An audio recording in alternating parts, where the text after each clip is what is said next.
my first ever cast, which was like a Division 3 sub-league. They're all in the crowd, they're all playing on stage. It is so nice for me personally to see them do so well. Absolutely. I was really, really happy to see James and company. Obviously James is going to be the household name for Norway, but a lot of really good players on that team for sure. Philippines, yeah, you could see it was kind of a weird day for them. Didn't start out amazing. I wouldn't say bad. 8 points in game number 2 is fine. You'll take that every day of the week. But it was really those last 2 games where they accelerated and found a lot more success. And I would say they kind of dialed back just a little bit the aggression. They went from 11 to 10 on the volume meter there. And it's what we're speaking about when it comes to maps as well. They looked a lot more comfortable on Miramar. Their rotations were better. The way that they were able to execute their gunfights using the terrain to their advantage really helped them. And if they want to qualify today, though, Miramar's not enough.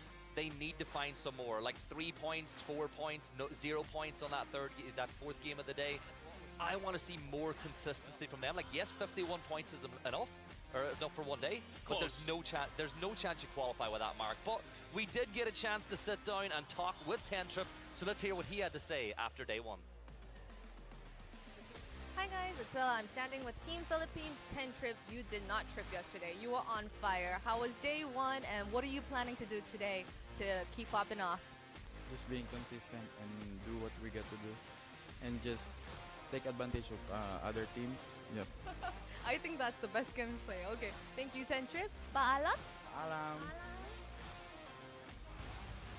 Yeah, I loved, he just said we need to be consistent, and that's exactly what you're saying, right? They just need to keep doing what they were doing. They don't need to pop off today. They need 5-6 points, 10 to feel really secure, generally, on how these kind of point situations shake out. Yeah, I think you're about right, because I spoke to Scoom from Team UK. He thinks that it's going to be around the 65 to 70 point mark, so they need about 18 if they want to get there. But, we look at what some of the people in chat had to say as well, and like, some people are saying it was a brilliant salvage for them in that last game. You spoke about getting that chip back, getting the players back, and taking advantage of it. That's one of the things I love. That recall system is so good for teams that like to play a bit more on the aggressive side.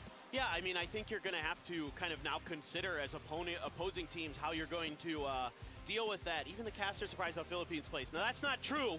I am not surprised. Listen to what I said yesterday. I am a very big fan of this team, and they have gotten top 5 finishes at multiple PCS APACs, so I was a believer. Very happy to see them come through. But I think you have to now consider how you deal with those blue chips and being very aware of giving them up. Even Team India yesterday, when Canada wiped them in Gatka, they were allowed to go back at those blue chips and then reset in a game. So that's something you have to be aware of, I think, going forward.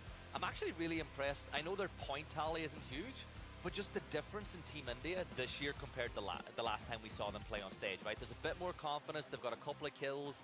How this team got here is crazy. They all signed up as a 4. They won a they won a tournament to get to represent their side, and they did really, really well to be here and get to that position.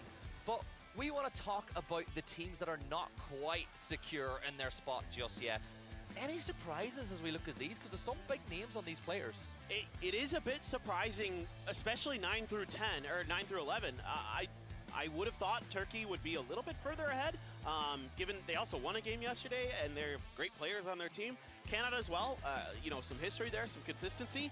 Poland, Marsalek was popping off yesterday, like 11 kills, so this is like, to me, like, oh man, they just need to get that one big game maybe, and they can kind of turn things around.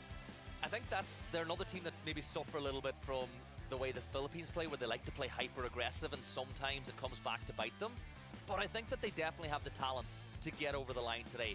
Canada in particular, I would love to see so much more from them. Yes, I do work the Americas region, so I do have a little bit of love for those players. Finna in particular, I've told them I'll never speak to him again if they don't get over the line later on today.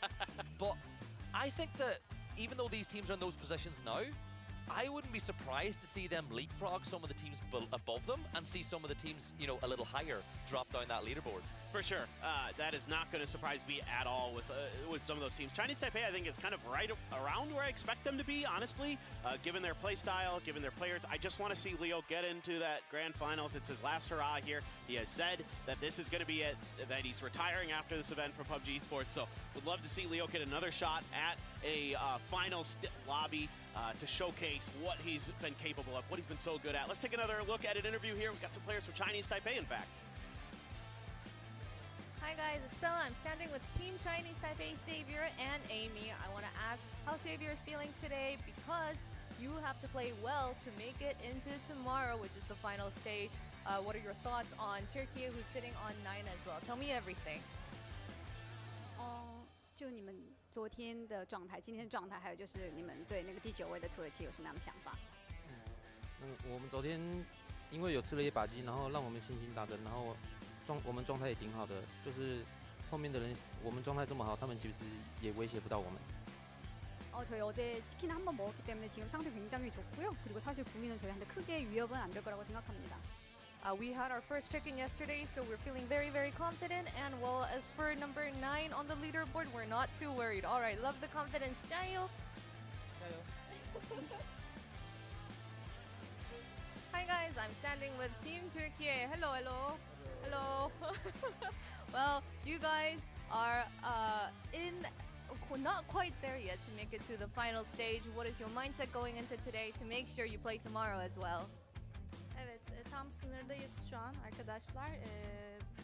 Finale çıkmak için bugün neler yapmayı düşünüyorsunuz? Bugün her zamanki gibi olması gerektiği gibi oynayacağız. Dün lobiye birazcık avans verdik. O verdiğimiz avansları geri alacağız ve bitireceğiz. Yeah, we're going to be playing exactly how we're supposed to be playing, and then we think we have given a lot of credit to the other teams yesterday, so today it's time to take all those credits back. Time to bring it in for Turkey. Okay, let's go. Fighting, Team Turkey. Bye. 안녕하세요. You know, I listened to that interview and I think what he really meant was he gave too many teams respect. You know, they give too many teams more respect maybe he thinks they deserve. Like, you look at that Turkey roster, so much LAN experience. Like guys from Eternal Fire, guys from Bushido who've been excellent over the last while. I think that they'll be surprised they're in that position, but they should have the confidence and they should have the backroom staff and the players to know that they can turn it around. Yeah, I think if you were going to maybe gamble on a team to kind of really have a big day to leapfrog up to like 6th, 7th, or even above that place, I think Turkey is a good one to predict. Who's our 8th place team? I said Chinese Taipei. I think steady as she goes. We got to keep the Leo storyline alive. That's all I got. It actually broke my heart a little bit in the crowd when I was there. Like, oh, we're getting so pumped for day 1. It's like, oh yeah, this is my last event. I'm retiring at the end. It's like, oh, that brings things down a little bit. I went for Sweden because I hate doing predictions, and I was like, well, they're in the top 8, and I still think they're going to get in the top 8. But I think some teams in the bottom half are going to make some big movements today. Like, I think Turkey will leapfrog a couple of teams. As I said, I think Canada might get up that leaderboard a little bit. It's so hard to predict in a lobby like this, especially when you know that a lot of teams would have went home last night and made some adjustments and looked at how other teams played and how they can advance. For sure. I think it's really difficult to say because there's so many varied play styles in this lobby. You had teams who we've never really seen before, especially at the global level. Players we've never seen before at the global level. You don't know how they're going to react to the situation. Here is the survey of you folks out there. What did you think was going to happen for the 8th place team? A lot agreeing with me here. Chinese Taipei, and then some Turkey, some Canada, some Poland in there. I think that's all fair. Yeah, it's funny because they've literally voted for them in the same order they are on the leaderboard as well when it comes to favorites. I think that it's not, we can all do predictions at this point, but the game is won on the server, and there's so much you have to contest with because the joy and beauty of PUBG, which makes it so different from so many other esports, is every decision made by any player out of the 64 in some way, shape, or form impacts every other player in the lobby. No, that's very true. It is such a butterfly effect game, right? Like, so much can go on, so much can change in a heartbeat. But if you want to get involved in some of the fun here, you want to support some of your players or try to figure out who is the best, who's going to play the best today, we do have our fantasy league at twire.gg. You can build a fantasy team, you get a budget to play with, you get to pick 4 players, you choose a captain. If they do well, you get extra points, and you can just use that QR code there down in the bottom left or go to twire.gg to join. We do this all the time. It is one of my favorite things about PUBG Sports. I love doing it, I just don't like losing. And at the moment, I'm losing. My team picks yesterday did not go the way I would have wanted. I bought into the Seymour hype. I've brought him in for today. I still back Beamy. Beamy is one of the best players in the world. I think that they'll have a bounce back. But what are the prizes? Well, as always, we got tons of G-Coin that you can use at home to support your favorite team at the event and, in a certain way, actually increase the prize books. We do have crowdfunding as part of it. We've got some mouses that are up for grabs as well. You know, the better the mouse, you know what I like to say. If you've got a really good mouse, it does help you in the game as well. But it's all about that G-Coin, right? You know, get those skins, those progressive skins, support your favorite teams. Maybe even get that the Expendables bundle that came out recently. Ooh, yeah. Heck yeah, you got to get the Expendables bundle. That is going to be on my list to purchase when I get home, for sure. Must have that. That was such a cool experience seeing that Vietnamese team come through. And now we've got a couple of their players that'll be playing tomorrow, so that is very hype. All of you at home, definitely want to get out there, check out some of those skins we got available for this event. Speaking of events, we do have some things going on here where you can participate and win some more prizes. Who doesn't love that? Who doesn't love that, Gibson? We got bingo, huh? Bingo? I'm an old person. I love bingo. Let's go. I'm not at that age yet. I'm not at the bingo age yet. I know he tried to get me to go play bingo last night, but I played football with some of the players instead. Come on. But yeah, get in. It's another chance for the viewers at home to get some extra G-Coin for themselves. And I think, why not? It's free. It's free to enter. Yeah. Chance your arm. Or if you just hang out and watch and connect your PUBG account to your Twitch account, you get drops. Boom. Easy. That's just free stuff. Who doesn't love free stuff? And you just gotta watch, right? Just watch, get some free drops, and then show it off in your games at home. You know, get the spray can, get some of the skins. I love it. I love getting rewarded for watching. Oh, who doesn't? I mean, it's just easy money. You know, you get to enjoy some great games with some of these great players. And on top of that, you can then load up the game later and show off what you were able to get. So looking forward to all that, but we're getting close to the start of the day today, Gibson. How you feeling? You're on here for the first day. You were just sitting watching yesterday from the stands. Yeah, I'm feeling pretty good, right? This is my favorite part, getting into it, getting stuck into the game. It's a lot more comfortable for you and I than it is for those guys behind us. Like, there's going to be some nerves back there, and I know for a fact that's the case. But let's talk about the Pick'ems challenge. This is who you, the viewers at home, have used your Pick'ems in the game to predict who you think is going to win. Go ahead. No, I was going to say, I'm actually surprised how much Korea is catching up to China. And I mean that because I think China should be very high on people's list. I think they should be getting a ton of votes because of how stacked that roster is. But Korea, of course, you know, back-to-back winners, I guess it makes sense. And one of the teams that I think have a real chance of winning is Brazil, and they're a long ways off the USA. There is a huge gap between 4th and 5th when it comes to those Pick'ems.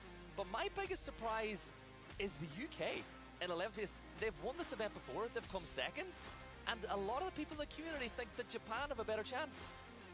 That is surprising, if I'm being honest, but you never know. Japan's going to have to play out of their minds today to get through is the real sad part of that. But France, I think, deserves some more love here. They have showcased that they can hang. They've got good fundamental skills across the board, and just about, like, if you made like a metric, you know how they have those like pentagrams that show like, you know, maybe like macro, micro, like decision making, like they're just like maxing out all those stats, dude. Yeah, and the fact that they've jumped so far up the Pick'ems since yesterday as well. And we've had some sliders. Denmark dropped a long ways yesterday, but I wouldn't rule them on making a big day as well. We've also got tons of co-streamers as well, co-streaming in multiple different languages across the world that you can watch with and interact with their communities as well. They're all on the screen below. And it's such an eclectic mix we have this year when it comes to co-streamers. Dude, is it John Olsen's watching this? I love John Olsen. Shout out to my Full Sense bro. There are some great streamers out there, a ton of names that we can't even get through them all because there's so many of you. I also saw Escaluzia there, a former Thai pro. Great guy, great player back in the day, so love to see it. Tycon's on there. Everybody knows who he is because he, not here for Vietnam, but supporting from back home. Love to see it. Saw Marcelek on the list as well. He's over streaming there from his desk. Yeah, I think he might just be doing that. But shout out to all those co-streamers as well. Go show them some love and support. If someone you're watching or someone you like to watch is doing it, why not hop on and see what they think of all the action too. But one thing's for sure, on this channel you will hear 100% what you and I think about all the action that is happening. And we're just starting to creep closer and closer to that first game. If you were a player, what would you be doing at this point? Like, how would you calm yourself and get yourself ready to play an event like this? Back when I used to play a different game, I won't say which one, a different game competitively, this was many years ago, almost a decade ago at this point, I would mostly just kind of walk around. I was a bit of a pacer, so I needed to get moving. I needed to get my body moving to kind of get the jitters out. That's what I like to do. Yeah, I I think pacing, a little bit to yourself, maybe a hype video, but we are going to play another little VT, a little video for you viewers at home as we get ready for game number 1.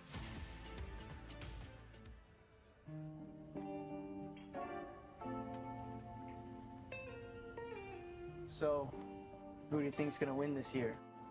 Last year wasn't perfect, but we've been champion and runner-up. And this year, we're ready. It's gonna be us. That was back then. This time, it's different. You guys are too old.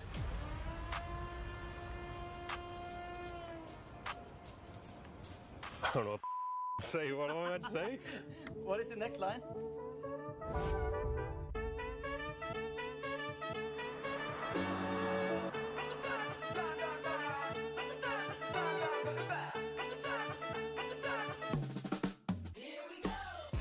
Are we here? I've always wanted to check this place out in Seoul.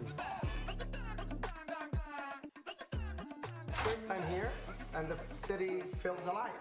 Can I get another one?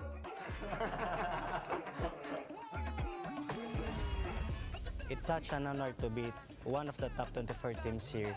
I won't lie, it's my first time and I'm nervous. For now, it's all about making the final stage.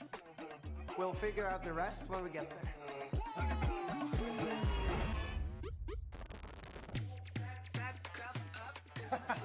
춤을 보고 싶어가지고. PNC'ye yer aldığın zaman ülkeni temsil ediyorsun. Bu da gurur verici, onur verici.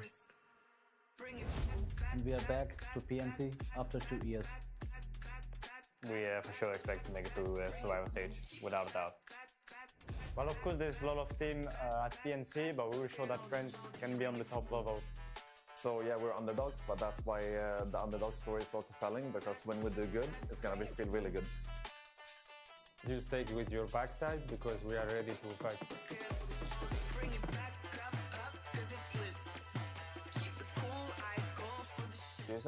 一定有一个位置是我们。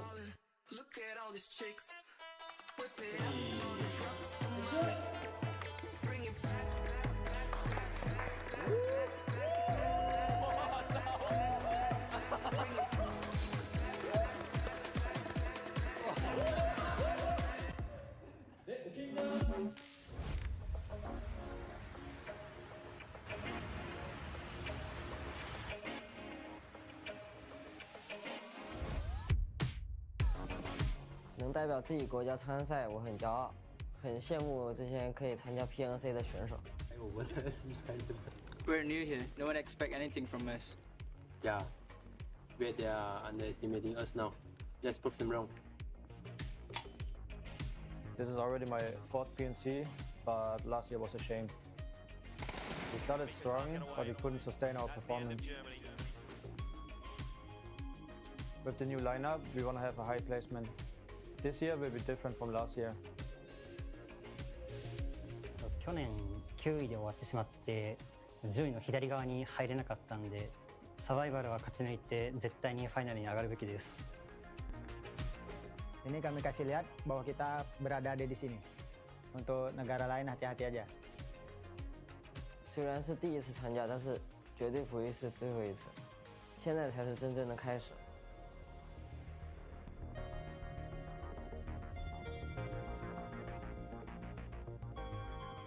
Being in Seoul is really great. I love here. Yep, and the food, it's amazing. Kind of just want to stay here for a while. Yeah, me too. But first, we have to qualify for the grand finals. Let's give it everything. Let's make it happen. Yeah, I agree.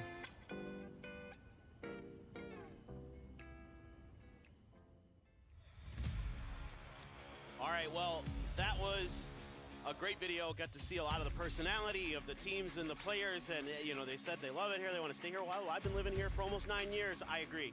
Love this city.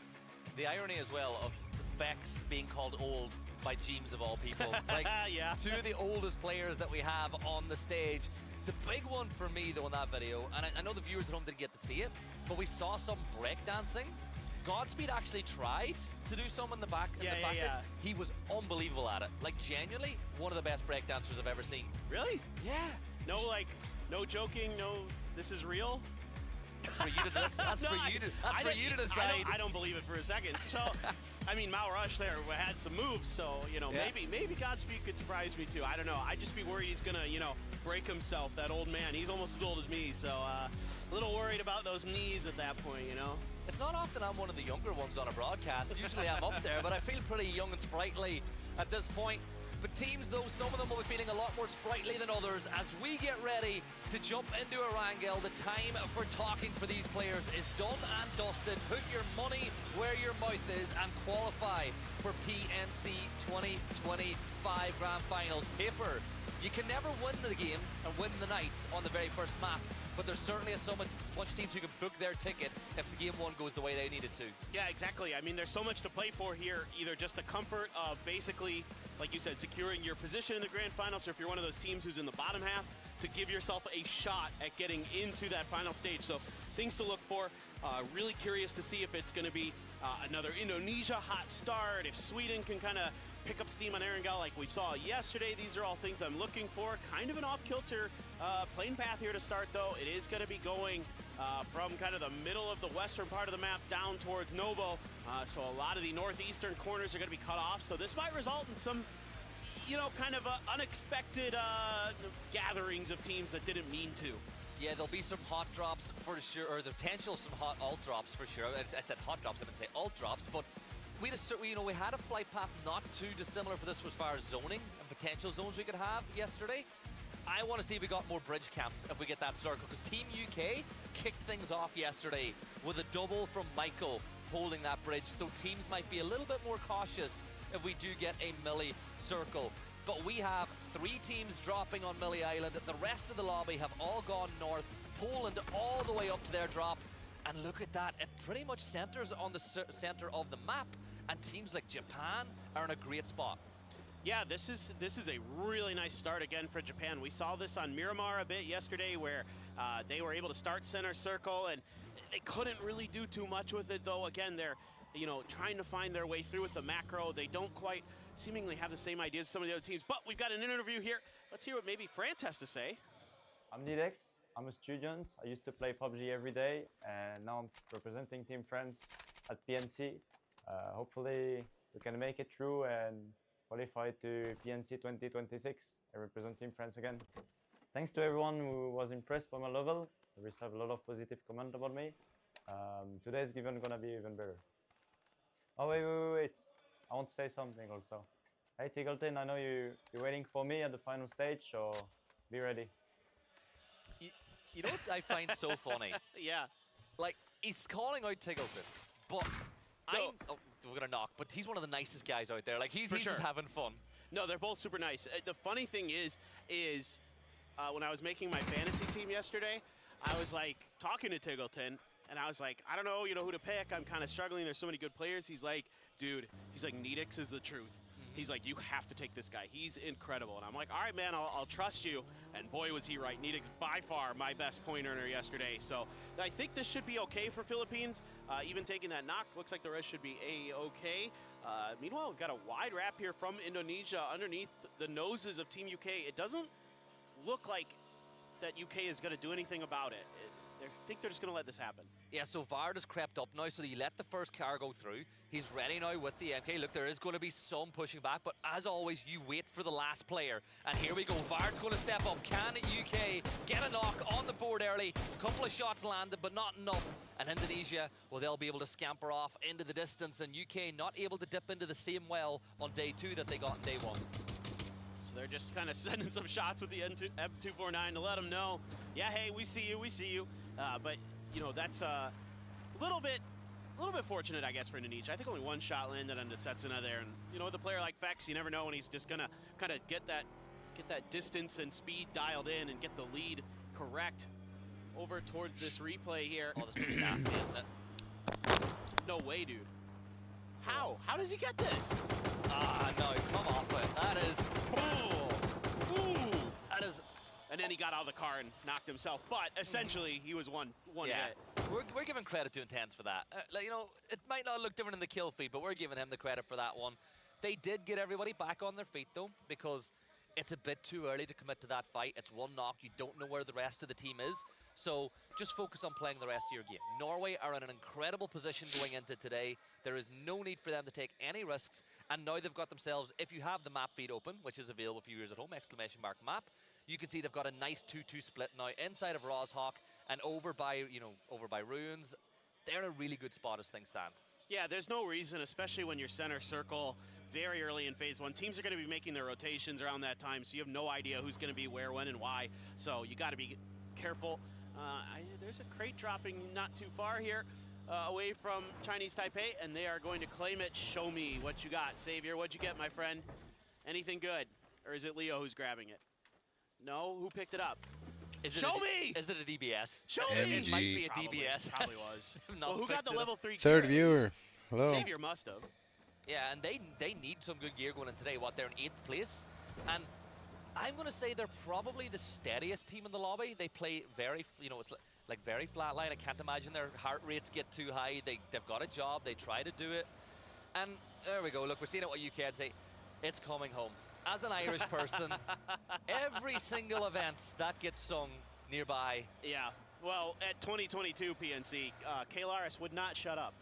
Believe it or not. I mean, you probably know that he's not capable of, He gets paid to talk, so. He does, but he gets especially challenging when the UK is doing well. So, I don't root against the UK. I root against Kalaris. Yeah. Let's put it that way. You say challenging, he say patriotic. That's what he means. Sure. Honestly, I think they've got as good a chance as anybody this year. They have a great roster. Then we've got Team Germany. They got a lot of points yesterday off the back of Chris, though. Yep. Like, I picked wrong about Mika for my fantasy team again, but Chris was the one that had himself a day. Be curious to see how they played today. They were out up late playing some football last night. Maybe that helped clear their mind a little bit. I'm going to tell you, Brax. Little cross training. Brax, good player. Yeah? Good footballer. He's got good kills? Yeah, nice. He's good. He's good. He doesn't like running. He's a good footballer. I feel that. I'm not a big fan of the running either. But Chris is one of my all-time favorite players in PUBG Esports just because of his creativity, his adaptability. He's been consistent throughout so many different metas of the games, through many different teams. He's always brought his own style, flair, and success to the various teams he's been a part of. So you love to see it. Sky there for France doing a little bit of research. This might be a more difficult game for France, potentially, depending on how these circles shape out for them. I think this could be one of those games that you're really going to test their kind of macro ability, their ability to read the map, to read what's going on in front of them. Coming in from a southern edge a little bit later than most, but you do have Malaysia. How is it always Canada? Why is it always Canada? Shen has no clue that Finna is here because they let the first car go through, and this could be really bad for Malaysia to kick things off. Now, for Canada, they need these points. Finna will stay as quiet as a mouse. He'll wait for Shen to step around the corner. Look, he's just checking. He's like, this is too good to be true. There's no way. There's nobody around Everest. And around that, there you go. He peeks up through the window. Finna takes a ton of damage, deals some of his own, but Empt is all alone now. You look at the rest of the team. They are turning on their heels to come back and help, but the question is how quickly can they deal with it? Finna will get one. Shin gets another. Canada starting out strong, and this is not good for Malaysia. It looked like they had a decent read on this, but Empty, the hero from yesterday from Malaysia, up on the roof. Can he find a second? No yes, way. He can. Just barely, but it's quickly traded by Shin. There's two players up for Canada. The last player, I Am Pete, is on the other side of the road. He's trying to close the gap, but he needs to do it quicker. You cannot let Canada regroup. If Finna could just keep pressure on, or Shin, maybe they can get the res up on Josh. Maybe it'll give them a bit more chance of winning this fight early. But look at this. Germany reading the kill feed and listening, and that knock from Malaysia might just open the door for this third party. Rez is going to be stuck here by Shin. So you're going to be able to get another player up for Canada. They're going to be weak. That was a huge win for IMP. But Germany coming around the south side. Shin hits the head onto IMP, puts him down to 1 HP. Going to have to go for the med kit here. Blue Zone's starting to come out, though. They want to try to finish the job, but I believe he got the heal off just in time. Yeah, and the Blue Zone looks like it might have come up just a bit shallow anyway. IMP, still a lot of work to do here. Yeah, but he's a great player. Like, you give him a chance, he will definitely take it. Now, Canada are regrouping. They're getting bodies back up, but Germany have surrounded this. You can see Poland not too far away as well, as I am Pete will peek once more. Gets the knock and instant flush on the Joshi. Steps up, but Malaysia will fall. That's 4 points on the board for Canada, but there might not be too many more because Chris is going to push. He takes damage. He's going to hit prone, but this is a big opportunity. Mika will just step inside. He gets the knock on to Finna, and Canada, they can't believe the third party. And look, I think India even thought for half a second about having a peek. But India's underneath the hill, so they don't have a great angle into this fight. Shin knows the general vicinity of where It's Chris is. There's a teammate there joining up with him for Germany. Grenade in the window, though, and it's perfect from It's Chris. Right on the money. Ouch. Shin down. Adam zone. now the only one left standing for Canada. And it's just the same song as yesterday here, Gibson. Canada can win some early fights, but because they get into these early fights, somebody always ends up, you know, taking some extra points off of them. Yeah, they've done nothing wrong, though. Like, they've played this really well. It's just the third party, and then some incredible shots from I Am Pete just slowed them down. And Germany, massive credit. And this fight is not done yet. Adam has done this before. We'll turn our attention elsewhere, though, as CJ will go on the drive-by. He'll take down Shatbai, and that'll be the end of Canada elsewhere. And I think India are in a spot of trouble as well. CJ will confirm out that kill, but for the Philippines, they've managed to backfill into India now, and it's all kicking off here just to the edge of Everest. I think Philippines should just take what they've got. This is a really nice piece of real estate that they've claimed for themselves. They bullied India away. Algenbot's going to continue to chase a bit, but man, he's got to be really careful here. You're opening yourself up to a bunch of different team sightlines. Takes a few shots there at India. Now checking his surroundings. Sweden in the meantime, making their rotation. They're way outside of the circle. Turkey in front of them just a bit. They're going to be coming in a little bit late. France already ahead of both of these teams on that southern edge. Look at the beautiful pocket of space, though, that they can play into. If they go all the way around the edge by Gatka, all of Everest is currently free. They can rotate in there. There's those dips to the north of Everest. Like, they're not going to know the space is available, but if they take the risk, they could get rewarded. But the problem is, you are going in towards France. Now, in an ideal world for these rotating teams, France would get involved with Chinese Taipei, and that would create the avenue for them to walk in. But look at this, Neil Kopp, he's getting the information. He knows where France is, and this is not a problem France had yesterday. The amount of times they would have a 2-2 split on the edge of the circle and nobody would be coming in from behind them, it might be a bit different today. Yeah, it looks like they're aware of it, though. I'm seeing a regroup there. They had kind of fanned a player out to try to get some information to France's north side. Denmark going to be seeing that there's absolutely nobody up there, some space available for free, and they're going to start making their move. I think they're going to try to claim the top of Everest, do a little mountain climbing for themselves. Teddy out in the open, Spain in front of him. They're just driving away, though, circling the wagons to find a little bit of safety inside of the compound. They will get there, so for now, India maybe just going to play a little gatekeep. Oh, they drove right in front of him. Trick. Quick knock onto Abrafak. Yeah, and Abrafak there, he was just trying to get up on that ridge line to scout for his team. They assumed that this position was clear, but Trick was there. Elsewhere, though, Turkey, they're going to run into Chinese Taipei as a quick triple knock will come through. Savior, who we heard from at the start of the game, he's holding the MJ3, and that weapon just tears people to shreds. Turkey eliminated, and it's another 0-point game for them, and that was the problem yesterday. They had the highs, but there was way more lows, and they're going to fall in 14th place. No doubt about it. Trick has a bolt in his hand. By the way, that was the level 3 gun that they had picked up earlier. I was like, what was it? Now we know, MG3, and he puts it to phenomenal use. Setsa now looking for another angle onto Spain. Holding with that bolt is Indonesia. That could be really useful in a fight like this, but Bard has another angle off in the distance. Trying to find it with that Mark 12. Cannot. Kill confirmed for Trick. And Teddy gonna use some blue zones. They are really condensing on top of Spain here. Indonesia wants to finish this fight in circle. Kind of expected here, does move south of the river. Yeah, I think that I'm really impressed by how you're seeing some of these teams take space now. Way up to the north, these teams gotta fight. They've got to get into the circle, so you might see Team UK get involved, or they might even try to leapfrog them into the circle. But it's Team UK. They want to get involved. T-Bone is going to get knocked though by Simoy, and he's going to reward me for picking him up in his fantasy nice and early in this game, but that's not what Team UK needed. T-Bone, he's down to very low HP. Seymour takes a ton of damage from Vard, but I need to see the rest of UK collapse on this position, and I think Seymour, he's in a spot of bother. He does even more damage though, but Vard will get him down. Oh, Vard was so ready for that re-peek. Seymour knew he had done damage, knew he had a chance, but Vard was just a little bit quicker on the trigger. Now you've got Fex finding some good shots. Trick gonna go down there just around the edge. And now gonna reposition. Indonesia just bit off a little bit more than they could chew here. Out in the open is Demolizer. Oh, that grenade almost gets the knock to blue zone. Not gonna do much, and outside of the tree there, gets the knock on a Setsuna.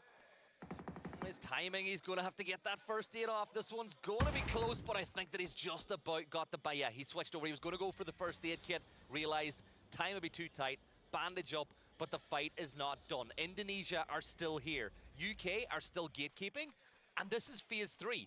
So this is the point now, Paper, where you're not going to get back up above 75 HP. That's what you're stuck with, which makes all these gunfights harder. It means that you can't take as much damage as you'd like to, and really, it means we're really on a knife edge. Absolutely, and I think UK is kind of piecing that together, what you're talking about, and saying, well, let's just try to find our best gatekeeping position possible. Teddy is going to get another knock there.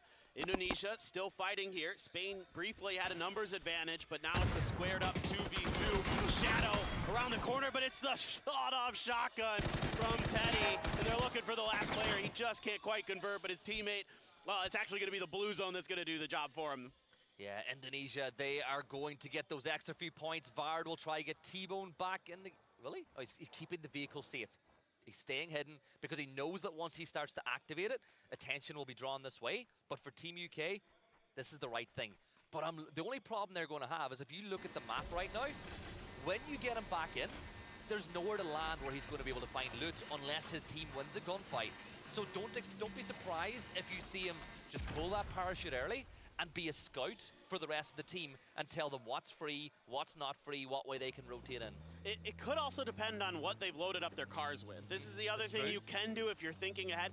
That is kind of risky though, because you want to have panzers, you want to have a bunch of other stuff in your trunk like heals, extra level 2 vests and helmets. So you're kind of gambling a little bit there as we do center up more towards the ruins. Germany going to be in a beautiful position after cleaning up that fight between Canada and Malaysia early. And T-Bone back in play. Where is he going to end up dropping? I want to see, because we did see that yesterday where one player just had to pull early and just float around to be that drone like you were talking about. And that may be what T-Bone has to do. Yeah, he's having a look around and he's going to spot the players out, or he should spot the players out on top of Everest right now and feed that information to the side. Another couple of teams that have been put out a little bit by that shift is Sweden and France. They're pretty close by here by, you know, Comet and Backflip, where they'll look to make their way inside the circle. Now, I think that France, you look at what they're going to move into. India already have one of the little ridge lines and dips that France might want to play.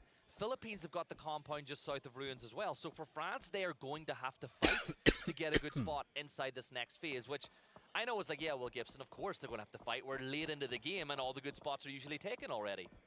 No, for sure. But they are on one of the furthest edges of this new circle in terms of where it shifted to. T-Bone no longer free to just roam around in the air by himself. He's getting lit up. He is down to just one shot, and it's going to be Ketter, a player you were wanting to see step up today from Denmark. Gets his kill. Maybe that'll get him fired up. The rest of the UK, in the meanwhile, going to have to make a move somewhere into here. There's not much left in this circle. There's some ridge sides, but they're pretty exposed to this eastern edge. Yeah, and they're going to keep going and keep moving. They're going to get closer and closer to the likes of India, but I think they're going to pull up on this ridge line and just see what's going to happen. Sweden, they're going to try to make the best out of a bad situation here, right? This is not a big dip, but yeah, we're like Fuzzface, their other teammate is a mile away. He's in Narnia. Yeah. I'm not sure what's going on with Sweden, but they might be anticipating a fight with Chinese Taipei early and thinking that they can get Fuzz there late as an kind of like a flank angle. Potentially, there is a hillside here that France can work with. They do have to worry about some teams potentially finding a flank angle on their backside, or who knows, maybe even UK might think about trying to put some pressure onto them as well. The real question for me is, what does Japan do in this situation with France rotating ahead of them? Do they try to take the fight against them? They do lose Fevin to the Philippines on a fight on their eastern side, and they're going to take another knock. They're falling apart. They're just dying. Yeah, look, they're under a ton of pressure, and that's 2 kills for Philippines. Now, Vard is going to step up. He'll get the knock onto Nedex. He's got Balzac in his sights a little further away, but he knows it's a 2-2 split. So you can't come it fully over that ridge line without working out where the rest of those players are.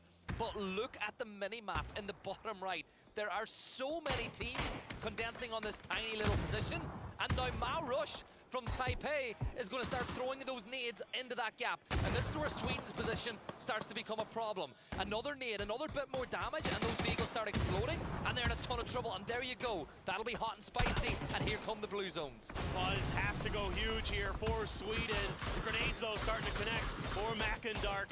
Now the UK getting involved, though. Sweden really just trying to hunker down at this point because you're getting a little help from some other teams. There's Fuzzface. He strikes from behind. Chinese Taipei down to just a couple players. Just Leo alive, doing his best. He is going to claim some points. Gets a quick one on Namome. I hear a C4 ticking somewhere. Yeah, this is going to be bad. This is, get going, get that momentum, get up, get running, because you're running out of time here, Vard. He sends it over. It's going down the hill, but I think Balzac, he started driving this way. That could have been so bad for Balzac. Like the attempt, though, from the UK, just a little bit early there. Panzer being shot into who knows where off screen. UK now having to put up some smokes to keep that flank clear so they can continue to harass some of their teams on their west. And they're doing a nice job of it, getting a little help with some crates as well here to bolster some of their utility, potentially weapons as well. Gonna have to see if anybody scooped anything up nice, or if it is, as you said, you know what, the DBS, you might start to consider it at this phase of the game, especially if the circle's anywhere near you in a couple phases. That actually could prove to be very useful. You know what I like to call the DBS? The dirty big shotgun. That's what it is. And in an Irish accent, that sounds I wasn't phenomenal. sure where you were going with that at first. I was like, it sounds great in an Irish accent. Doffy here from Denmark. He'll manage to get that knock onto Matchsters. And then that'll be him getting the knock onto Cappy. Denmark doing a ton of damage. Now Ketter's down, but Poland are eliminated, and that should give them a chance to res. But look at Germany. They're on the move. They thought about pushing, but I think it would just take a little bit too long to get in the cleanup, and they'd rather keep their position in the circle. And Beamy and Dolphy have a really nice angle to keep Germany at bay at least a little bit. They really want to get this res, but it's Chris has found a way through and managed to get a quick knock onto Gustav. Grenade is going to be out. It's going to be an easy flush for It's Chris, continuing his reign of destruction here in the survival stage. 2 kills again to give him 15 total. Fex wants some more points. UK hungry. They know they're in kind of an awkward position. Even though they're center circle, a lot of teams are going to have angles, so they need to start fighting. Fex trying to harass Germany. This might have just bought Denmark a little bit of extra time. Out in the open, Nedex going to be flushed out. Algin going to be claiming that point for the Philippines.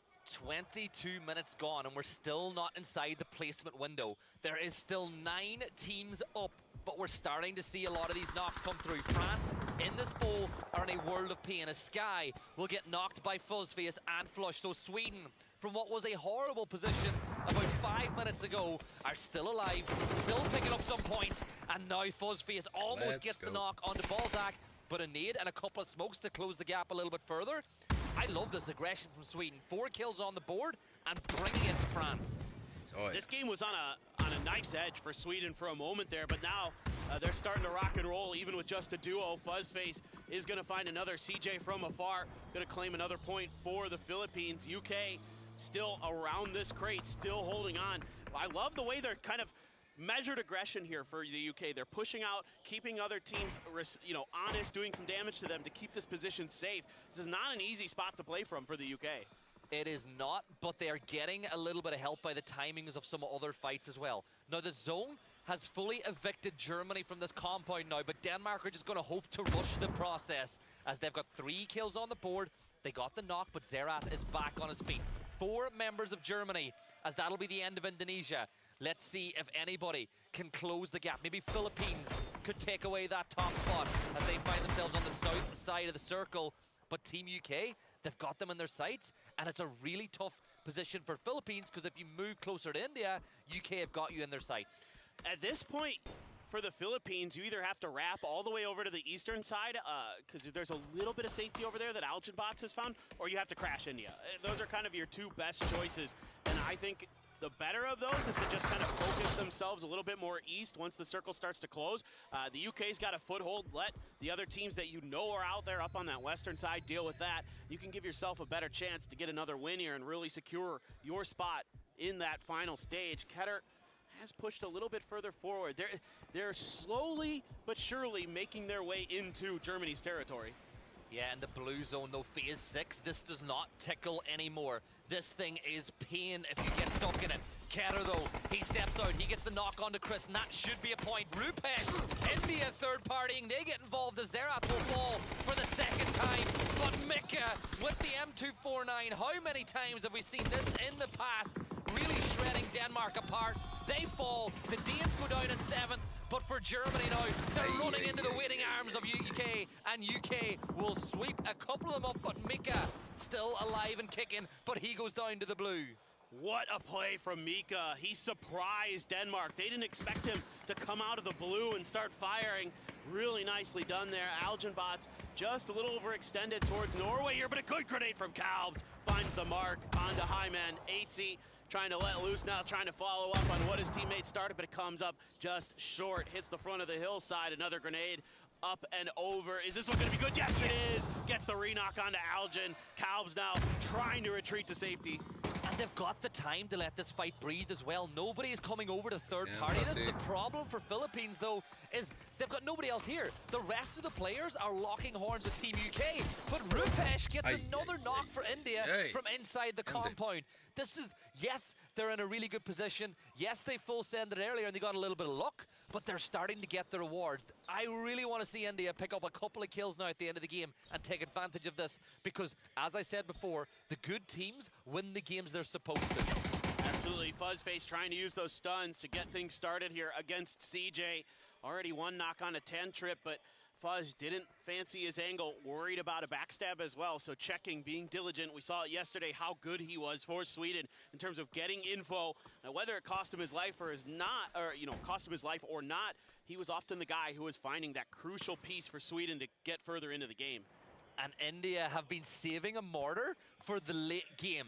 Let's see if Karku can land this right where he needs to.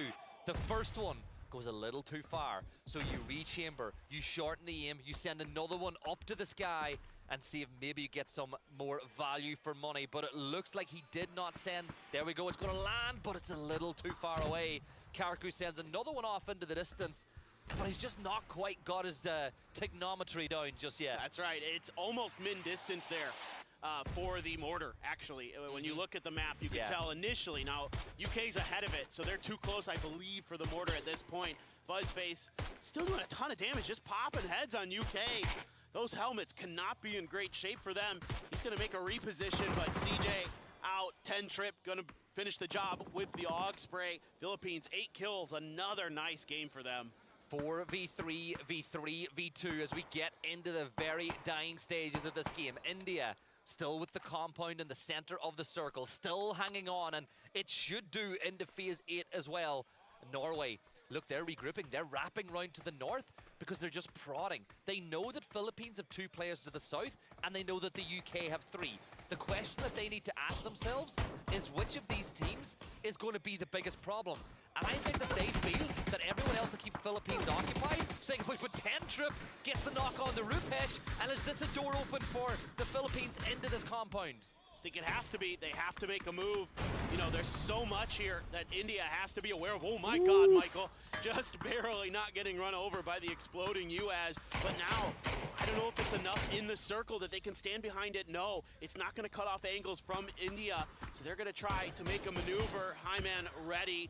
It is a flush there for UK, but Michael immediately knocked in response by CJ. Vex goes down to the blue, so just Vard left. Yeah, this ain't looking good for Team UK now, but it's still a pretty good start to the day. 4 kills on the board and inside the top 4. But because everyone else is picking up points, they're only in 7th place. CJ last player alive for the Philippines. But here comes Norway. India's last stand here inside the compound. Nakarku will fall at the hands of Intense. Now he will, with a dead man's hand, get him in with the nade. But there's only 2 players for India left standing. And do you see what I see? Shotguns at the ready to repel Norway if they dare set foot in their territory.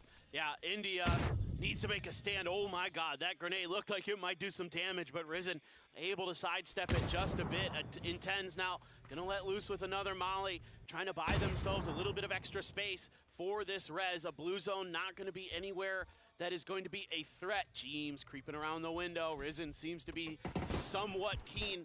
Somebody could be coming from that angle. Meanwhile, it's actually gonna be James is gonna finish Vard off. CJ out there, James gonna throw a grenade his direction. Norway has planted themselves firmly inside of India's territory, but can they deal with these last couple of players, those shotguns like you were talking about? Yeah, I don't even think, look, there's the little rappel as well. They've got the ability to go from building to building, but I think the push is going to come now. Now the M249, Empire, no, he gets caught out by the door. He gets one. He almost gets the second, but James is there. And now it's all down to Rupesh. He is lit in the flames. He should be able to bandage himself into safety. But Norway, they know the longer this goes on, the more chance it opens up now. Philippines, they will fall at the hands of James as he is having himself a day. 5 kills on the board. Rupesh is the last player up. Shotgun at the ready, but he's going to throw smokes. How much does he wish it was a stun grenade he had? He'll jump on out. James will free fire through the smoke. Rupesh gets one. Surely not. Norway, they get the win. Norway take it in the first map of the day. And they're a little bunch of fans up in the crowd. You can hear them sing. But what a game by them, Paper. And 80 letting the fans out there know, yep, we've got this. We're going to that final stage. That is a statement game here from Norway. Beautiful control of their eastern edge and finding a perfect moment to get into India's territory, into that compound, and find a way to get that chicken dinner. And the best thing about that is for the Norway fans, at least today at least, they're not going to break their heart, their 8-braitsy hearts, as they're able to get that win. And that puts them into the driving seat as well for qualifying. But you know what? I'm still going to give India credit. A couple of kills on the board, got themselves into second place. That'll give them a ton of confidence going into today. Yeah, I hope so. I mean, they took a good fight on Miramar yesterday, so I'm kind of hoping that, you know, what we saw on that one moment where we saw very good gameplay, good shooting, good decision-making, can kind of help build some momentum here so they can have a good showing. I know how hard they've been working. Everybody's been talking about it behind the scenes here, that India has been grinding scrims for the last month, like non-stop. So hopefully they can bounce back a little bit after a tough loss to Norway there, but they took some damage from, you know, the Philippines and other stuff. So tough kind of situation to find yourself in when you're trying to hold off 4 or 5 different teams from that compound. I actually had breakfast with them and Gunnar a few days ago, and they were really picking Gunner's brain, and he was more than happy to help too, because you know what type of a guy he is. If anyone ever asks for help, he's more than happy to offer it, and they were utilizing it. They're like, there's no chance we can get we're not going to get the opportunity to learn from one of the best coaches. Third viewer, hello. And I'm not going to lie, they were asking all the right questions, and not a lot of players are able to do that. Oh, absolutely. I mean, I think they really want to make the most of their chance here at PNC 2025. A lot of these countries getting their first look at this global event, so want to make the most of it, and that's great to hear. As Poland, they did an okay job in the mid-game there, trying to find some space, but Denmark struck from behind and almost broke through Germany's lines, but it's Mika. He had something else to say. That M249, so ferocious in a situation like this where he can kind of just keep spraying, holding those angles, and even in that late blue, he's able to get the job done. Yeah, those are the points, those are the hidden points that teams get that qualify them for the next stage of the event. And for Germany, they'll be happy, right? They won the compound off Canada, they got a couple of kills on the board there, they were able to wipe a bit of Denmark, and I think for Denmark, it's not the worst game for them either. They got kills on the board, Ketter had a bit of an impact, but they need more if they want to qualify. Yeah, absolutely. I thought this could have been their game for a moment there. I'm like, gosh, if they win this game or win this fight against Germany, they should get reasonably far into this next couple of, you know, phases, especially if they could take down UK in front of them as well. But UK was standing tall, only 4 kills despite a really solid effort from the UK. I mean, they were fighting everybody in that game. Yeah, and they love that as well. You know, they're fans of it. They love putting their weight about inside a lobby. When I'm looking at the utility usage, 15 nades dropped on the map by Norway in that one. They had all 4 left alive into the late game. Their damage numbers were great, but I just thought that some of the decisions they made in that game were excellent. You know, when they pushed the Philippines, and then they were like, okay, we know they're at 2, but it doesn't suit us to go chase those rest of the kills. They rotated a little bit north, they got a full idea of where the UK was, and then when they realized everyone else was distracted, they crashed the compound. It was just good decision after good decision after good decision. Yeah, fully agree. So impressed with Norway, which again, you know, you have AC James. Sure, makes sense. They are longtime veterans of PUBG esports, so James is in fact going to be your man of the match. 5 kills for him, 576 damage.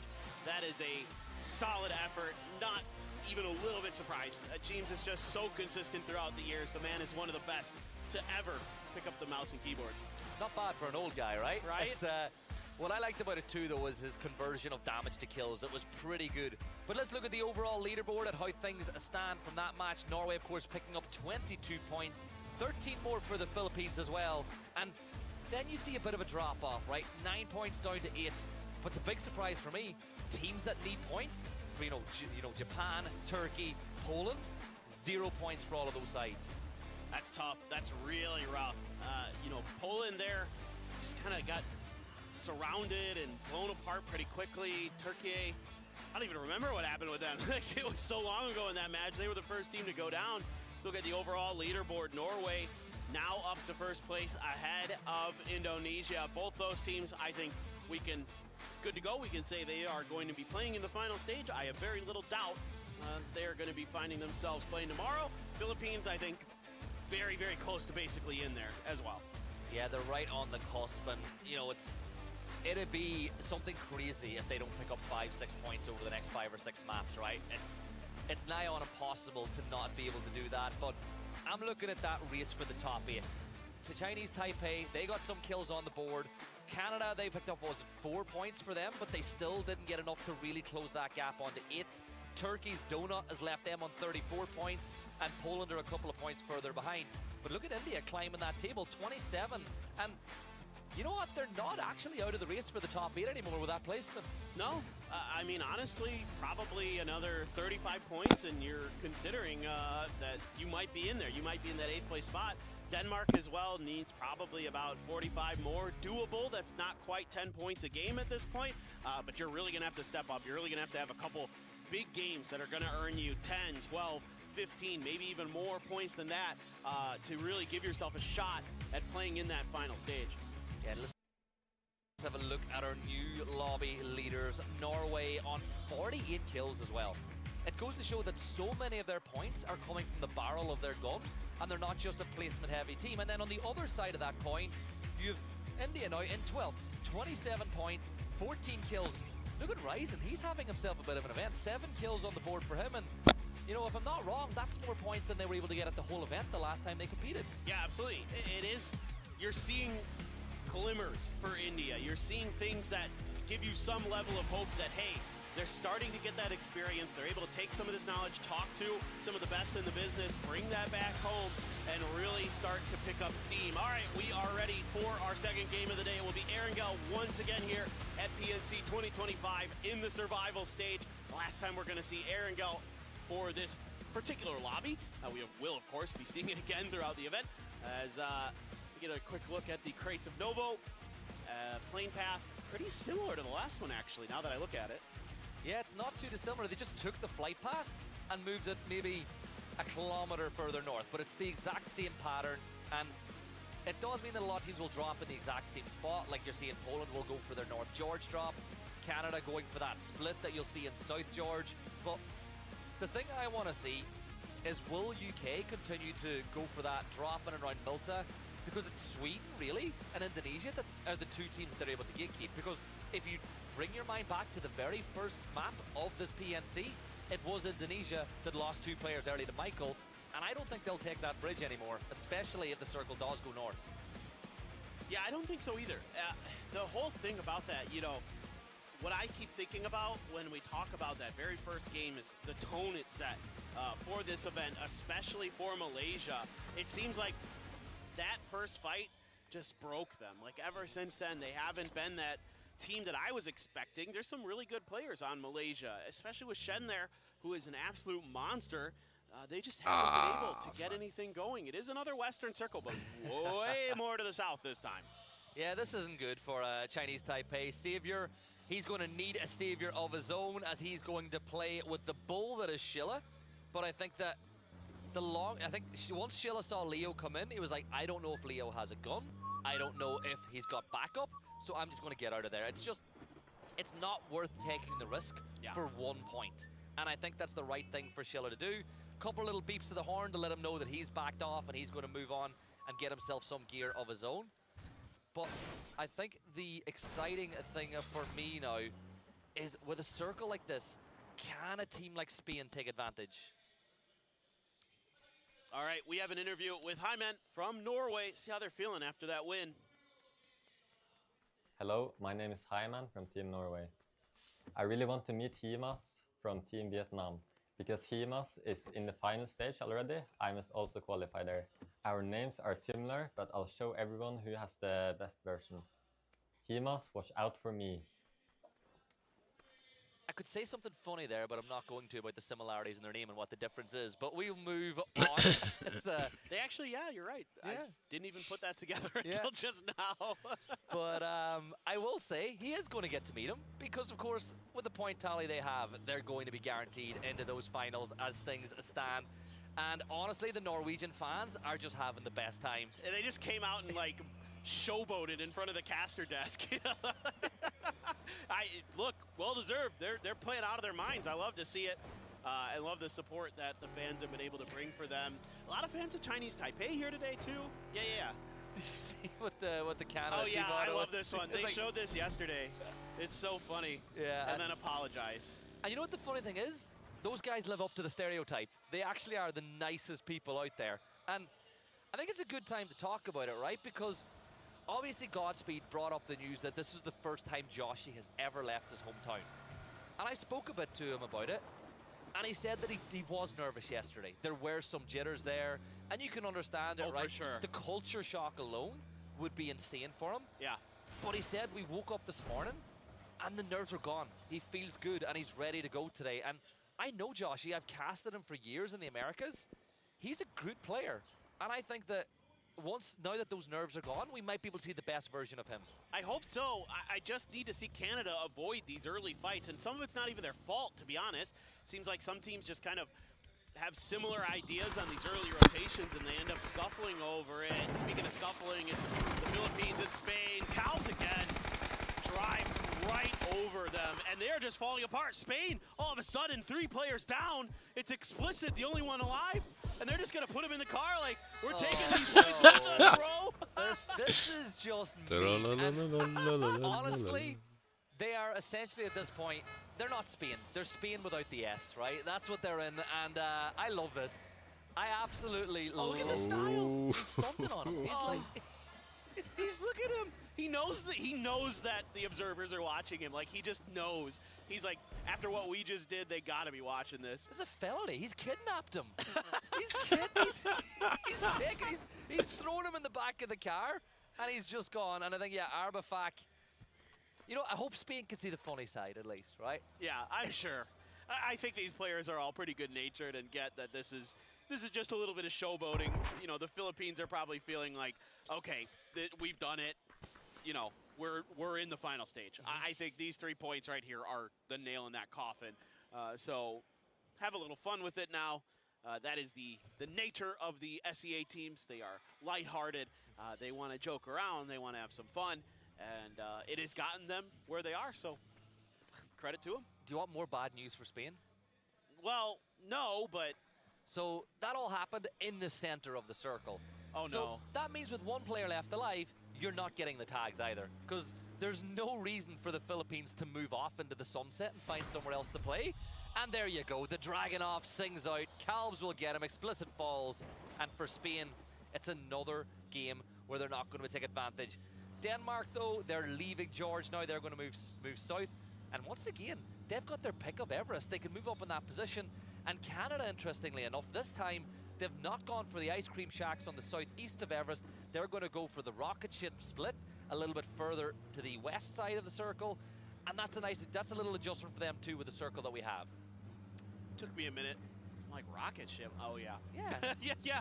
The building looks like a little rocket ship. Yeah, that's what it looks like. Yeah. I was like, interesting. Yeah, no, I get it. All right, so just looking to see what Denmark wants to do this time around as they are going up in towards Everest again. I mean, gonna identify that this is open. This is a great vantage point. You know, you can really get a good lay of the land from up here and kind of figure out how you want to maneuver the rest of the way through. France, they're still pretty far outside of the circle. Japan hasn't left school in Razak yet. So they have to kind of stop up and make sure that they either take a clean fight or they don't get in a fight they don't want to. This is kind of awkward, actually. If France lose a player here, they're going to be so annoyed because there's no reason for them to expect that there's still someone playing this section of the map. And it looks like the shots on the Max from, I think Runax, he's got Max trapped behind a tree. That's why he's taking the shots.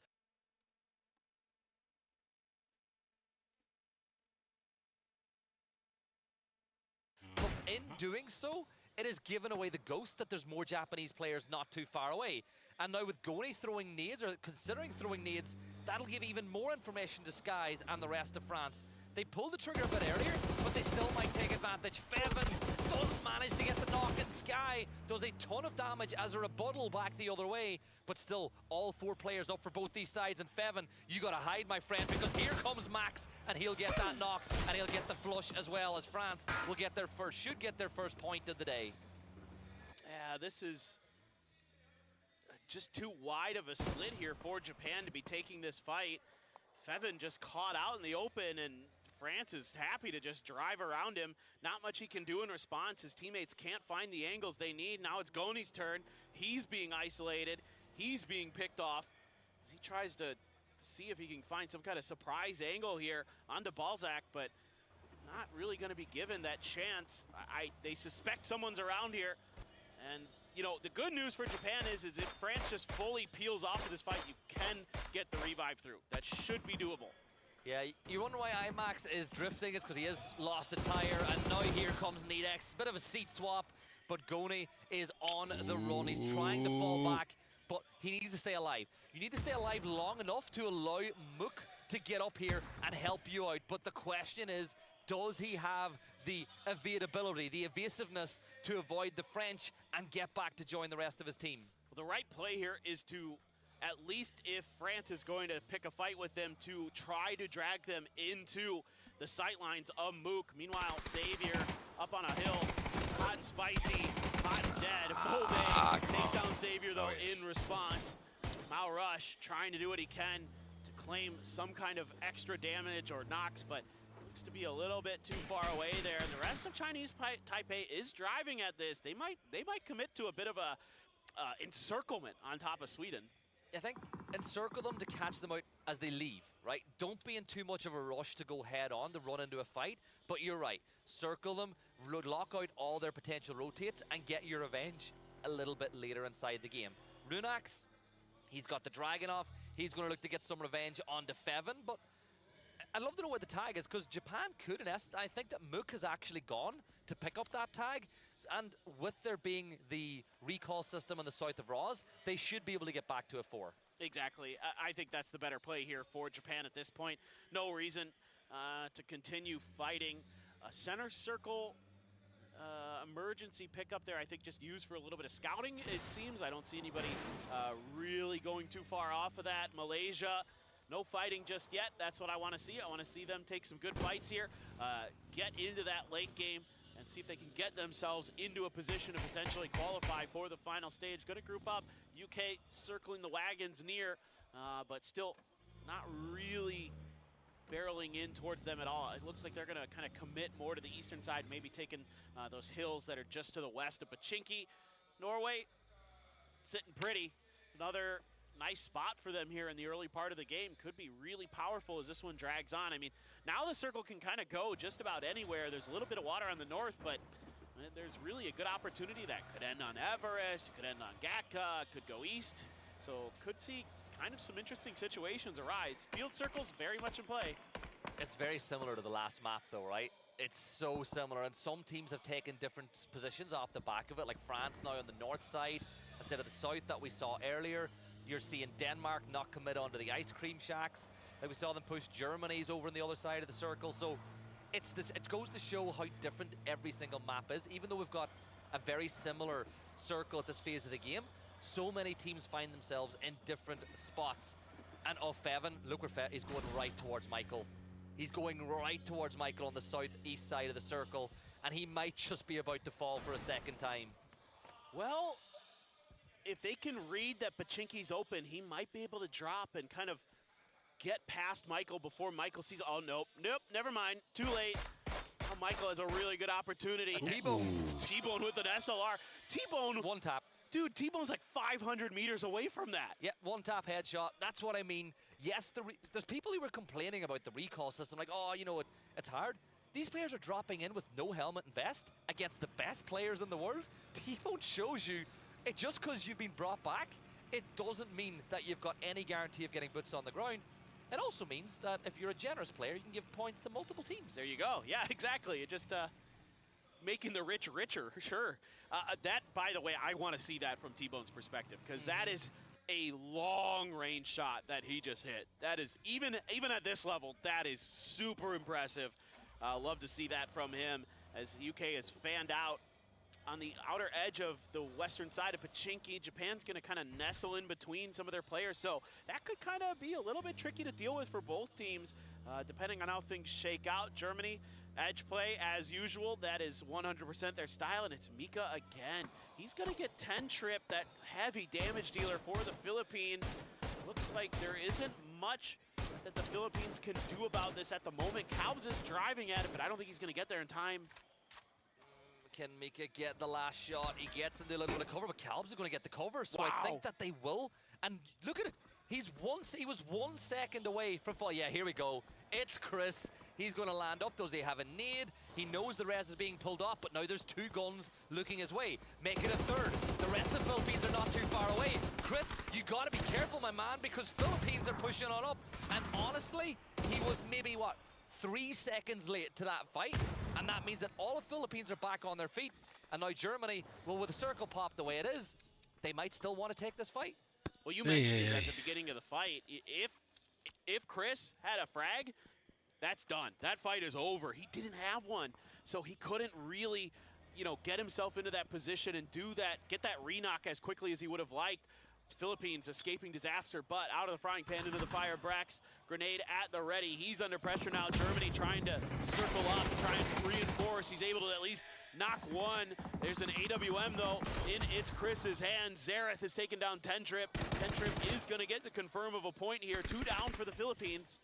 Yeah, but look at Chris gets another bit of heavy damage onto CJ, as Mika will confirm out 10 trip as he got knocked the second time. So for the Philippines, this is a troublesome position. Brax has been dealt with, but that's a great shot by Algin Bots. Gets the headshot, and that will buy himself the little bit of time he needs to reposition.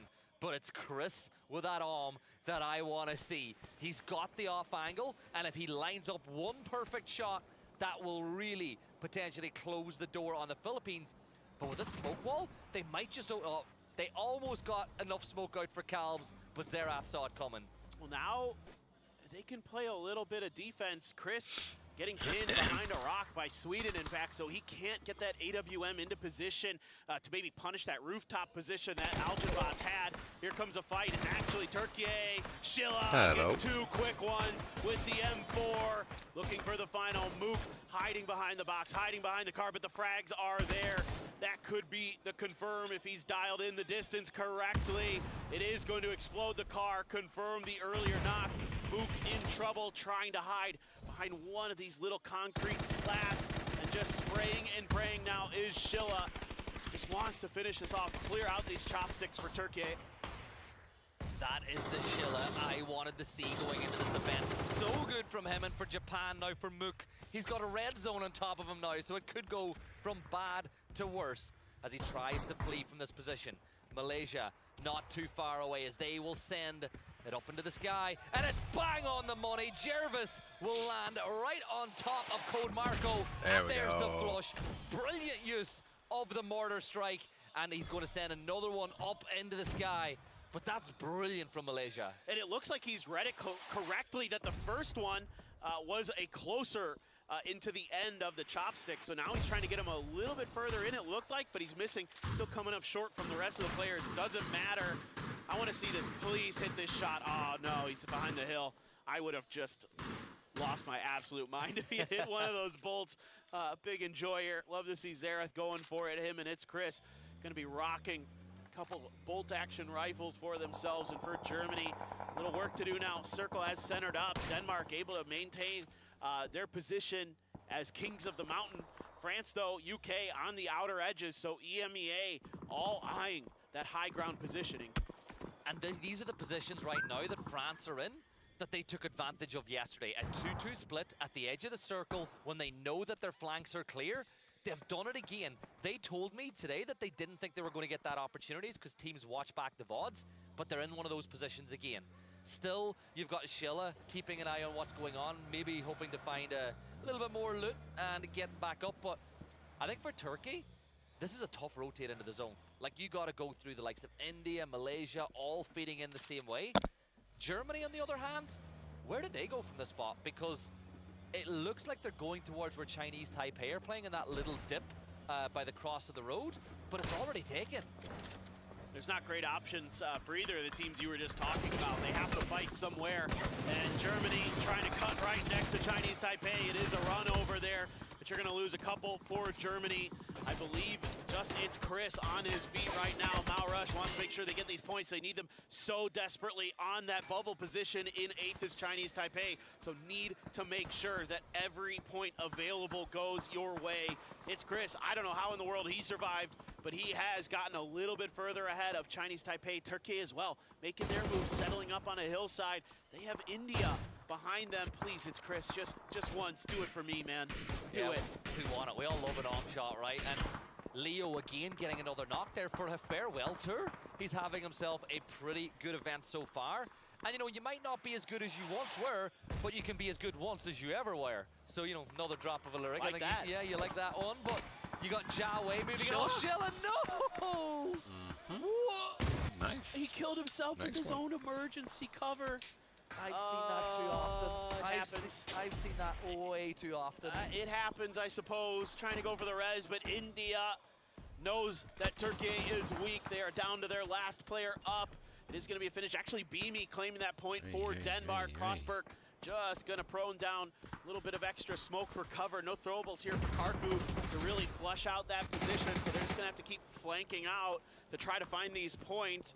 But if they can clean this position out, they're actually going to be safe for a little bit. The car explosion does not find any more kills, and that one will. It is going to be Karku in India claiming a point. Yeah, India picking up another point, clearing a section of the map for themselves as well, which is just as important as the kill itself. We get ready for that next circle swap, and we go to Everest. And Denmark are currently the kings of the hill, but France are climbing that mountain. UK looking to hold back Indonesia, but let's turn our attention to this battle here between not only Norway and Sweden, but Malaysia too. Yeah, Malaysia needs to get a good fight. Needs to kind of try to find a way to scale into the late game, but the grenades are out. They're doing damage. Headshot as well found onto their players. Sweden is going to lose one to Poland on the backside of all of this. IMP with an AK and a 2X. Going to do some damage. Long-range shots from France as well, being peppered into this battle, but nobody's really been able to kick this off. None of those knocks with the nades finding their mark, so everybody's just kind of at a standstill. Yeah, and you can see the Ketters just keeping an eye. Beamy will get a flush as we're starting to see Denmark. They know that opportunities to climb this table are limited, and they have a long ways to go. Now Daffy, he'll look off. The amount of information they can farm, but back down to the Norway-Malaysia fight. The nades are thrown by Itzy, but not quite close enough. Two more that he can pull the pin on. Shen will push a little bit closer up to it. Itzy's nade is good. Down goes Jervis, and it's Itzy once more. Shen will fall. And Norway, they're doing just enough damage to Sweden that Sweden aren't backfilling this fight. This is brilliant, but Pete will get the knock. Pete's been good today. Pete doing some damage as well to Intens. Trying to scoot forward are the rest of Norway. Hyman going for the bolt, looking for a target. Empty, tucked in behind the US, not going to offer him the opportunity. They're trying to surround him. He's down to 22 HP. Intense almost gets knocked.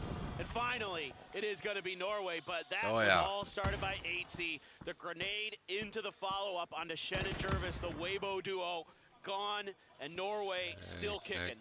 And the Scandinavian showdown is not over yet. But here come India as another team, another challenger has entered the arena. Good aggression for them, pushing up, but Hot Spicy knows exactly where they are, but the window frame will stall them back, and now Karku knows exactly where they are. But this could be an opportunity for Norway to fill back into this gunfight once more by India. India have gone in between the two teams. This could be really bad for them, and maybe it could be the wrong read. Yeah, they need to take a clean fight here and quickly against Sweden, so they don't get backstab too late. Intense is hungry, and Intense has a double. Quickly, Rupesh and Risen down. Intense out into the blue now, wants to take one more. Can't get the spray to go, though. Jeems on the drive-by, finds another. Car's going to explode. He has to get out of there and look for the final member. Trying to claim some points. Hot and Spicy going down. It's actually Poland who finds him. Dropping down the rocks, and it's Mome taking out India, but he is on his last legs. Yeah, instead of being the bread, they were the meat filling as they went between the two teams, and that's what happens. And now Jeems is the last player standing for Norway. Inside the blue, but 7 more kills plus a placement point. Back on top of Everest. Canada still there. Denmark making their way up the hill. I saw France get active on the leaderboard, and Leo for Chinese Taipei is still holding strong, but you have to think that the res on the Malrush won't happen, and it doesn't. Gustav will clean up that one, and it's another point for Denmark. 5 points for them here from kills alone, and they this is the game they really have to take advantage of. I agree with you. I'd love to see Poland go out swinging. Them and Denmark both need these points so desperately. Credit to Denmark holding the top of this mountain for so long with a couple different teams trying to see if they could find a way to kind of bully them off of this position. Indonesia's in a world of trouble, though. They are stuck on a really steep hill. This is going to be very difficult for them to find a way out of that without just sneaking underneath and around maybe France or Canada on the backside. Poland has a little bit of cover to work with underneath the mountain for themselves, and they have nobody on their east, nobody on their south, so it should be relatively safe. Let these teams up here do a little fighting and get a better position. Set yourself up for the late game. Level 3 gear I saw from Marsalek as well, and that could be the difference in these fights as well, as that helmet will be essentially a second life for him.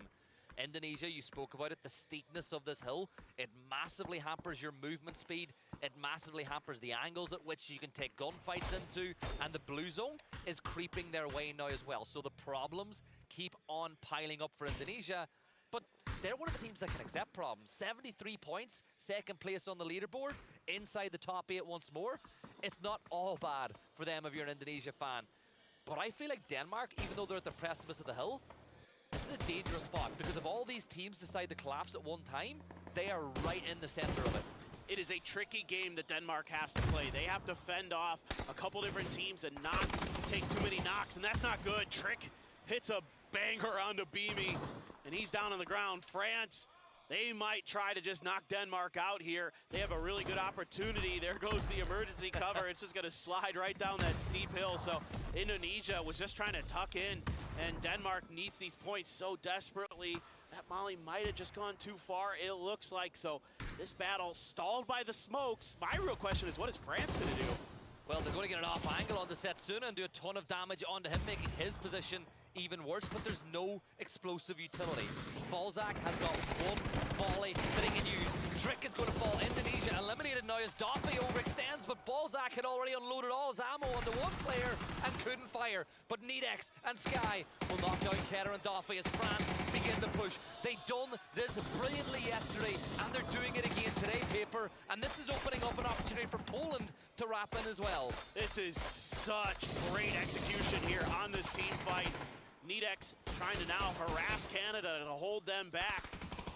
You can see that I think Beamy still alive for Denmark. He was able to tuck in and survive, even steal a point off of France. And Poland, they know that they need these kills, so they're going to try to wrap on the backside. And Nedex somewhat aware. Is he going to be ready for Marsalek to be so close? Marsalek so stellar for Poland yesterday. And surely he's going to hear the footsteps. Marsalek doesn't get knocked. Cappy underneath is going to get knocked. Nedex, 13 HP, still looking for more. And Marsalek's level 3 vest saved his life there in that fight. But France are turning their attention now towards Poland. Nedex steps up once more. Marsalek tries to flee, but he can't run fast enough as Nedex will get the knock. Poland now. Pufa, who is subbed in today, is close, but not close enough. Magster is still away off in the off angle, so Marsalek, you can count him down and out of this game. And while all this is going on, Canada keep climbing the other side of the circle. They've kept themselves out of trouble on this side of the zone, and they are in such a good position to take advantage. And while all this is going on, Paper, Leo for Chinese Taipei, he's just staying quiet, living his best life. I'm kind of curious about Leo's decision in this moment, though. Like, if a fight kicks off between Canada and France, I think I'm going right for Canada. I'm turning my sights to them because they are the danger in terms of the scoreboard, in terms of the leaderboard. That's the team that you want to put down as quickly as possible so they can't gain as much ground onto you. Then they have all 4 players up. They're the only team in that situation right now. Beamy just trying to survive, but I think Nedex is about to get the angle onto him. Can Beamy win the fight? Yes, he can. Beamy one down. Beamy looking for another. Does enough damage. Baldock has to reposition. The stun into his face. The first aid now being attempted. Sky not going to let, but Beamy! What in the world is that? Gets the headshot. That's Sky down.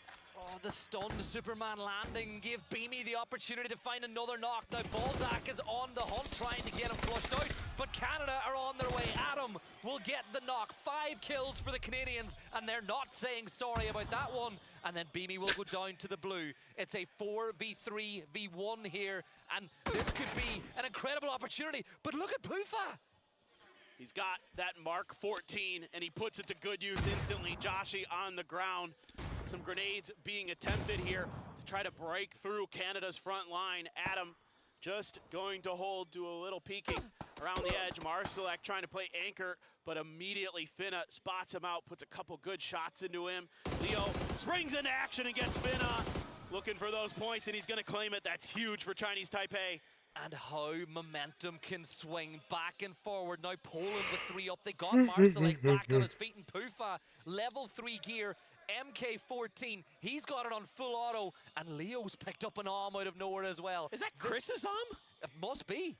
Has to be. This is incredible. There's honestly, all 3 of these teams, if the dominoes go the right way, can still get the win. And the circle has now moved Canada off of the top of the mountain, and they've now got to come down, and they're going to wrap towards Leo. Can he pull the same trick twice? Dude, these are my favorite finishes on Erangel, is in and around this mountain. Some of the best fights you're going to see in the game. Canada would love to get Chinese Taipei and Leo out of this so they could take a fair fight against Poland, and they know that if they could take Chinese Taipei out first, that gives them the better ability to close the gap against a team that's ahead of them in the leaderboard. So this is a great heady play. You would expect this from Canada. You know, Adam, a longtime IGL, such a smart individual when it comes to PUBG esports, but they can't find him. Leo's just tucked in. Yeah, and look, Leo is getting lots of information from his teammates on the mini-map. We can see exactly what the Polish players know based on the pings. So they're like, right, Canada were last seen up to the north, but we know they're starting to wrap around. So they're saying, well, there's only 3 places that we can really get pressed from. So all that information is being fed amongst these teams. It's phase 9, it's center point, it is no man's land in the middle of Everest. And honestly, this is so fun. It is. It's going to come down to kind of a butterfly effect here into phase 9. Who's going to kind of find that first knock? Who's going to outposition who? Who's going to outread this? I think, for Poland, Matster, he's got a lot of heavy lifting he might need to do to keep himself alive, play his life, and do damage to Canada when they have to start making their way downhill. Leo's just trying to find a way to survive, trying to see if he can get some early damage onto Canada. I think he suspects that Canada wants to wrap in his direction to try to get ahead of the curve here. Smokes have to come out for Master for Poland. Make sure that he is going to be safe, but they're grouping up now. Poland wants to maybe try to make a bit of a move early. This is a 2-point kill as well, because if you take down Leo, or Leo can get these kills, you're stopping one of your direct rivals to qualify from getting more points on the board. But Leo has played his hand, but his hand is a good one. He gets the knock on to Shinboy as he's going to fall, but Adam will get that kill. And now Poland have got to be fast. You can see the aggression now. Leo will get his kill first. Marsalek does a ton of damage, but Joshi is going to find the headshot. It's a 2v2 paper, and it is coming right down to the wire. This is absolutely incredible stuff. Two teams who need these points so badly.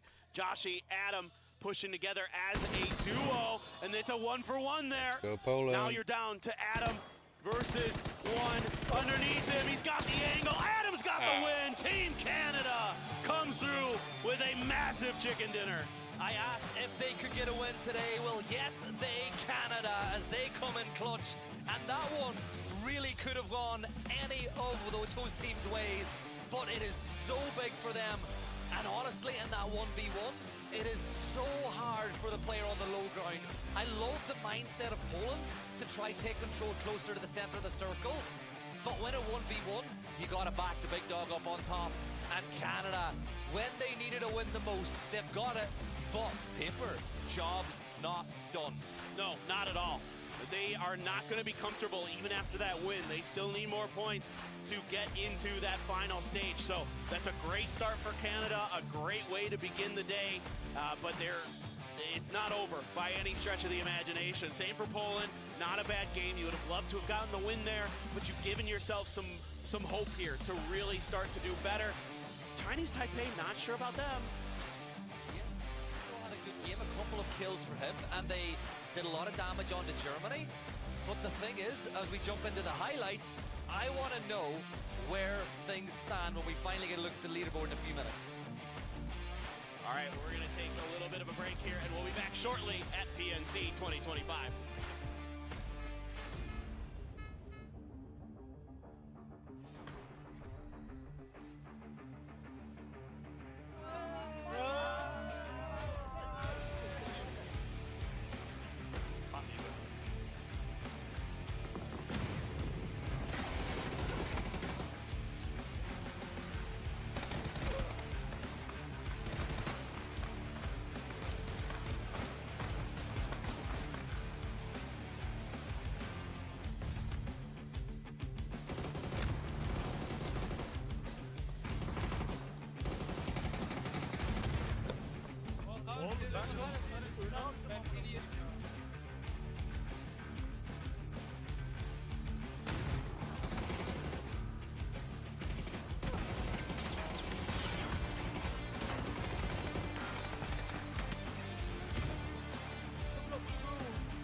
Fueled by the same passion as esports athletes, Zowie continuously develops tailored products, empowering gamers to bring their best out. Today, we are launching the all-new XL2566X Plus, which uses the newly developed Fast TN panel and upgraded Diac 2 technology. The new monitor series continue to evolve, refining details to ensure players can perform their best consistently in games. Dominate with speed. Octopus 8K HE. Scanning every key at the speed of light. customize every key and setting to build a perfect keyboard for your play. Superior keystroke feel. Experience speed like never before. Octopus 8K HE. Azra.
Smooth and original, straight from the underground. Listen to the real funk. Hold on. Watch out, the furious. Better be focused. Listen to the real funk. And it goes a little something like this. It goes on and on and on and on. It goes on and on and on and on. It goes on and on and on and on. Listen to the real funk. 혹시 모델워킹 좀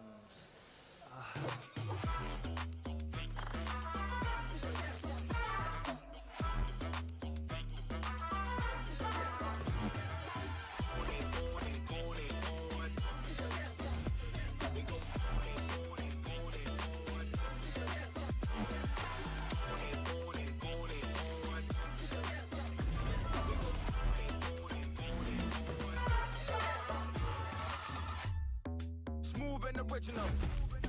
Straight from the underground. And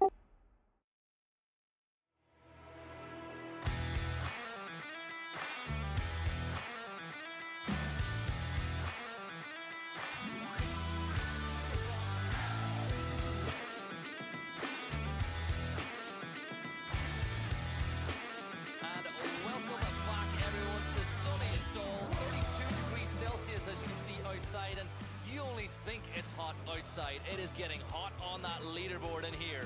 It's hot and humid in Seoul, and the players definitely living up to our expectations. It's the man of the match. It's Adam coming through with a big one, clutching out the win for Team Canada.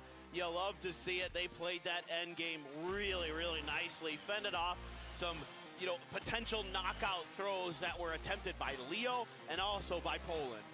And they managed to do what has been their kryptonite this event. They avoided the early game messes, the early game fights, and they were able to play the game on their terms. Now, yes, it did come down to a dice roll at the end, but as we look at the overall match leaderboard, let's see how much they were able to take advantage and capitalize off that game. 19 points on the board. And I'll tell you this, their position will look a lot better now than it did 30 minutes ago. Absolutely, and you love to see that some of the teams that need the points are fighting for it and accumulating them. Denmark right behind them at 15, Poland with 11.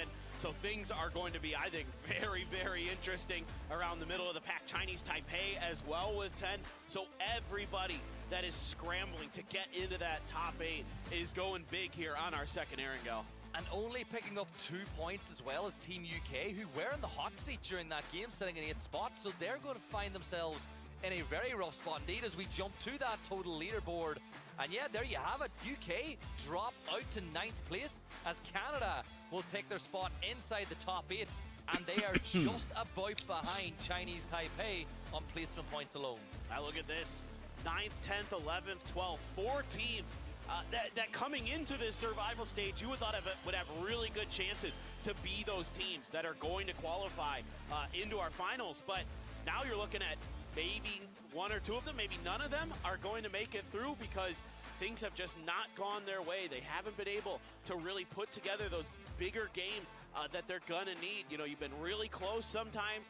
Turkey, yes, they did get a win, but it wasn't the biggest kill win on Miramar. So looking to try to find some footing here as we go over into what a lot of people like to call our wildcard maps, Tego and Rondo, which I love that we have these 2 maps in there. Tego in particular I think is great. A lot of people don't like it, but I think it's quite fun.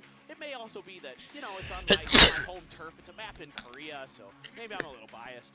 You know what? It's taken a little bit of time to get to the point now where I think all the teams fully understand the flow, and I think it's the same with Rondo. It'll take a little bit more time for everyone to get the flow, but I like Tego because it's, as you said, a change in scenery. It's a real tempo change off the back of Erangel, and honestly, I love how the tempo goes because you'd like to say that Miramar traditionally is the map that has the slower pace. So what we do is we start off nice and high by Erangel, you get a couple of peaks and troughs, and then you just go Rondo, Miramar, Miramar, and it's just madness on the back 3. That's what I like. I like the madness. I'm not gonna lie. I'm a big fan. Yeah, I think Tego's quite interesting because it offers up a bunch of different potential circle endings. Like if it's up on the northern end, there's some of those mountains that are around the southern end of the army base that are really cool, I think. And then in like the southern part, there's the swamps, there's some fields here and there. Nobody likes fields to play in it, but they're fun as hell to watch. So you get some really cool opportunities to really get some varied circles, some varied endings potentially. But yeah, Tego a little bit of a different beast than Erangel. So gonna see who can be our top point earners. Historically it's been USA, they're not here. So the door is wide open, I feel, for some of these teams to make a move. Yeah, and this is a map too where there's a lot more potential for hot drops. This and Rondo, I know that we definitely have a hot drop on Rondo worth keeping an eye on later, but if I'm Team Canada, what I will say as we look at them on the screen, I don't know if the time of our extended break is good for them or bad for them, because they've just got a ton of momentum off that one, and then you have to go away from your computer.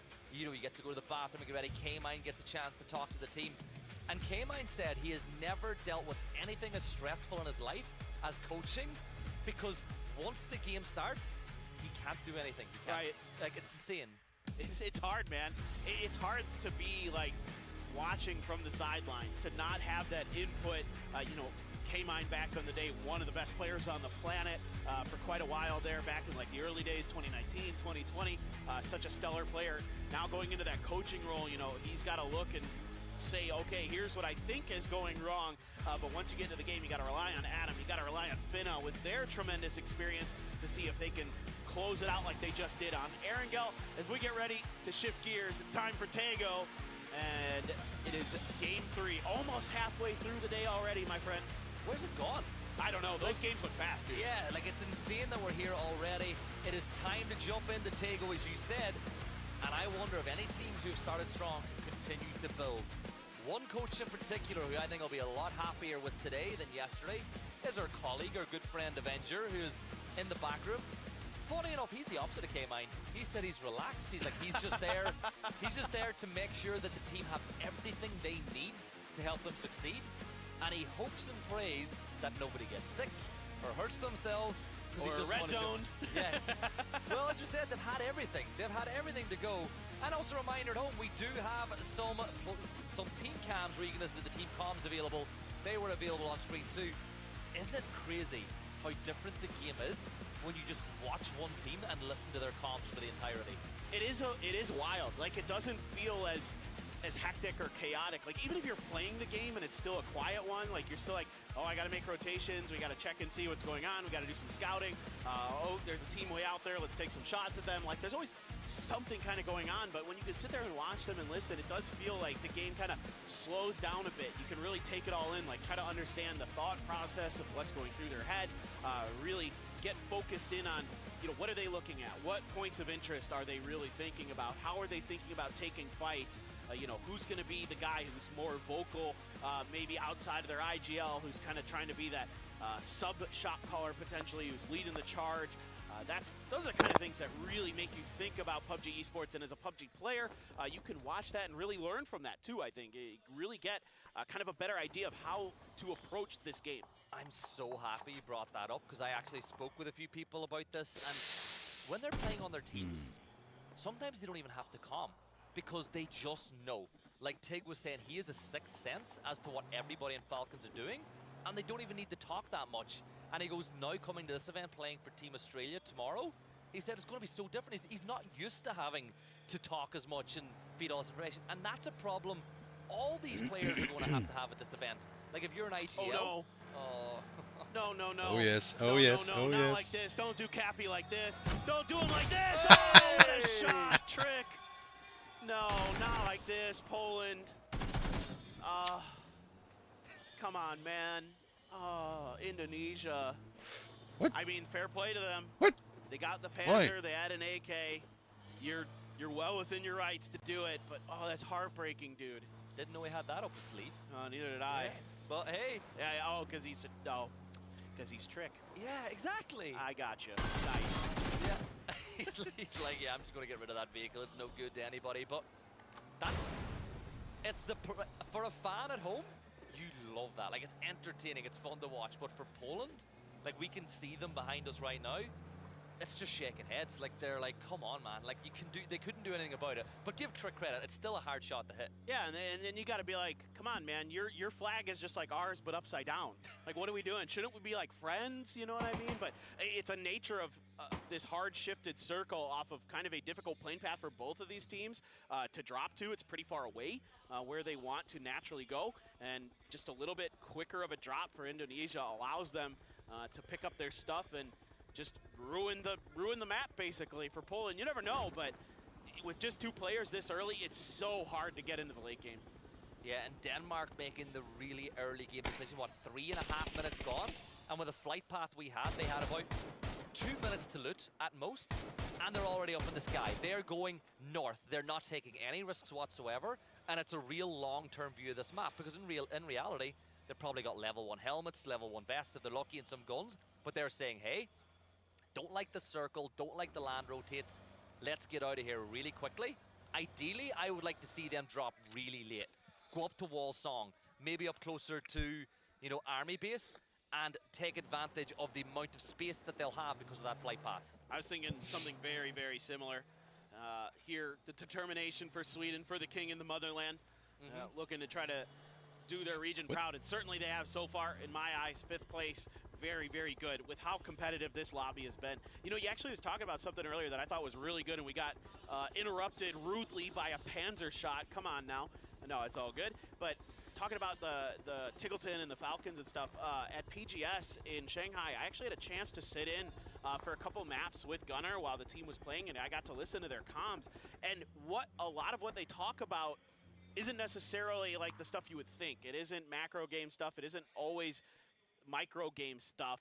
It's what team is around us, because they need to know, like, what are they doing. But I think Denmark got beat to the punch here by Germany. Just thinking of something I'm seeing on the map that could be a problem here in a minute.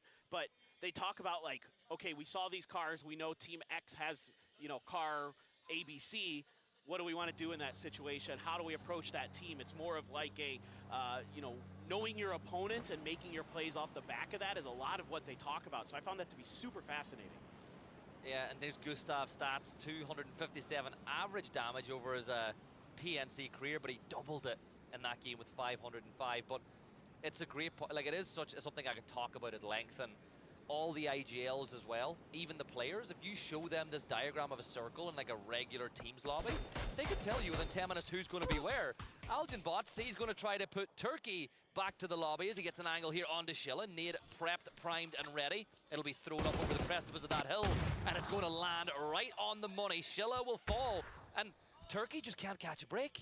This is another team who can't afford to be losing players this early, and you know, in some ways it's just, oh, of course it's the Philippines we're running into. Nailcop taking some damage there as well. Gonna go for the heal in the smoke. Looks like he should be good for it, as Schilla will be confirmed. That was kind of a no-doubter. At that point, Nailcop needs to hit some shots. He needs to get Calbs to back the hell off so he can get out of here. Trying to work with the smokes. May just be able to use that cover, but 10 trip out on the outside. Can't get the shots to land. And this is all happening inside the circle too, so there's no real panic from a team's perspective to get it over done with, unless you're Philippines, who just want to get these points on the board. Another knock on the Nailcop. Smoke grenades will be pushed, but look at Algenbots. He's on the wraparound right now. They know that Turkey have got one player knocked. In a worst case scenario, you've got 2 guns looking your way. But in a normal situation now, you'd expect that at some point, Turkey will only have 1 active gun as they go for the res. But I think Turkey know what's happening. They need to keep these 2 players in the fight, because the Philippines are going to try to choke them out. It shows good awareness of who their opponent is and the way that they've been taking these fights. It's been spread out, you know, fanned out attempts to create multiple flanks by the Philippines. So you know you're going to get 1v1s most likely, and there's nothing you can do about this. Try to punish it, can't do it in time. 10 trip, takes a whole bunch of damage, but actually he's got a little bit of backup. The Philippines is grouped up. They're throwing a curveball here at Turkey on the stairs. What in the world are you doing, Calbs? How do you win that? You've got 5 HP. Oh, there's no, he didn't expect the repeak with the damage done in Calbs. We'll get that. It leaves it all down to Code Marco. All the time I see him play, he's the tip of the spear of the attack of his side. Well, now he's all that is left, and he's got to go up against all of these angry Philippine players, and even more bigger than that, Sweden. Knowing what's going on, reading the fact that they're completely distracted, they can see points for them. And Sweden know a good game here, can see them in. 10 trip will get the kill on DeMarco, but are Sweden going to push, or do they pull back? I think because there's not another knock, maybe it's... Oh, wait, there is another knock. Hold the phone. It's actually Spain from downtown, putting players on the ground, and CJ Calbs gonna still be standing, still fighting back. Want to get this res, as Algenbots was taken down earlier in the affair by Code Marco. Spain here found a great knock across the river. Yeah, and Sweden... they know a good game for Sweden now will get them up into that point, those points that they'll see them through to the next stage. Now, Philippines will just crawl their way inside, get the res off. They've only got 3 players up. And Spain are now helping the Philippines by turning their attention to Sweden. And that's what I was, the enemy of my enemy is my friend. And this is what happens oh so often.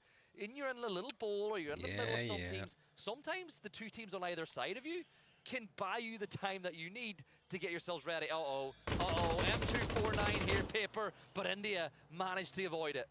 That was close. Took a bunch of damage. Couldn't find the tire, I don't think, on the vehicle either for Brax. It's Chris who got ran over. Whoa, he got launched. What happened? That is PUBG at its finest. Chris just didn't see him coming. Karku will run him over, and India get what is in essence a free point on the board. And here come Malaysia. Shen spraying toward. Is that a Tommy gun I see inside the US as Spain will rock on up? And well, Shen, he manages to find his one, gets a bit of damage, doesn't get the second though, as Arbafak will knock him down. Arbafak wants that point, and that's Shen gone. There was some support behind Shen, but he needed to survive. He needed to stay alive. Spain, I think, attempting a res here. Yeah, Arbafak gonna be going for it. Shadow Echo should be rezzed here in just a moment. Malaysia wasn't in a position to punish that. Where are we gonna go? We know it's gonna be on the northern island somewhere, but it hard shifts down to the southeast. So Godok and Palace still gonna be involved. Norway dead center early, quite fanned out. But look at this fight with Malaysia. They want to finish the job. They want to finish what they started. Spain recovering. Are they just going to peel back? Nope, they're fighting more. Shadow Echo with that Dragunov. Yeah, Pete's going to wrap around to the south, try isolate these two players, as Explicit has gone a little, he's been knocked, he was a little further north, so Malaysia know that they have Spain with their backs to the blue, and they can hold them out. Now damage is going to get dealt onto Shadow Echo as Pete uses that angle that he's created for himself to do some damage, and while all that was going on, the Philippines are back to a 4. You gotta be kidding me. The fact that they're able to get into Palace and get the res is crazy. Jervis outdoes his opponent. Arbafak again, good for at least one more. And Jervis doesn't have any cover. Malaysia has misread the positioning of Spain again, and they're gonna lose another player for it. Yeah, they might win the war here, but they're not going to come out unscathed. They're gonna lose at least 2. And Pete, and he's got it. Good job there, but that's kind of a wonky fight for Malaysia. You can't afford to be losing 2 players this early. Good thing is, though, there's a recall station. That's true. Just on the other side of the bridge. You can see it on the map feed, but here come Indonesia. They're making the cross, and last time they crossed the bridge by the United Kingdom, it didn't go the way they would have planned, as Michael was able to find 2, but this time, well, it shows that sometimes the definition of insanity is not the right way. They can do the same thing over and over again, and you can get different results, but maybe I spoke too soon, as Teddy will cross. But it looks like UK weren't ready for Teddy to be over the bridge. Well, Indonesia's trying to figure out what they want to do. It feels like they're kind of taking a moment to pause. They want to get Simoy across the bridge. He's stuck still on the other side. He's actually peeling off of that. There were some angles found by the UK where they even got a little bit of damage in. As we can see, Algenbots will be making his way back into the match. France now driving up, hearing these shots, wants to see if they can claim a few extra points, that it gets them a little bit closer to the center of the circle as well. Maybe gives them a bit of a pivot position where they can also do some damage to the people to their south. I like this from France. Good stuff again. Honestly, I can't give Sky enough credit for how good his IGLing and decision-making has been. Now, I know it's a team effort and everybody's going to have their input, but your IGL has to be the one that makes the final say. And it just looks like they're making all the right moves at the right time. Indonesia, I think they've done a blinder there, getting everybody across the bridge as well. A bridge camp in place, you've gotten 4 separate vehicles over there, but while we've spoken about that, it looks like Denmark and India have gone head-to-head, and Doffy will get a good nade onto Karku. I think as Denmark, that might be a go signal. That might be the time to put the pedal to the metal here, try to find some more points. Going up against India, you've got some good angles, but look at this off angle. Keter trying to bully his way forward. It is going to be traded quickly by Dofi. Now shot high. Oh man, that grenade landed right at his backside. Almost got the knock. Beamy in the window. If he can land it just a little bit closer, but no, it's on the other side. Car's going to blow up. Shot high, he can do. Oh, Beamy, too good.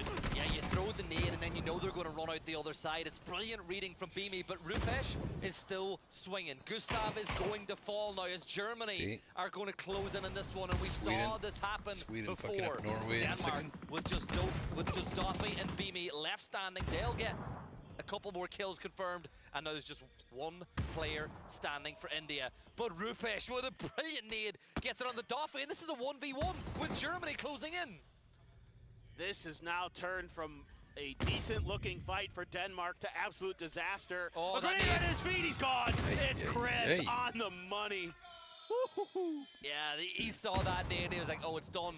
And is that Denmark's dying breath inside of PNC as well? Germany still trying to increase that gap. They're up to 60 points now as UK are pushing towards France. Max with his back to the wall, hops inside the vehicle, but Vard's got himself an angle on the other side. But for France, this is dangerous. This is not where you want to be. Fex with a nade at the ready. If this bounces right off the wall, it'll be great, and it is great. Max will go down, and it's just Balzac and SK Sky left standing. Tough position to be in here for France now. The UK, another team needing these points, so they have to press this fight. And a great flank there from Vard. Sky fighting back, able to find one, but they're cleaned out. He did get the flush onto Michael, so you do lose one in that fight. And over towards Chinese Taipei, Teddy did get knocked. They want to get the res here onto the veteran Leo. Are they going to be afforded the opportunity? Seems like yes.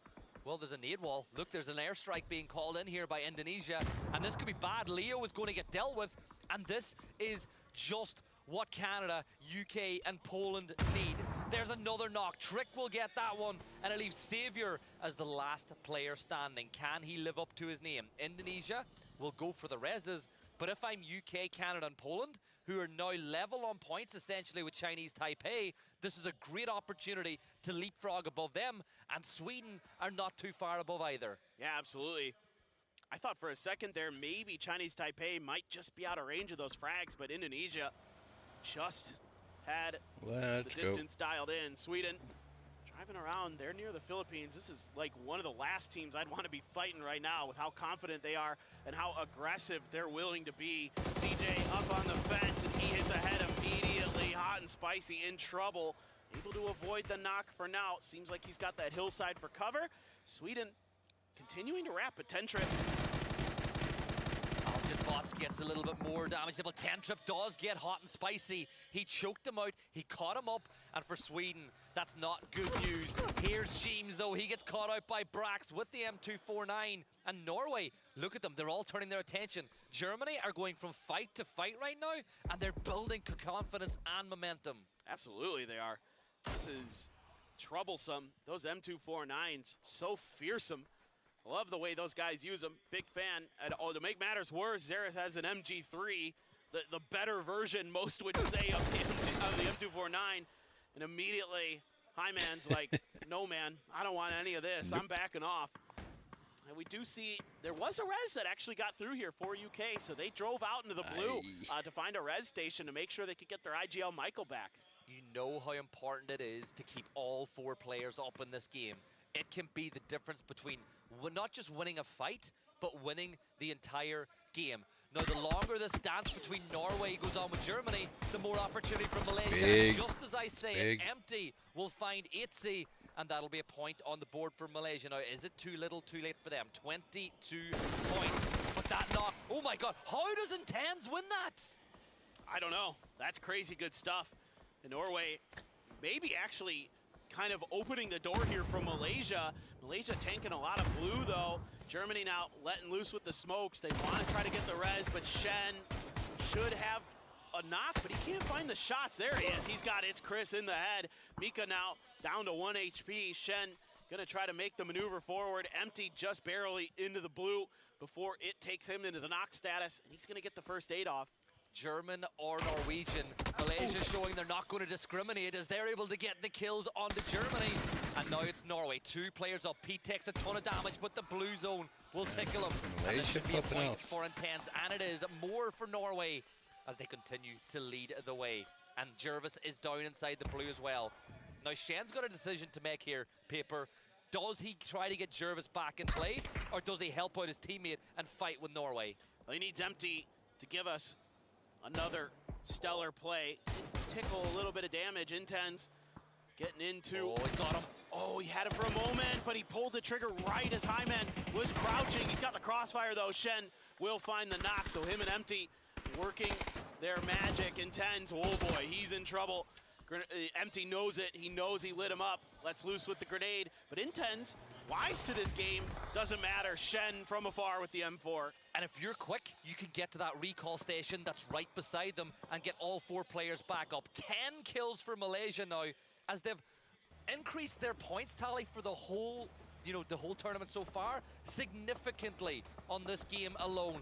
And if they get back to a 4 with the momentum that they've found and the circle that they've got so much space to play with. That's a great point. They've got some crates that had dropped just to their east as well. Maybe could get a little bit of extra util if those already haven't been scavenged. I'm not sure when they drop, so hard to say for sure, but center up with the circle, indeed. Indonesia just gonna be turtling Sweden just to their southeast. Savior still alive for Chinese Taipei. Japan still kicking in this one with 4 up on the north side. Philippines on the southeast. UK over on the east. Looks like our observers considering that Philippines has maybe made the option to go for the fight against Sweden. They do have a hillside to work with just on that southeast edge. I think you just park up on that hillside for a while. See what's happening elsewhere. Scout out to where Sweden are, and if you think the pressure is too hot, just use the terrain to your advantage. Way up to the north, you've still got Japan in play. They're getting not too far away, but Philippines, we're getting on board with their POV. And Sweden, tagging a little bit of damage on, getting a little bit of damage tag onto them by the Philippines. It might just open the door. Look towards the north as well. Canada and UK, 2 teams literally beside each other in the leaderboard, are right beside each other on the map as well. That could be a pivotal fight in the outcome of this survival stage, no doubt about it. Canada on the outside of the circle, on the other side of a road, back in dark. Well, his vehicle was going to explode. Anyway, Calbs gets the knock with the barrel. Doesn't actually fall. Doesn't matter. Tentrip is here to claim it. I thought maybe the vehicle might just take him out, but Tentrip was there anyway. And this is a nice setup here for the Philippines. They've got a hillside. They're going to get the res. They're going to have a ton of info on what's going on in this circle. Shen gone. Yeah, and vital points there for Marsalek as well in Poland. Sweden looking to secure their borders, but Marsalek's got Mome in his sight, spots out the toe. 16 damage is all that will deal to Mome. But for Marsalek, it's enough to give him his teammate.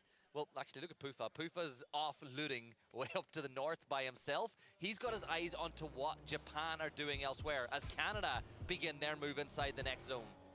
All right. Setting up the smoke wall across the road. Gonna be able to leapfrog their way up into another ditch, it looks like.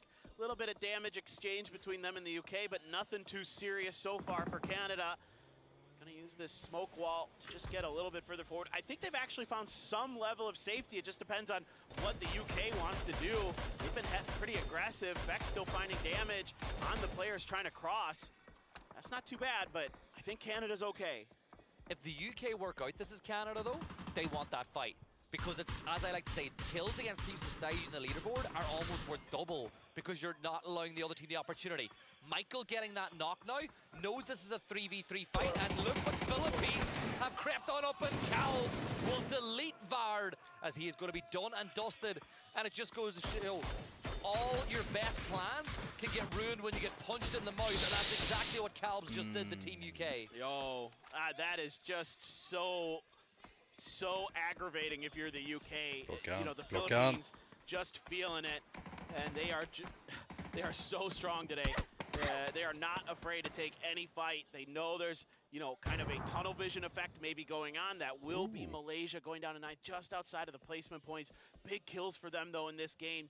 Maybe still a chance. It's going to have to be some monster Miramars and a Rondo for them. Japan driving right on through, and they lose 2. Run AX, Fevin down. Indonesia thinking about some grenades. I don't know if they're going to need them. Mook gone. Japan just can't find any safety. Yeah, bottom of the leaderboard and things not looking any better, but Poland managed to find a vital point in that as well, as Pufa will get dealt with. And now they should be able to get the res off. I'm looking as well. Chinese Taipei are still alive inside the blue. Every team that falls from this point on, if they can stay alive, is an extra point in their coffers. They need this because they are right on the cusp now, and UK are just 1 point behind. Yeah, absolutely. Kind of a battle of survival now. The UK, though, pinned between Calbs for the Philippines and the full 4-man force of Canada. Can't really get any comfort. They haven't been able to find those extra knocks to break some space open. If they could get Calbs down, there's an opportunity to maybe make a southern rotation. I don't know, but this is looking very difficult for the UK. I have a hard time seeing them without some tremendous shooting getting through this. The good news for them is Calbs is all on his own, and I think they've kind of sussed that out, and they're going to put some pressure in his direction. He's recognizing it. Actually, Canada kind of helping the UK out a bit here. Calbs in trouble. He should be dead. Yeah, he somehow managed to dodge and dip dive and dodge his way around, but Joshi will land at the telling blow. Philippines should not get that res, but stranger things have happened. And as you said, that has opened up somewhere. Well, I don't know if that's opened up somewhere for the UK to rotate into, or told them if we run that gauntlet, Canada have got open eyes on it. So they're now smartly rotating back towards Canada to play this little dip, this ridge line, and see if maybe they can get an extra couple of placement points and maybe get a knock on to Canada that opens up them an avenue into the circle. Yeah, no, this is good awareness, though, from the UK. Bully Calbs back a little bit, now at least try to survive a little bit further into this game, but Xavier still tucked into the shack, not going anywhere anytime soon. Canada, 4 players stuck on an edge of the circle, just all eyes on the UK. They want to make sure that the UK can't get any further in this game. You don't care too much about what Japan's doing right now. A little bit of cover there as well. The emergencies coming through. Joshi gets the knock on to Michael, though. Tentrip does trade that out. Canada, 3 players behind those little triangles. Oh wow, Philippines really do have got eyes on everything inside this circle. They are just the overwatch, the overlords of what's going on, and if they can spot out Adam, like, Philippines hold the key into this circle for both of these sides. Look at the 3 players stacked up now. Adam is going to get knocked by Tentrip, and this could not be going better for Team UK. They're trying to steal the kills away. Tentrip with another one. Vex gets the last one, and Canada fall. And with that, Chinese Taipei's extra point puts them above Canada, and UK just need 1 more point to leapfrog them as well. But will they get it here, Paper? Because they're in pain. I don't know. This is so tough. Teddy gets the angle onto Michael. He's been knocked quite a few times, so Fex quick to go for that res. Wants to get that extra player in there to try to get further into this. I mean, Tentrip, dude, he has been just a monster in this survival stage. He was the top damage dealer going into date. He's going to get another. Look at this, 584 damage right now. He is just frying. 6 kills total, looking for more. Trick out in the open, can't get the knock. Goni stuck behind his vehicle. Fevin gonna drive up there, wants the res, but I don't know if Indonesia's gonna allow it. A star is rising here at PNC with Tentrip really putting in the work for his team. Xavier still alive as Tentrip, well, is his reign of terror going to end? He gets knocked, but you feel like they should get that res. UK, they've got themselves a car. Once Fex is on his... Oh no, Xavier, stop that. Give them a chance, come on. He's not interested in that. He wants to try to finish this. Algin bots as well, storming across the hillside, shut down by some damage, but not before he gets a knock. Setsuna letting go with some frags to see if he can get a knock, but Philippines, few players very weak, but not down. And Indonesia has found this hillside, has claimed some real estate. Japan doesn't seem keen on doing anything besides holding their own hillside. Yeah, and Fevin is moving this way. Now, this is a very tough push for Japan, as Indonesia will get all their assets back into one spot to repel this push. Philippines back up to a 4 as well.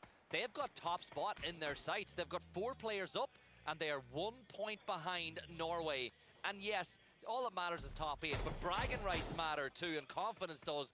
And I'm going to say this, if Chinese Taipei qualify, this game right now from Xavier, he's got no kills, but he's secured 3 placement points as a solo for so long. These are the hidden, the crazy points, the points that people don't talk about enough when teams get over the line. Yeah, those salvage points, so important. I'm not sure how many smokes Xavier has left. He's gonna need a couple more, I think, to get into the circle. Michael as well, trying to use some smokes to find some way to survive a little bit longer, but CJ knows it, and he's just peppering. Plenty of ammo in the back pocket there for that 5.5 gun. Xavier looks like he does actually have quite a few smokes left, so there's a world where Xavier gets into this next circle and is able to secure even more placement points. And even if he can get the kill onto Michael, like, there's so many teams hoping to find the kill onto the 2 players inside the blue. And in reality, Michael's got to move first. Xavier is closer to the edge of the circle. Japan, they now need to move in as well. Indonesia, they've got themselves the crates that they're going to play. But it's the Philippines with another kill as they will now go top of the leaderboard paper, and they are in a wonderful position. And I think Xavier might just be about to follow UK out the back door. I mean, the confidence is just paying dividends for the Philippines. You know, taking fights early, taking fights often. Calbs as well, able to be rezzed, was a pivotal moment here for them. Now they're going to group up into a 2-2 split. Roni trying to press his way forward. Xavier maybe at the end of his run. Calbs, that grenade, if it's good, should be plenty. And it is. That's going to be Chinese Taipei out, but huge placement points coming through for them. Yeah, those extra points, the 4 points, putting them back into 7th place. Indonesia now, Philippines and Japan are going to brawl for victory. Bevan gets the opening knock onto Trick as Japan look to climb the leaderboard. They may be bottom, but they've got pride to play for. Molly and headshots combining to find even more damage. Trick gets inside, and look at the flank from Calbs, just buying his team precious seconds as Philippines now, they're trying to catch these teams in a sandwich. Oh, Fevin trying to do what he can to keep the Philippines at arm's length, but they're not having any of it. They know he's weak. Starting to push around the corner. How in the world did he do that? 16 HP. Calbs never saw him in the bushes. It will be Japan going down there. Simoy gonna swing in from behind to claim his prize.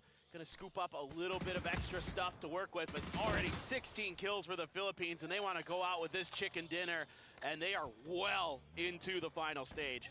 Yeah, Trick with just the AUG to work with as damage is dealt on to Simoy by Algin bots, and 10-Trip dealt with.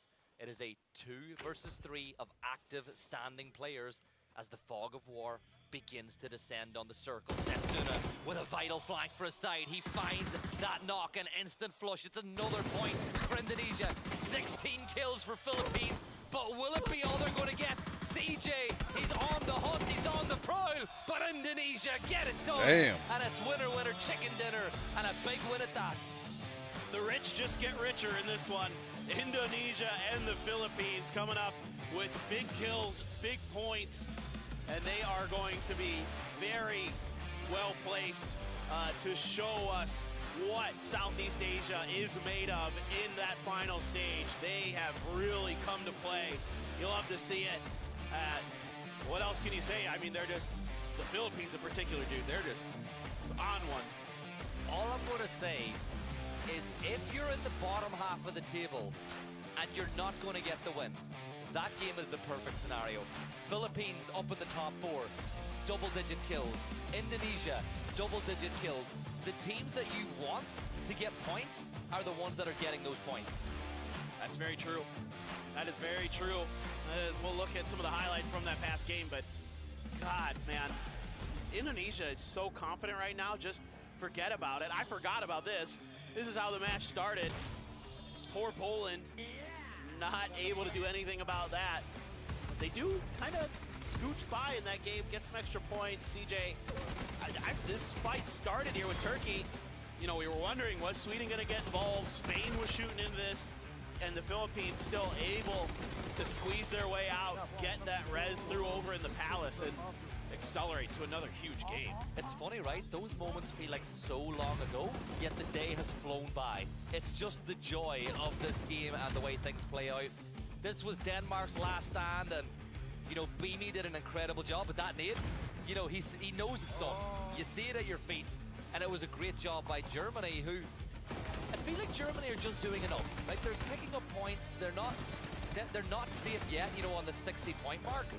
But they're getting, if they just keep this average up today, they'll be fine. Oh yeah, they just play their style, you know, just play edge, take the fights if they look good, and see what comes out of it. And it's working wonders. The fact that Malaysia gets all their players up, gets some kills, a little bit of frustration there, but you know what? It do be like that. Philippines, well, you're watching the Trip show. I mean, the guy was farming damage yesterday, and he's just right back to it today. If you picked him up on your fantasy team, you're a genius. Congratulations. You are rewarded with a lot of points. His name's his rating, right? A 10. He's a 10. I'm not even lying. He's playing that well. CJ as well has been really good. Like, I think it's another player we got to give some credit to, but it is, yes, it's massive congratulations to Indonesia for getting that chicken dinner, but they're through. They've got themselves into that spot. For me now, it is all about 6th spot down through to like 11th or 12th. Because all those teams are in the hunt for those spots. And with that being the case, some teams that you and I are friends on are going to be going home at the end of today. No, that's basically a given at this point with the way the leaderboard is shaking out. So that's, yeah, where our focus is going to be mostly. We kind of have some of these top teams who we know they're pretty much good to go. I think the point threshold is going to be interesting to see where it ends up. I think Scoob might not have been too far off there. It looks like it's starting to creep up into that 60-point territory, maybe a little bit above that, but everybody's scraping for it. I mean, Savior there just doing his damnedest. UK as well. They know how important every single one of those points was. They clawed their way through as best as they could. Canada, though, getting just absolutely ripped out of that lobby by the Philippines. That's a heartbreaker.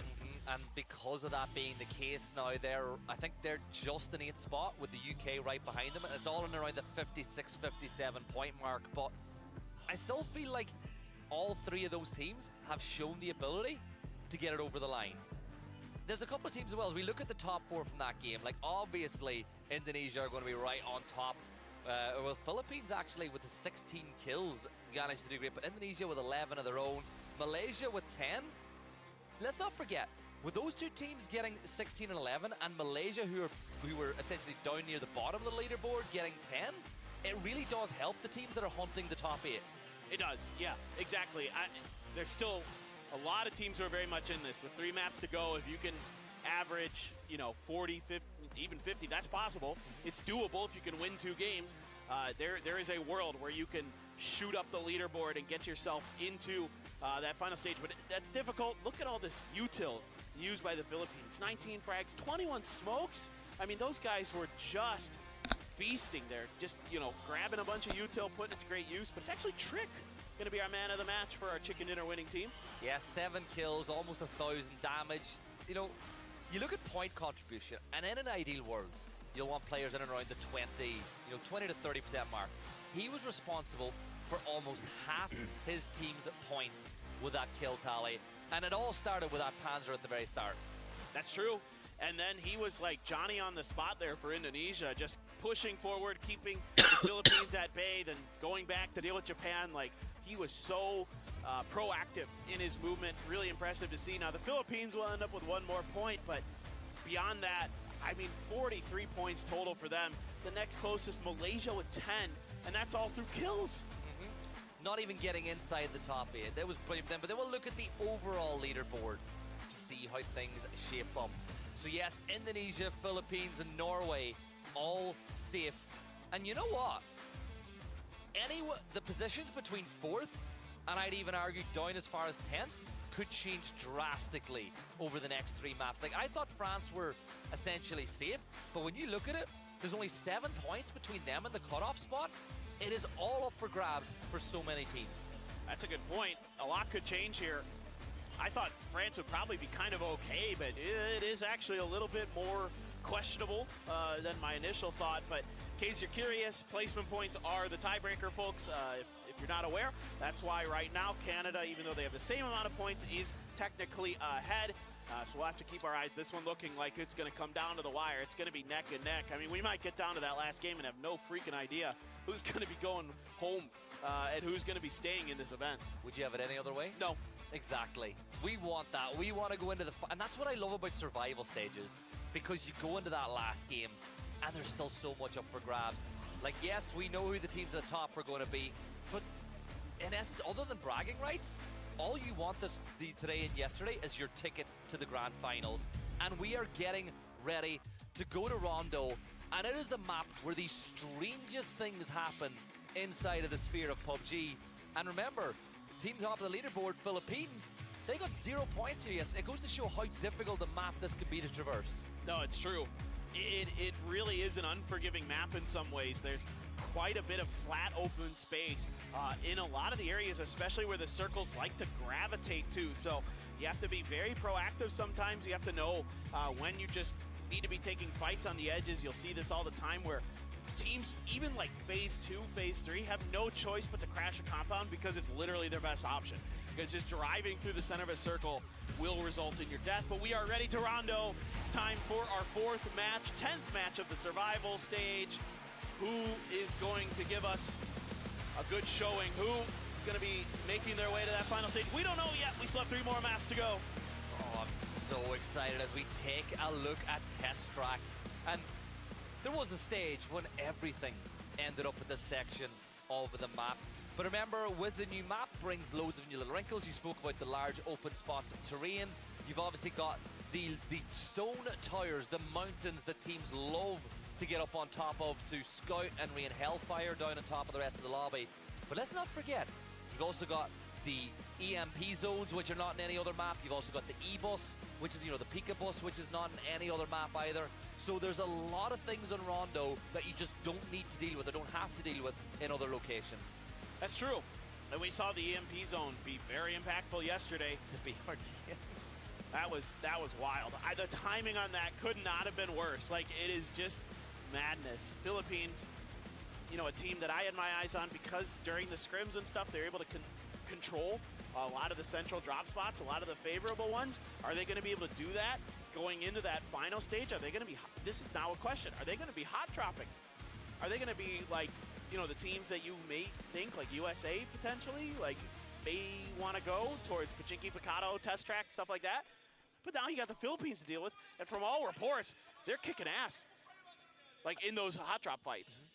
A little birdie told me that Australia have got pretty good drops for the weekend. So, okay. So we'll talk about that. But we've got ourselves a hot drop here inside of Rondo, and it's really the rich against the poor. It is Spain against Indonesia. And you know what? Spain, you might not be making it through, but let's give us something to be positive about. You know, get yourself some memories, get yourself some clips, because at the end of the day, you might not ever get to play on a LAN again, so enjoy every moment. And how good would it be go home and say, yeah, you know, I got a couple of kills against Indonesia, absolutely destroyed them in a hot drop on Rondo. That would be nice. That definitely is something that everybody wants to have. Tell the grandkids someday, you know, hey, I took down Simoy in a 1v1 on Rondo. As he's flanking out now, looking for some positioning. Indonesia taking this fight pretty similar to how I would say the Philippines like to take theirs. So seems to be kind of an modus operandi for some of these Southeast Asian teams. Yeah, I love how Indonesia are the aggressors here. Like when I look at a hot drop, what I always like to look at is the positions of the teams. Indonesia have tried to choke out Spain, so they've surrounded them on all sides, whereas Spain have all grouped on one spot. There's pros and cons. If Indonesia get the first knock, they can really put the pressure on the Spain. However, with them playing the way they are, if Spain get the first knock, that player's done. You're so isolated from the rest of your team that you're out. So Simoy right now is the one to keep an eye on, as he has gone all the way around the northeast side of Hopan. This is Special Agent Teddy trying to sneak his way through. And he, so far, I believe, is undetected. He's been really careful about not making noise. Simoy just waiting to get some confirmation, potentially, on where the positions of the players from Spain are. Some shots ring out. Teddy not going to move a muscle, though. As we look over to France, who's by Philippines. This is horrible for France. Algin bots, no problem. Headshot onto Nedix, and that is not the player you want to be losing here. The cavalry's coming in too. Here comes Tentrip. So France have got to deal with Algin bots quick. Now he's done the smart thing. He's retreated down the hill on the side that there's some pressure on. I think Turkey might get an angle on that fight as well, but we'll jump back to Ho-Ran as we see Teddy almost finding that knock onto Demolizer, and maybe with a bit more aggression, a bit more speed and purpose, he'll be able to find that one. And it looks like France, they've given up on Nedex. I think that's the right thing to do, just because of the terrain and because of how much stay here longer could impact your late game. They've done the right thing. They've fallen back, they've given up the kill, and Tentrip confirms it, but Algin bots with a great spray got the knock. Balzac maybe had a brief window there where he could have done some damage, but Kalb's inside of his vehicle, not going to take any. Circling around, and so far it seems like this one's going to eventually just come to an agreement between France and the Philippines that, okay, you guys get that one, we get the north, you get the south. Let's draw that line of demarcation for now, although that knock came through for Trick. Problems for Spain. Arbifax just picking, he can't really get the read. Does spray through the smoke, it does a ton of damage on the Trick, but not enough to get that vital knock. Teddy will get the knock on the Shadow Echo, and now things looking really bad for Spain. A 3 versus 2 of standing players. Explicit, he's not going to get rezzed anytime soon. He's up on top of the roof line, but all the longer this goes on, the more this is impacting these teams' ability to get more points in the late game, because all the action is happening elsewhere in the circle. Teddy gets another good knock on to Arbifac, and Nate is thrown up, but Teddy avoids it. Oh, and it's GG. Teddy did a great job up on that roof. He was so patient there against Arbifac.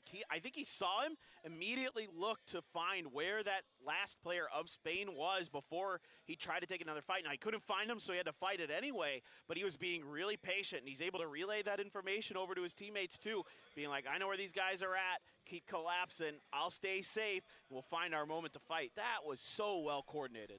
Yeah, and the thing about it is they didn't even need the recall system. That's how clean they were in that battle. As we turn our attention to Malaysia, now, they are in 14th place. They're a long ways off of 8th. They're 30 points away.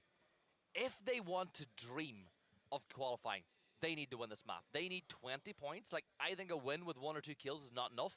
They need 20 points here, and that just gives them the chance at a ticket of entry. It guarantees nothing, but it's do or die for them, I think, at this point. I agree. It has to be huge games, multiple huge games for Malaysia. So we'll see if they can get it started. Goni, SKS in hand. They're doing a little bit of a bridge camp. I think seeing that kill feed, maybe just reading that Indonesia might wrap this way after winning that battle against Spain. So we have a chance here to get ourselves some much needed points, get a little confidence, get a little pride. Chinese Taipei just gonna split up 2-2. Around those mountains, just looking to get a little info and looking to survive in this one. That's their MO.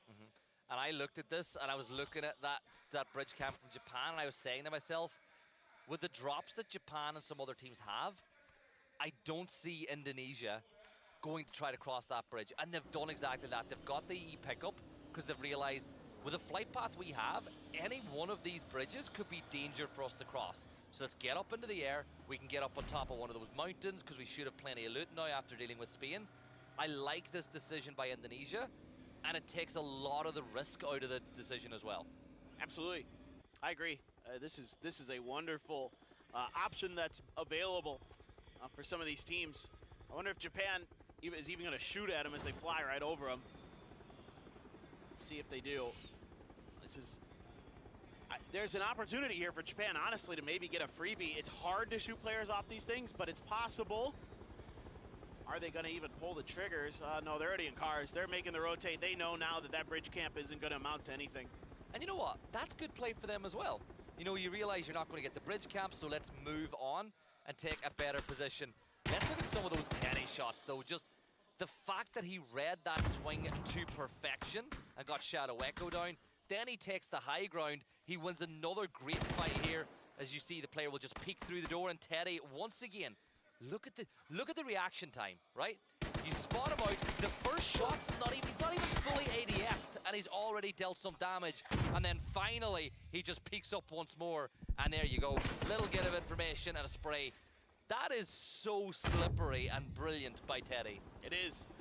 And the decision there to just hold the trigger down, knowing that his opponent was going to re-peek, or just at least anticipating that's hard to do, to keep your spray that in control for that long, and he's doing a great job of it. Of course, a lot of players at this level very capable of stuff like that. As Poland, 2-2 split, huge 2-2 split for Poland on the map. As you can see, you can't even see the other two members from Cappy's position. Teddy, they're still up in the air. I would assume they were going to take one of those, like, I call them pillars of God, those really tall mountains, but we'll see where they want to go. There's a lot that's already contested in the middle, so not a lot of free real estate available necessarily. Oh, that's free for Bard. Bard gets those all day, and that's an easy point pickup for Team UK, and boy, do they need it, because that puts them into the top 8. Braxco, look, anybody who knows European PUBG knows that the Germans, no matter what team they're on, love using the gliders to get information and they're some of the best in the world at doing so. So Braxco, he's going to move in there. There we go. Top 5 points for Rondo the last time around. Germany took great advantage of this map. They need, if they give a good game here and a win, you could safely say they should be in the next week. For sure, no doubt about it. Them in Thailand love the gliders, so looking forward to, if Germany gets through into that final stage, which is looking pretty good, we get to see a little maybe glider v glider battles. Malaysia making their move pretty quickly here from their position, but this hard shift down to the southwest, really brutal for a lot of these teams to deal with. France is going to make a wide wrap. Indonesia is going to claim a ton of real estate. What a pickup for them in terms of positioning, in terms of information they're going to be able to gather. It looks like they've got some high ground stuff available. So India up on the north side have safety, but they want to claim a little bit more territory. Yeah, Rupesh will just go a little deeper, and if he finds somewhere that's good and clean and clear, you might just see them all move on to that position. Like Karku's on the move already. Maybe he's going to join them and play that 2-2 split. Team UK, they're rotating now outside the circle. They're going to follow not too far behind France as they move in from that eastern side of the zone. And they're going to find a lot of free real estate as well. They've got a ridgeline just as they crest into the circle that they can play. You've got some cover inside the paddy fields. If you go too far, though, that's where you start running into trouble with the likes of Malaysia and even Canada, but further north. I love that you say paddy fields. I do really appreciate that. It's great. I love it. All right, over here, India did try to press a little bit further forward, and they haven't really taken much damage, so not the end of the world here at all. You can blow up some of those gas pumps if you so choose. Might be worth doing. Your cars are losing tires here too for India. That's kind of a problem potentially going forward as this game gets further and further on. Poland, a team that is going to not shy away from trying to do damage to you if they can find the opportunity. So now maybe getting a little bit of a better spot. Rupesh trying to reposition the car there. France on the move around the edge of the lake, and they have found themselves even more open space. Plenty to work with. Chinese Taipei ahead. Yeah, I think India need to pop those, the fuel pumps, the gas pumps themselves. Take any risk of another team using it against you, deal with it, and then move to play on. And I think Poland are smart enough to know if they don't pop it, Poland will use that as an entry a little bit later on. France, though, they've got themselves in this position. I think with 3 players up, it's a good spot to play, because if you lose players, if you get knocked, you've got lots of little crevices and crags that you can hide into and try to maximize points, similar to what we saw Chinese Taipei do in the last map. But look at Braxco. The information he is feeding right now to the rest of the team is so valuable. He can give them all of Japan's next moves before Japan even realize the moves they're making. Exactly. It allows you to get in those spots to take pot shots, to take sprays at the rotating players. Parachuting down, and Philippines in trouble. You're able to land one, but the other not long for this world. 10 trip gone. Finna gonna clean up that one, and Philippines down to 2 players here. Just trying to survive, I guess, at this point. I mean, look, Philippines, they've done their job for today. They can have a little bit of fun. They can kind of just try to survive, and, well, the circle's going to be favorable to them for now. Up into the northeast, and France, Chinese Taipei making quick rotations. This is actually super important, this battle down in the south. Yeah, and France are rotating. They're on the move. Pete is inside the garage, and I think that France want it. They're moving now. Pete, he is going to get out of dodge as quick as possible. He's on a bike, so he exposes his back to the team. France can't land the shot of note, an empty. We'll put in some good covering fire for his teammate to make his way back on in. And you know what? For France, it's all about picking up points. I'd be putting the coupe in the garage, if I'm being honest, with the amount of damage that this one has taken. But you know what? It's better to be able to move everybody, I guess, than just move 2. I'm a bit worried about that vehicle. If somebody from Malaysia finds an angle and just blows it up, then all of a sudden you're just kind of like stuck in the back there, not really giving yourself a lot of opportunities to go shooting. Shooting, though, is what Teddy has been doing very well this game. He finds another knock, this time on a Mook from Japan. Looking for more damage on the Run AX, but that's the helmet gone. That's the flush found. Germany scooches next to Turkey, losing some players here and there. Both teams, Breck's gone. Turkey losing one as well. Crossberg down. Chris, let's loose with a grenade. not finding much there, as Turkey going to reinforce and try to take this battle square on. Yeah, 3 players up for Turkey. They're in a bad spot, but Code Marco, he gets a great spray onto Chris, and that's the knock that they need. Now you can see that Mika is up on the high ground with the M, or with the Mini, but I think he's just going to move on out of there, and Norway will try to... How often have we seen Norway and Germany so close together? I love how no matter what the map is, some teams are just magnetized towards each other. Yeah, it was like yesterday with like Canada and India, just seemed like they were destined to fight no matter what the situation was. You know, and that's kind of like a regional thing sometimes too here, where you have similar ideas on how to play the game, similar thought processes on what the options available to you are. How in the world did Philippines get another res to come through? Now you're looking at some damage, and Adam again. Look at that. That is nasty. CJ down and out from the Dragunov. Have you seen the net result of that kill? Now Canada jump into 6th place from 9th, and with that Sweden are now pulled into that mix. Now Calb's up on the high ground, will continue dealing damage on, and with the circle being what it is, if I'm Canada, I am hugging that mountain. You don't want to expose yourself to Calbs, and you can use the mountain as cover from elsewhere. Great nades from Cappe will find the knock on the Runax as Japan are in a ton of trouble, and you know what? 3 does not go into 1, and 3 teams cannot share this section of the map. Oh, Goni there, taking a bunch of damage from the blue zone, had to reposition. Chinese Taipei dropping right on top of Norway. Jeeves has a player right in front of him. That's just gifted, but as he tries to wrap the corner, he's gonna get taken down here.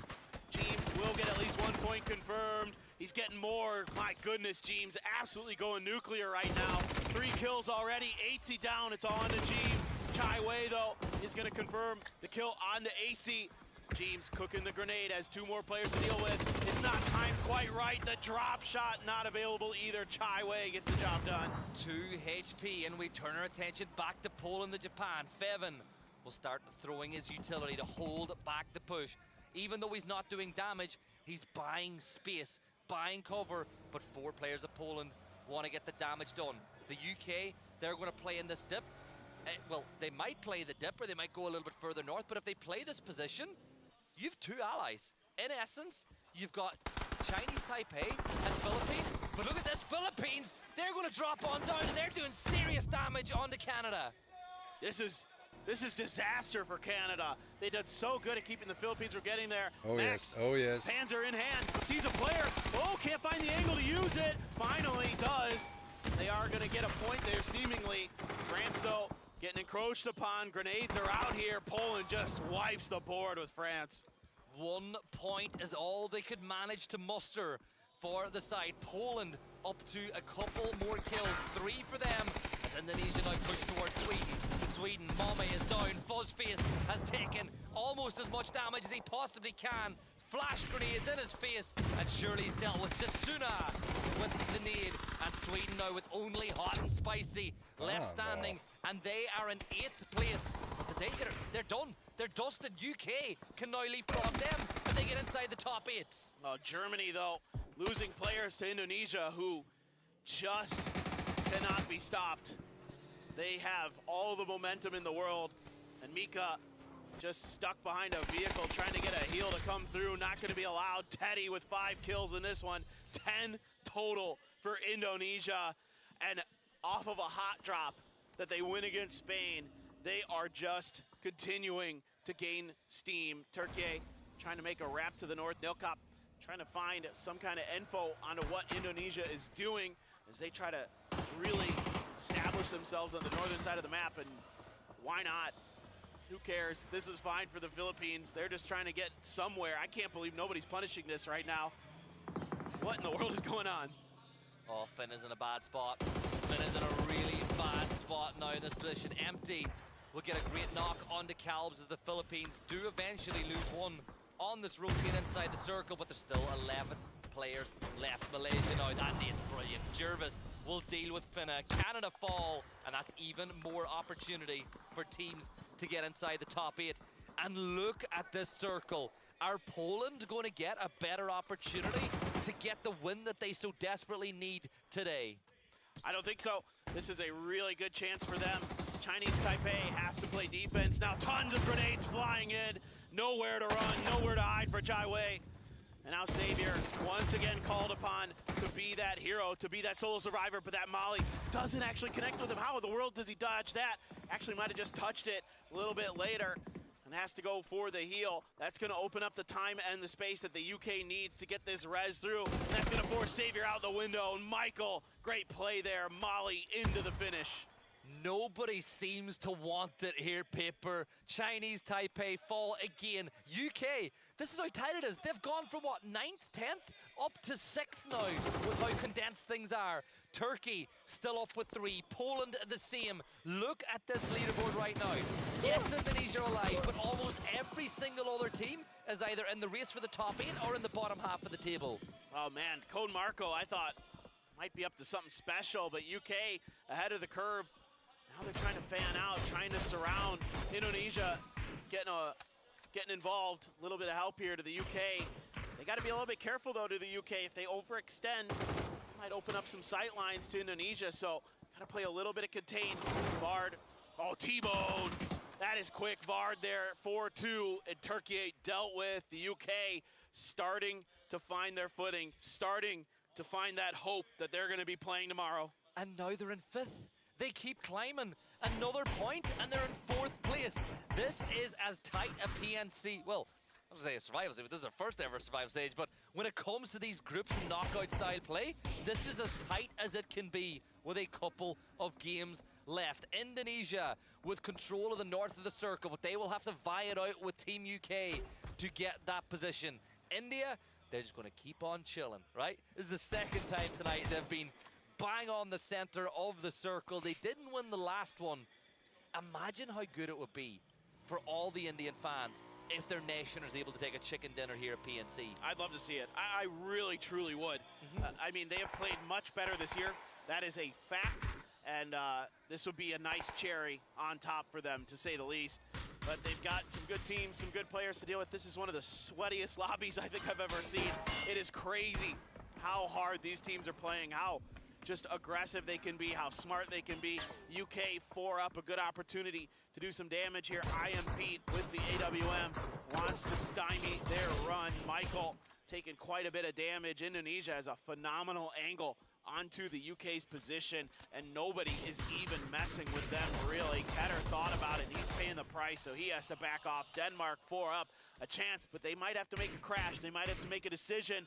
I think Poland needs to get Pufa back over with the other two players. Yeah. He cannot be on his own there. Yeah, 100%. I agree with you, because Denmark's only real avenue into the circle now is to crash that spot of the compound. Now, they might do something different, but with the players they have, if they know that Pufa's alone, you can't even think about it. You just got to full set, and Pufa's on his way. If I see that car on the move, if I'm Gustav, I'm going, guys, take it. Right now, get in there, because Poland have fully regrouped. I love it. I love the decision here by Poland, and now Denmark doing exactly what you're talking about. This is really heady stuff that you're seeing. And this is going to be a great opportunity for Denmark as well to claim a much-needed win here. At 35 points, could skyrocket up the leaderboard.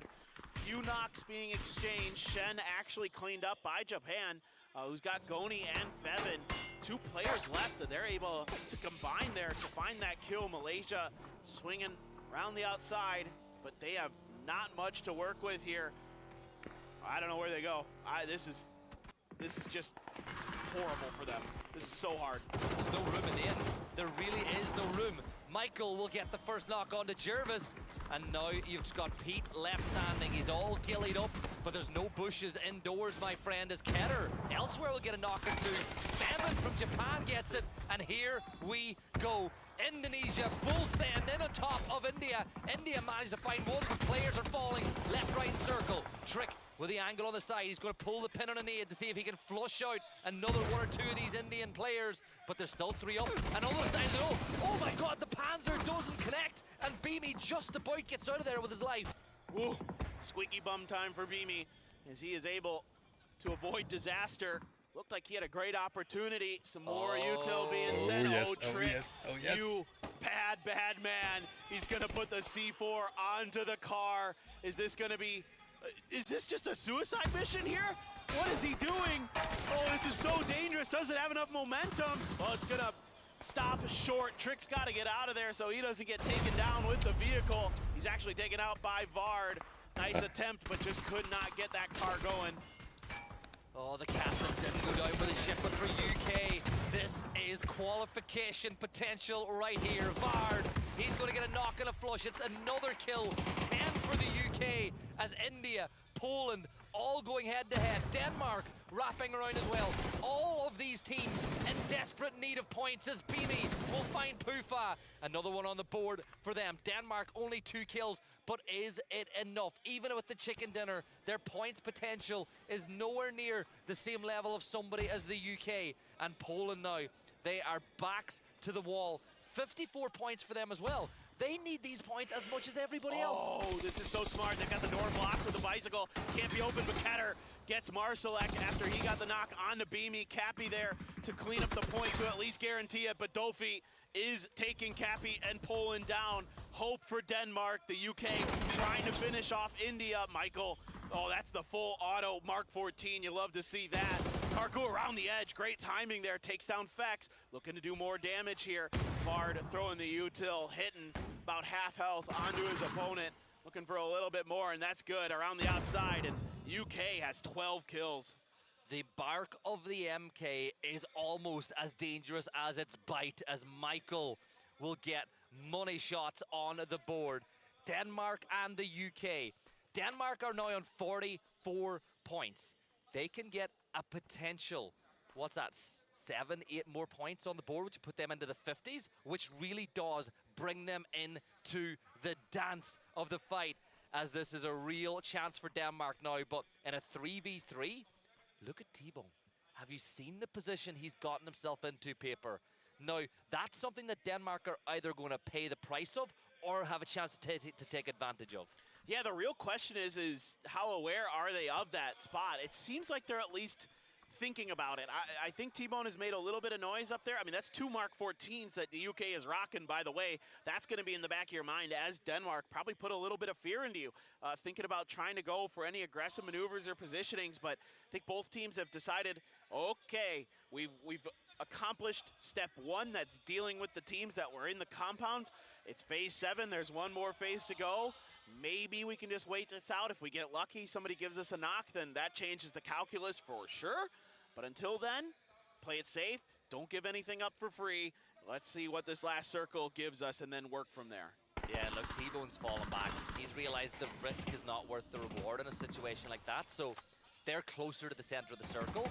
You've got the hard cover.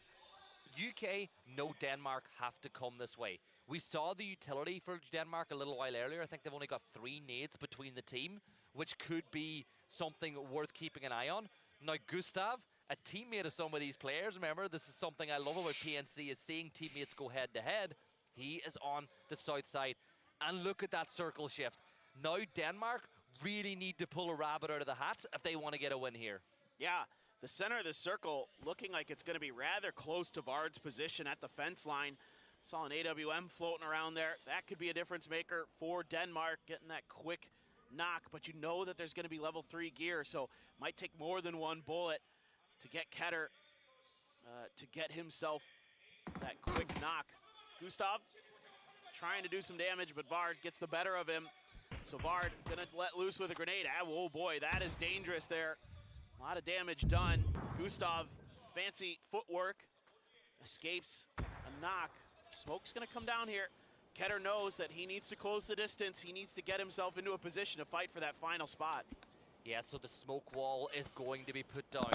This is their play. If they can get right up on top of that wall where Vard is playing, suddenly things start looking good for Denmark again. Oh, here we go. This could be the play now. Oh, They've kept yes. the C4 at the ready. Are they going to take advantage? Duffy Let's go. is the captain. Let's go. No. Turn, get through the game.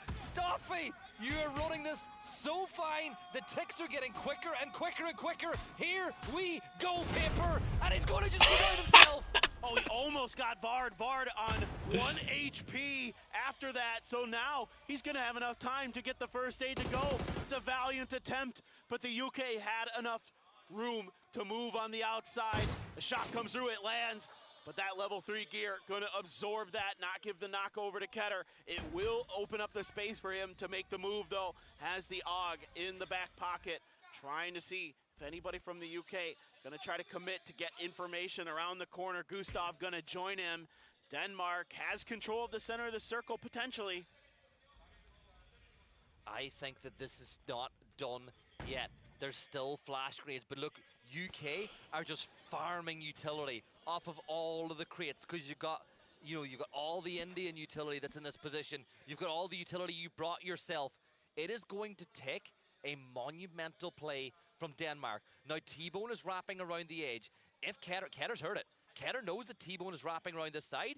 Now, if he peeks at the right time, you could get that opening knock. But look, T-Bone knows exactly where he is. Stun grenades being thrown. Gustav is trying to cover the push on the other side. But Denmark need to make something happen here, Paper, because all the cards look like they're in UK's favor. The center dot is on the other side of this fence, so Vard actually has a great angle to hold here from that window, where Denmark might have to make a move through those choke points before they can do anything about it, before the blue.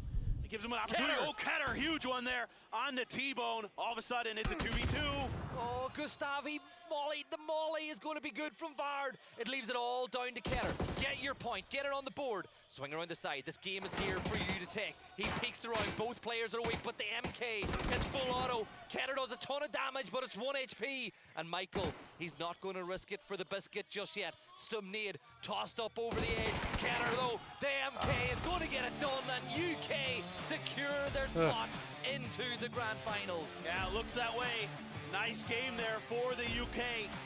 Tough situation, having to fight against an even Denmark squad with the 3v3. They are able to get it done. My goodness, that was a fantastic one.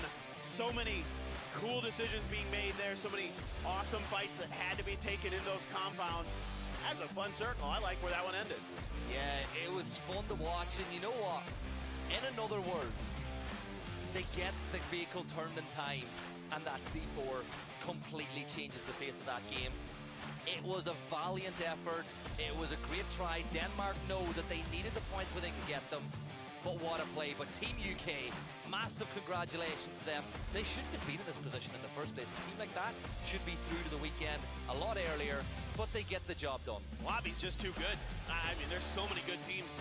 And again, everybody is really giving it their best here in the survival stage. So huge props to Team UK. Looking to see if they can get themselves another win. But we're going to watch some highlights, guys. We're going to take a short break, so don't go anywhere. Miramar is on the horizon.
To sit is to progress. Sit is. 퍼스펙스 BMX 팀 유소년 선수 김한결이라고 합니다. 어릴 때부터 자전거 타는 걸 진짜 좋아해서 지금은 본격적으로 선수 생활을 하고 있어요. 처음 경기장에서 BMX 레이싱 선수들의 경기를 보고 와 진짜 멋있다라는 생각이 들어서 본격적으로 시작하게 된 것 같아요. 스포츠는 나 자신과의 싸움인 것 같아요. 어제보다 발전하기 위해 계속 도전하게 되는 것이 스포츠인 것 같아요. 내가 과연 유망주인가? 책임감 있게 행동해야겠다라는 생각도 들어요. 가장 큰 원동력은 더 잘하고 싶다는 욕심인 것 같아요. 저를 계속 도전하게 만들어요. 저에게 스포츠는 도전이에요. 넘어져도 다시 일어서면 된다는 것. 실패가 아닌 새로운 시작이 기다리고 있어요.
Smooth and original, straight from the underground.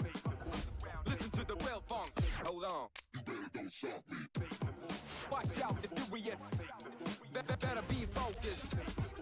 Listen to the real funk. And it goes a little something like this. It goes on and on and on and on. It goes on and on and on and on. It goes on and on and on and on. Listen to the real funk. 혹시 모델워킹 좀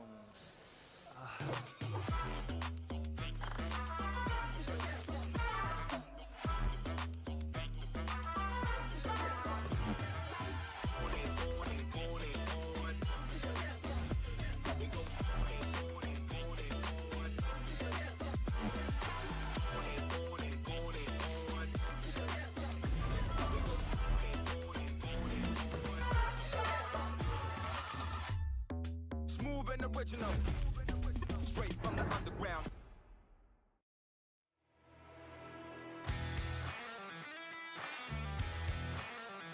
It is so good to be so close to finding out who the top 16 teams will be competing in the grand finals for PNC. A win for UK in the last map has secured their spot in the finals, but there's still so many teams living on the bubble. Yeah, absolutely. Can't wait to see what these last two games have in store for us as we get our man of the match. It's Vard. We're hard for Vard. He has 8 kills, 800 damage. That is a tremendous effort, and what a showing that he has brought to the stage for the UK. The man, I mean, we saw some pretty cool moments from him yesterday, but today he has really stepped up. Well, he recently secured that big move, right? He left foot, he joined FaZe. I spoke to T-Bone about it, and T-Bone was upset because he said, well, he was happy for him too because it's his friend, but he's like, Vard is playing the best PUBG of his life, and yes, he's had some moments where maybe he hasn't shown that over the course of today and yesterday, but this is Bard at his best, and this is what they've gone for. And they were able to ride that dominance from Bard to get the win when they needed it most. I'm very happy that I switched him onto my fantasy team today. That's all I'm going to say. I kept him. 25 points for the UK. Big statement game from them. Denmark able to get 11.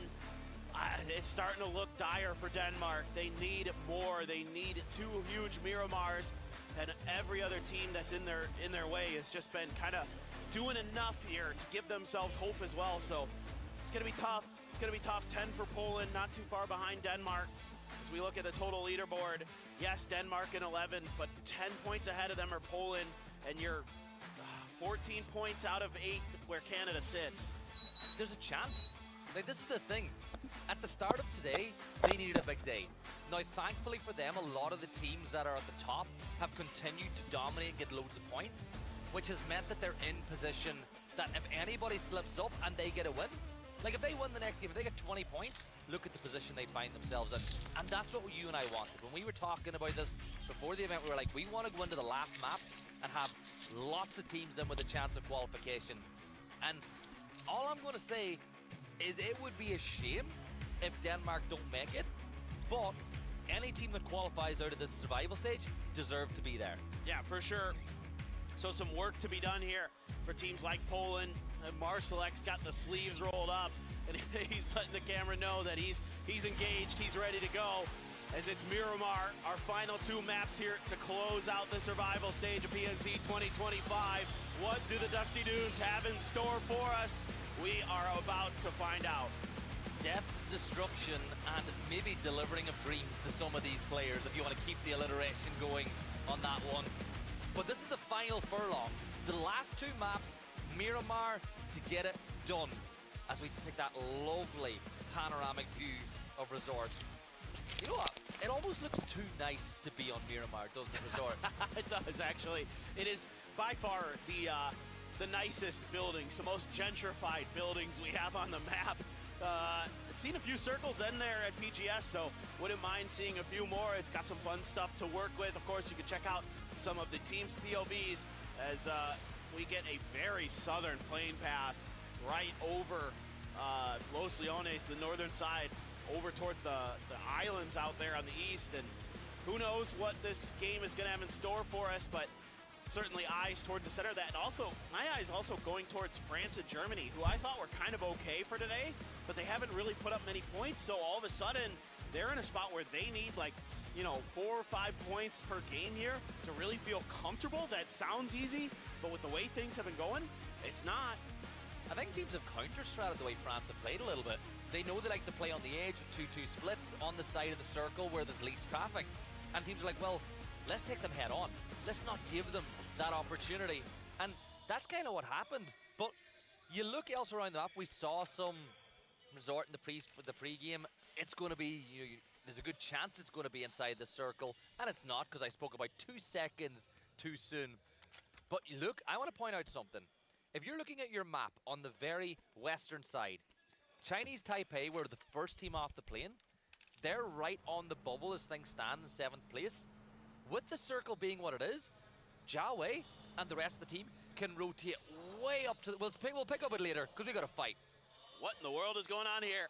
Denmark and Turkey. It's Schilla with a UMP. Gustav, oh boy. He needs to get a move on, and it looks like he just barely got out of there in time. Schilla went for the tire. Has another opportunity, another go. Connection's not found, and it looks like it's going to be an escape for Gustav. Yeah, he's going to get out of there, and I think he just read the situation right. But back to my point, with the circle being what it is, if you do have the map feed open at home, !map, if you do have a second screen available to keep an eye, Chinese Taipei, with the flight path we have a brilliant opportunity to take the north side of the circle if they wrap way up to the north, because it's really difficult for a lot of these teams to push so far north, and you know that because of the drop spots, a lot of teams are going to get bogged down in potential rotates with some players maybe falling left, right, and center. So this is a really good opportunity for Chinese Taipei, at least at the early stage of this game. I'm right there with you, and that would be my expectation for Chinese Taipei, given their play style, given their understanding of the game, that they try to go for something a little bit safer, sitting in 7th place, not a safe position at all in terms of the leaderboard. Indonesia, they are plenty fine. They are having a whale of a time. I mean, 107 points, getting triple digits already, looking great. What else can you say? Japan struggling, 25 points for them. They want to surpass last year, but it doesn't look like that is going to be the case. It's basically impossible. It's not basically. It is impossible for them to get through into our final stage. So, not the year we wanted to see from our Japanese representatives. It's not the year they would have wanted to see. And what upsets me about this is I'm a big softie at heart. Like, I want the best for absolutely everybody at all times. And the thing is, somebody has to come last, right? Somebody has to do it. Japan and the passion that they have for gaming and just the eccentricity of how fun they can be. It's sad to see them in last, or down around the bottom. But you know what? Again, get a couple of clips, have a few moments, and maybe we might be about to see another moment for Algenbots, and of course he delivers. Yeah, why not? This guy is a highlight reel. That was filthy clean. M4 sprays, quick and efficient, and that is disaster for Poland here early. They are trying to find a way to get out of this just cluster that is around Los Leones. There's tons of teams around here, and they just can't. And the Philippines, they've got nothing to lose. They're playing with house money at this point, so that's an easy decision for them to just go for it, and that is going to be painful. Down to 2 players already for Poland and sitting at 55 points. They needed this to start differently. Germany, another team that I think thinking about a similar idea to what you were talking about before with Chinese Taipei. Go for that wide wrap around the north. Look for that open space. Yeah, and they know they're probably following their footpath as well, their footsteps on the way in. And, I think for them, they're in a good position, not a great position. There's 2 teams behind them, but a couple of kills for either could see Germany either climb it or drop that leaderboard. But I think if you look at some things as well, I want to talk about how good Philippines have been, and in particular, I want to talk about Algenbots. So, we obviously have a colleague who works for Crafton, Kira. I think we would know him. He said to me before this event started, Algenbots is going to show up. And I was like, you think so? And he was like, I can guarantee you it. I guarantee he's going to show up. He was right. He's a tremendous player. Again, having the pleasure of seeing him play. He's played at a PGC before in 2021. He's done well at a lot of the PCS APACs. So he came up and talked to me a little bit before the event started. Had a lot of confidence, and it is shining. He is a bright star for the Philippines, as India just trading some shots back and forth. No real damage done there. Algenbots, again, making a bit of a move here as the Philippines just driving around, I think just looking for targets. I mean, they're just happy to just play spoiler for anybody they run into. And Turkey is like, yo, we still got something to work on here, so can you please not? Can you just not? It's the thing, right? Philippines have earned the right to play whatever way they want to in the last 2 games, but the rest of the team's like, please just play the way you've been doing, but it's them. They're fun. And as our observer's pointing out, we now see a team that's trapped in the mud. Yes, you've got a compound, but all your vehicles have lost at least 2 tires plus. So you're essentially stuck in that position until either you leave on foot or someone else delivers vehicles to you in the form of a crash. Yeah, it's not an ideal spot to be in, to say the least. Kantara, though, going to be the home for a couple of the Turkey players. India, Karku stuck behind his Murado here.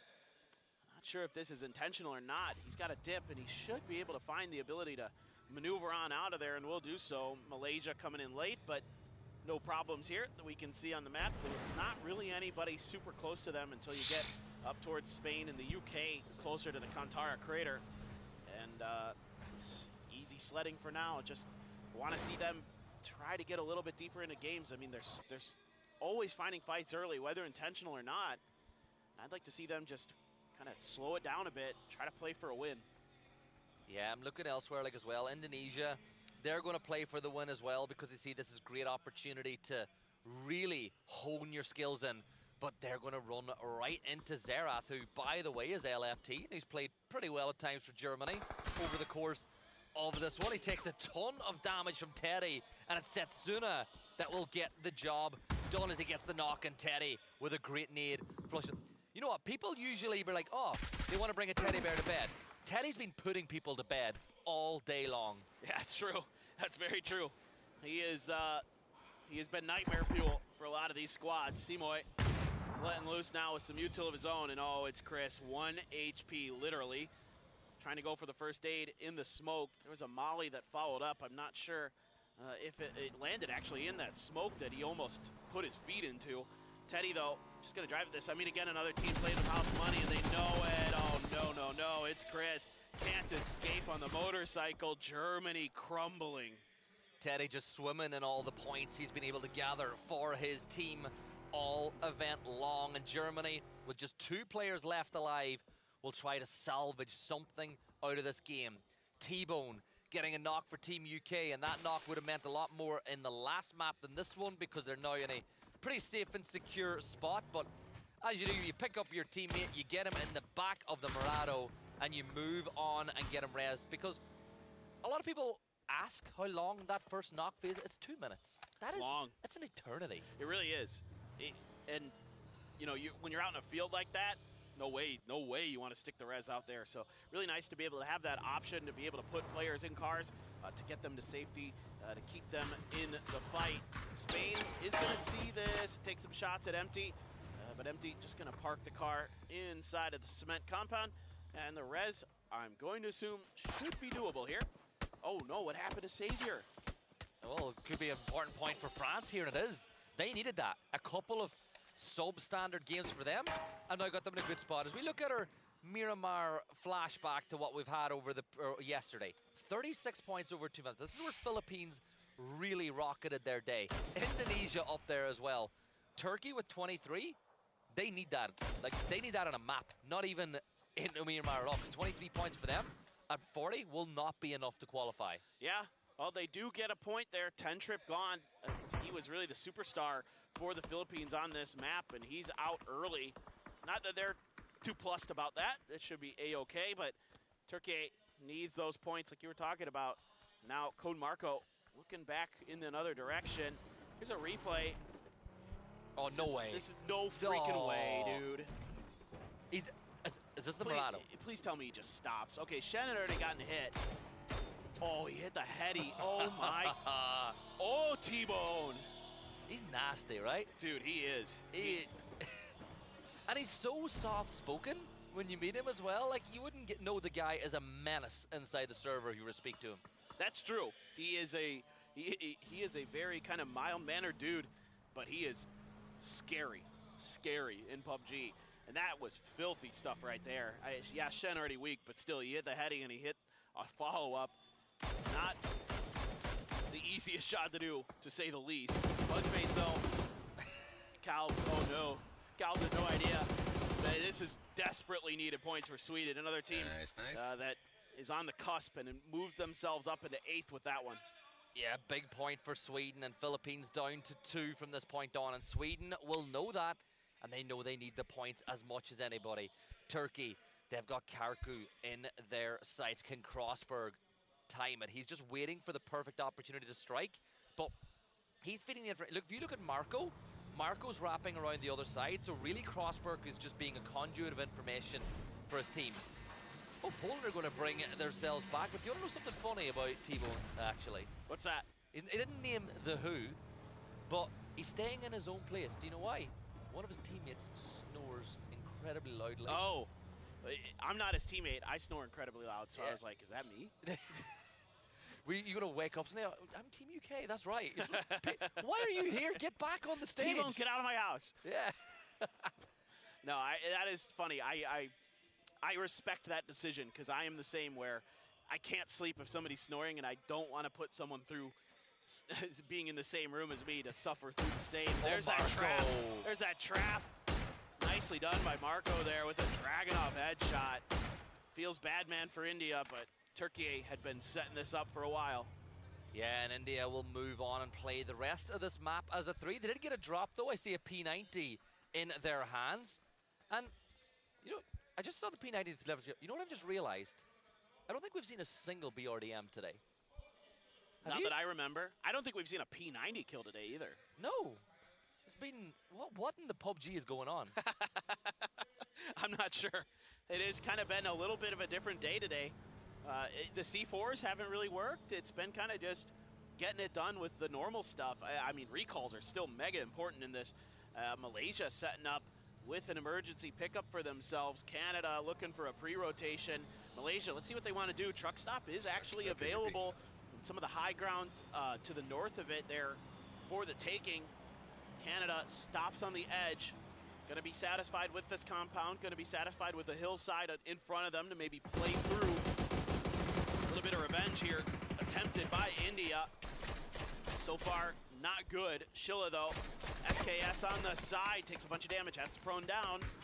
Oh, he's actually going to re-peek on this. He's got a little bit of help now. Oh, Karku. Yeah, 1 HP, but Marco, he's in position. He'll find Ryzen, and the P90 is not going to sing out a song of this map.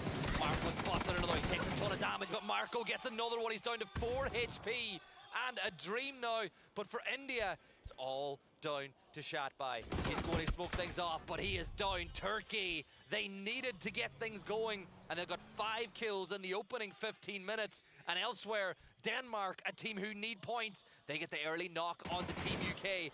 Denmark need these. They need to clean this up, and they need to keep everybody alive. Bard, so devastating on Hello. Rondo. Welcome. And it's again Denmark who he's going to be facing. This time around, though, Denmark able to get that early advantage, taking Fex out. Gustav trying to figure out where exactly the UK has repositioned to. T-Bone decides, well, maybe again, I'm going to be that flanker. We saw it earlier. That seems to be his role on this squad, so looking to do that. Brex actually got the knock, but Master able to get onto the ground there, so he didn't die. You know, if you're high enough up, there's no hope. You're just dead if you get shot out of the sky, but it was low enough. But still, Mika knows it. He wants to go for the flush. They're by themselves, though. The rest of Poland are way too far away to help in any way, shape, or form. So, in essence, this is just down to Cappy to try to hold back all of Germany. He doesn't even have a sight. He level 1 vest, level 1 helmet. They were brought back by the recall system, and they just never had a chance against Germany. And those are vital points for them, as they will now go, or should now be, in 5th place, actually level with France now. But for Germany, they've secured truck stop to themselves, and that could be big for them. Elsewhere, though, have a look. Indonesia still having fun and just knocking. Like what? Who? Like Teddy is insane. This is again the best I've seen from these boys, and they are not letting go. They know that they've got some momentum, and they want to keep it up. They want to keep it into those grand finals. Code Marco did scoop up that P90 that he claimed off of India. Some shots from Spain into Shin. He is weak. Josh has to throw a smoke to try to bail him out. Puba, no hope there. P90 and an AUG. You're not getting through that. Now, Marslek was way ahead of this, so for Poland, you still have 1 player left, and he's going to try to rat his way through. And Turkey continuing to just ruin Team States, but the point got stolen. Around the corner, Shilla just barely winning it. 4 HP left. He's got a point. 7 kills now for Turkey. And that could be 8, but it was Sweden that are getting their attention turned to now. I think Denmark stole 1 away. Shilla, though, caught going for the man as Mome will get the instant knock and flush. And here comes Marco. He's coming in like a storm. P90 in his hand, but Mome will throw the nade behind himself, and Fullspace gets the knock onto Marco. This is big for Sweden. They desperately need every point they can find, and this should be another one unless the rest of Turkey can get here in the blink of an eye. You can see the pressure coming on. Mome still alive, 19 HP, but eventually he falls. And for Turkey, they're finding more and more kills, but do they have a recall system anywhere close enough? Because what it's pulled off is a big moment for Turkey and Sweden. Off screen, France is losing players like crazy. That's not great for them. UK repositioning. Germany trying to hold down the truck stop. They do a little bit of damage, but no knocks found. Mika gonna be trying to find a different angle. Norway here trying to eliminate a team that's well behind them on the leaderboard, a team that needs to survive, that needs those extra points just to feel comfortable. James going for the reload, going for a re-peek. Sky out there. He's the last one up for France. This is not great for them. He's also got to try to find ways to either get this res or play for salvage. Looks like he's going to opt to go for the res, and not much Norway can do about it. Now Malaysia right underneath to the south, and they have set up shop. Oh, where do they go? Oh, France. Yeah, they're going right in towards a trap as the vehicle for Turkey is about to blow as well. Adam getting an important knock for Canada, and Canada picking up 2 more points of their own as Chinese Taipei are going to go level on points with Canada now, and they are really pushing with just this and one more map to go. Norway pushing towards it. Norway I was about to say Norway could be the biggest ally for France, but that's another point for Denmark this time around. And just as Canada gets some points on the board, Chinese Taipei will get one of their own. This is going to be intense. Everybody knows how important every kill is. So they are committing. They are going for it. Shen sees Norway out on the horizon. Philippines just trying to get through. They've been taking a little bit of damage. Sweden has been eliminated off screen. Leo actually has a Lynx there. Got a knock onto Algenbot. CJ on his last legs has to try to throw some smokes out, stands up, pays the price. High man there. Norway wipes out the Philippines and looks to go for this res.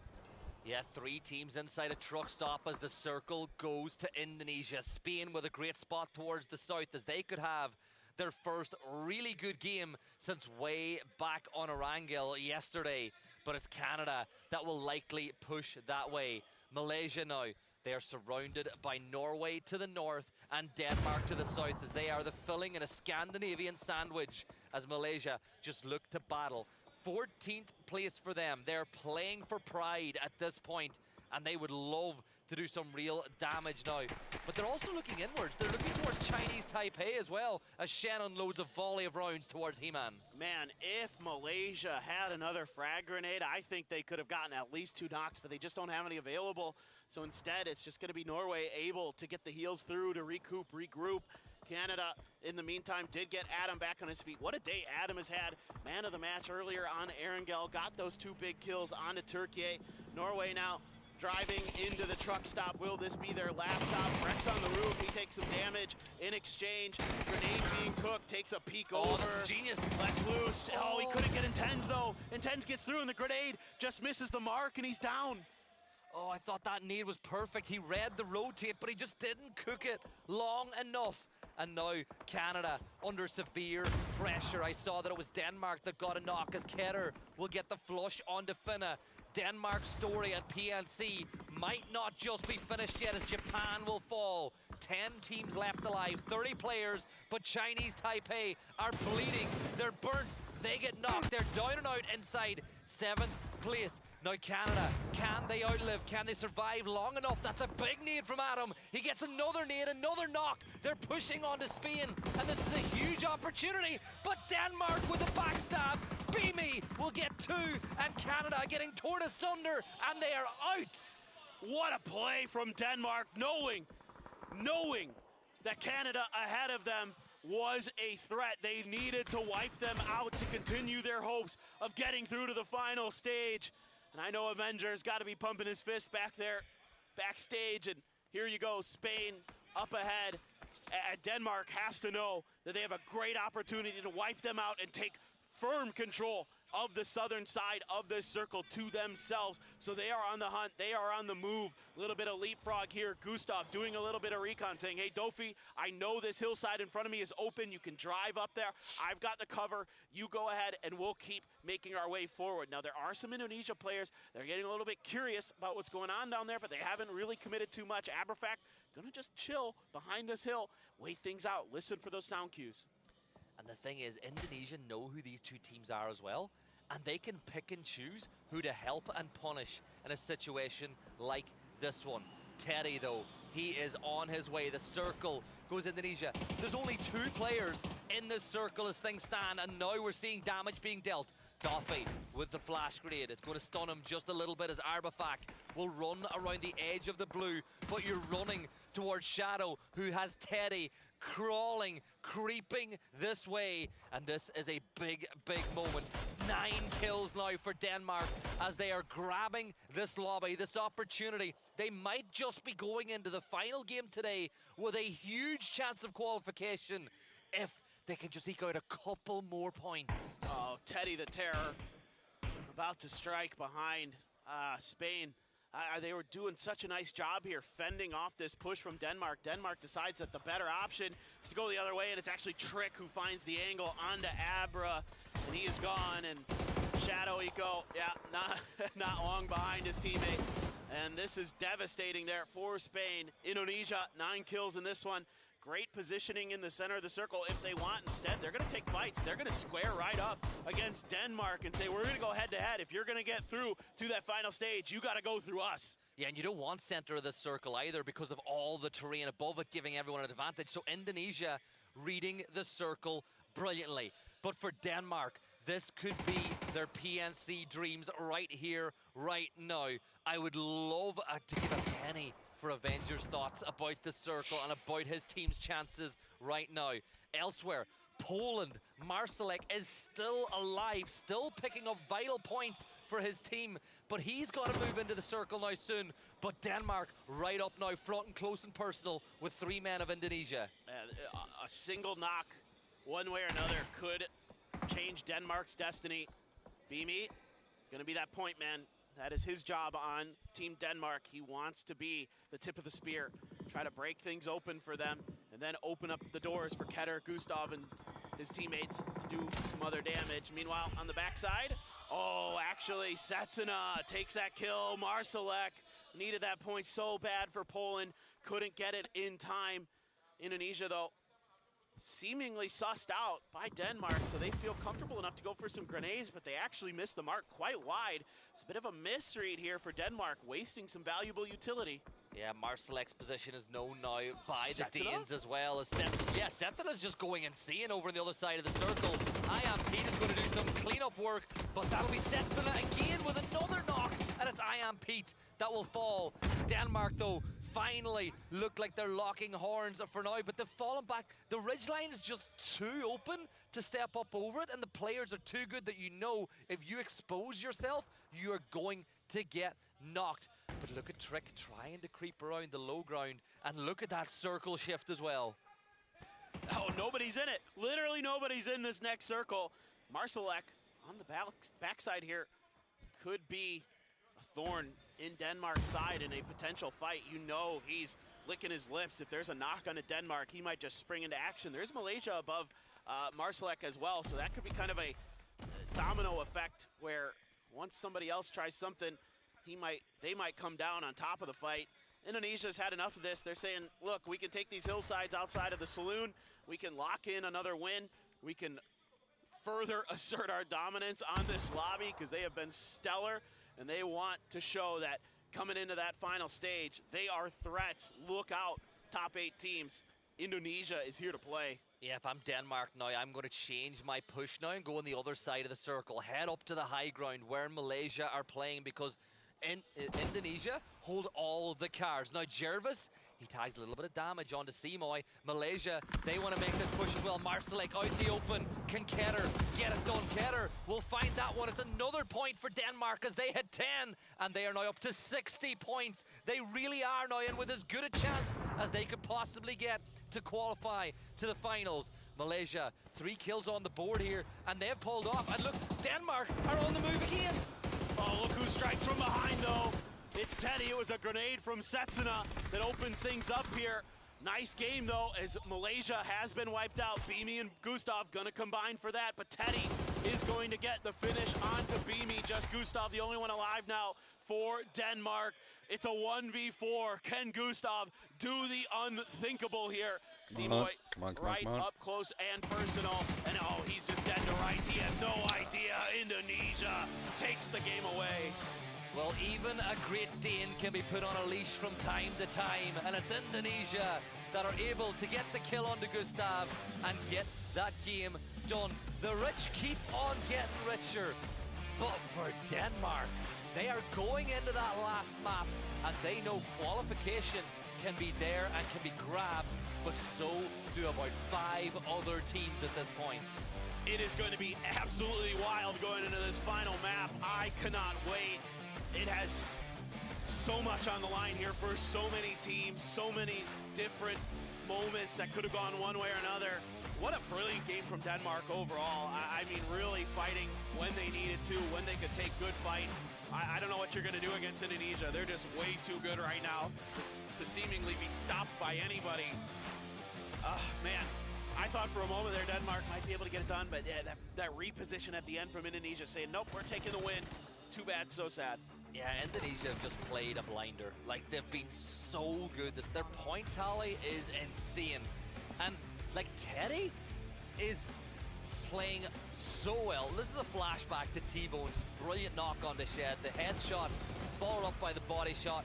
Sweden picked up a couple of points to keep them inside of contention here as well. There was the fight alongside of Turkey when Mome was able to pick up a kill or two for themselves. And, you know, Turkey, they started that map so strong, but they got snuffed out just as quickly as they were putting points on the board. No kidding, no kidding. There was some hope here as well for Turkey, but Sweden had other ideas. Buzzface with this off angle doing quite a bit of damage, even though, you know, they're kind of able to win the fight. Disaster struck for Chinese Taipei. They ran into the buzzsaw that is Indonesia. They got cut down. Canada as well got struck from behind. It looked like maybe they were going to accelerate in this game, give themselves a really clean result to find some good footing, but Vimy had other ideas. Yeah, you could see the player camp there as well. Like, Finna just had to, like, what are we supposed to do? You know, is it hands up in the air? But they have got as good a chance as all these teams. They're in the top 8, I believe. Denmark, though, really closed that gap. Gustav fell. Denmark got in 9th place. They started today right down at the bottom of this leaderboard. Not at the very bottom, but down there. And they are now so close. And look up above your head. If he's walking by, he's going to be Martin Avengers just walking by the casting desk, and he is going to be feeling good going into this last game. And he points to the jersey, says, yeah, Denmark, doable, you'd say? Oh yeah, 2 points, easy? Yeah. Love to see it. What an effort they put in, though. You have to be impressed. But still, work to be done. There's still one more map. There's still one more game. Anything is possible. That was a belter, man. That was a lot of fun. Can you remember the last time there was this many teams in contention to qualify with one map to go? It's been a while. Not that it's been this many. I mean, usually there's like 3 or 4. Yeah. But it's like 8. Yeah, and at the international level, it's even crazier to have this situation. Now, it's all been enabled by the fact that the likes of Indonesia and, you know, obviously Philippines have been so good, it's allowed that opportunity. But let's have a look at our top 4 once more. 12 kills for Denmark, 15 for Indonesia, and like Turkey got 7 kills of their own. But I really thought that was their game. They were building so much momentum. You had the P90 in Code Marco's hands, but Sweden had different thoughts. Yeah, they did. Oh, man. I was looking at that game for Turkey and I thought, oh yeah, they're on one. They're feeling it. Yeah, I mean, Fuzzface again. He's just such a smart player. He takes a great off angle there. I mean, you know, Sweden, a lot of their success is on the back of him. He's been fragging. He's been making great decisions. Really happy to see that as we take a look at our man of the match. It's gonna be Trick this time. 5 kills, a ton of damage. What else do you need to say about this team? Yeah. What's second man of the match tonight? Like, yeah, obviously Teddy's been great as well. You could really toss a coin between those two. But Trick has been so good. But again, you're going to have 1 or 2 players on a team that get loads of kills. But it's not just him. Like, some of the decision making by his teammates enabled them. Like, they left an anchor on the north side of the circle in that fight with Denmark. He was like, right, I can see what's going on. Fall back, play this ridge line. You're going to be safe. They have made all the right decisions.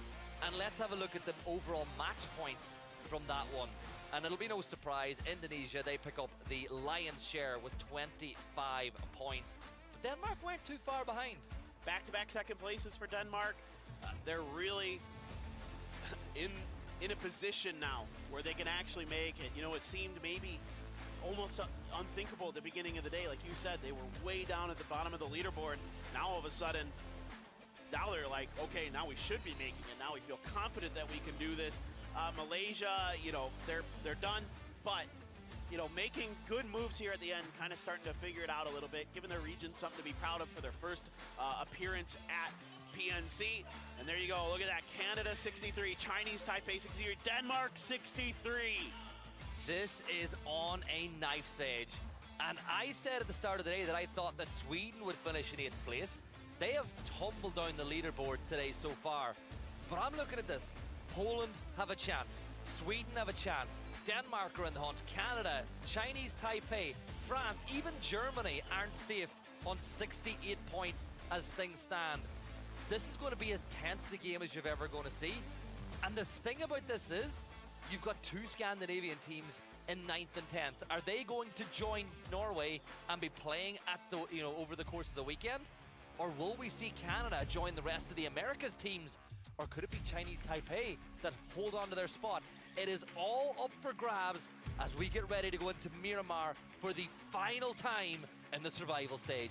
I also want to give a big shout out to Adam here. 18 kills in the survival stage. I mean, this is the best PUBG I think he's ever played. He is absolutely feasting. Fuzzface and Mome doing great here for Sweden. 17 and 16 apiece. Really leading the charge. Love to see that Fuzzface still got it. The wily veteran doing phenomenal stuff. Poland needs a little bit more damage out of some of these players. Yeah, Marsalek, a known quantity, but need to see Cappy maybe step up a little bit as we are ready. It is the final game of the day here for the survival stage of PNC 2025. Miramar is where we end.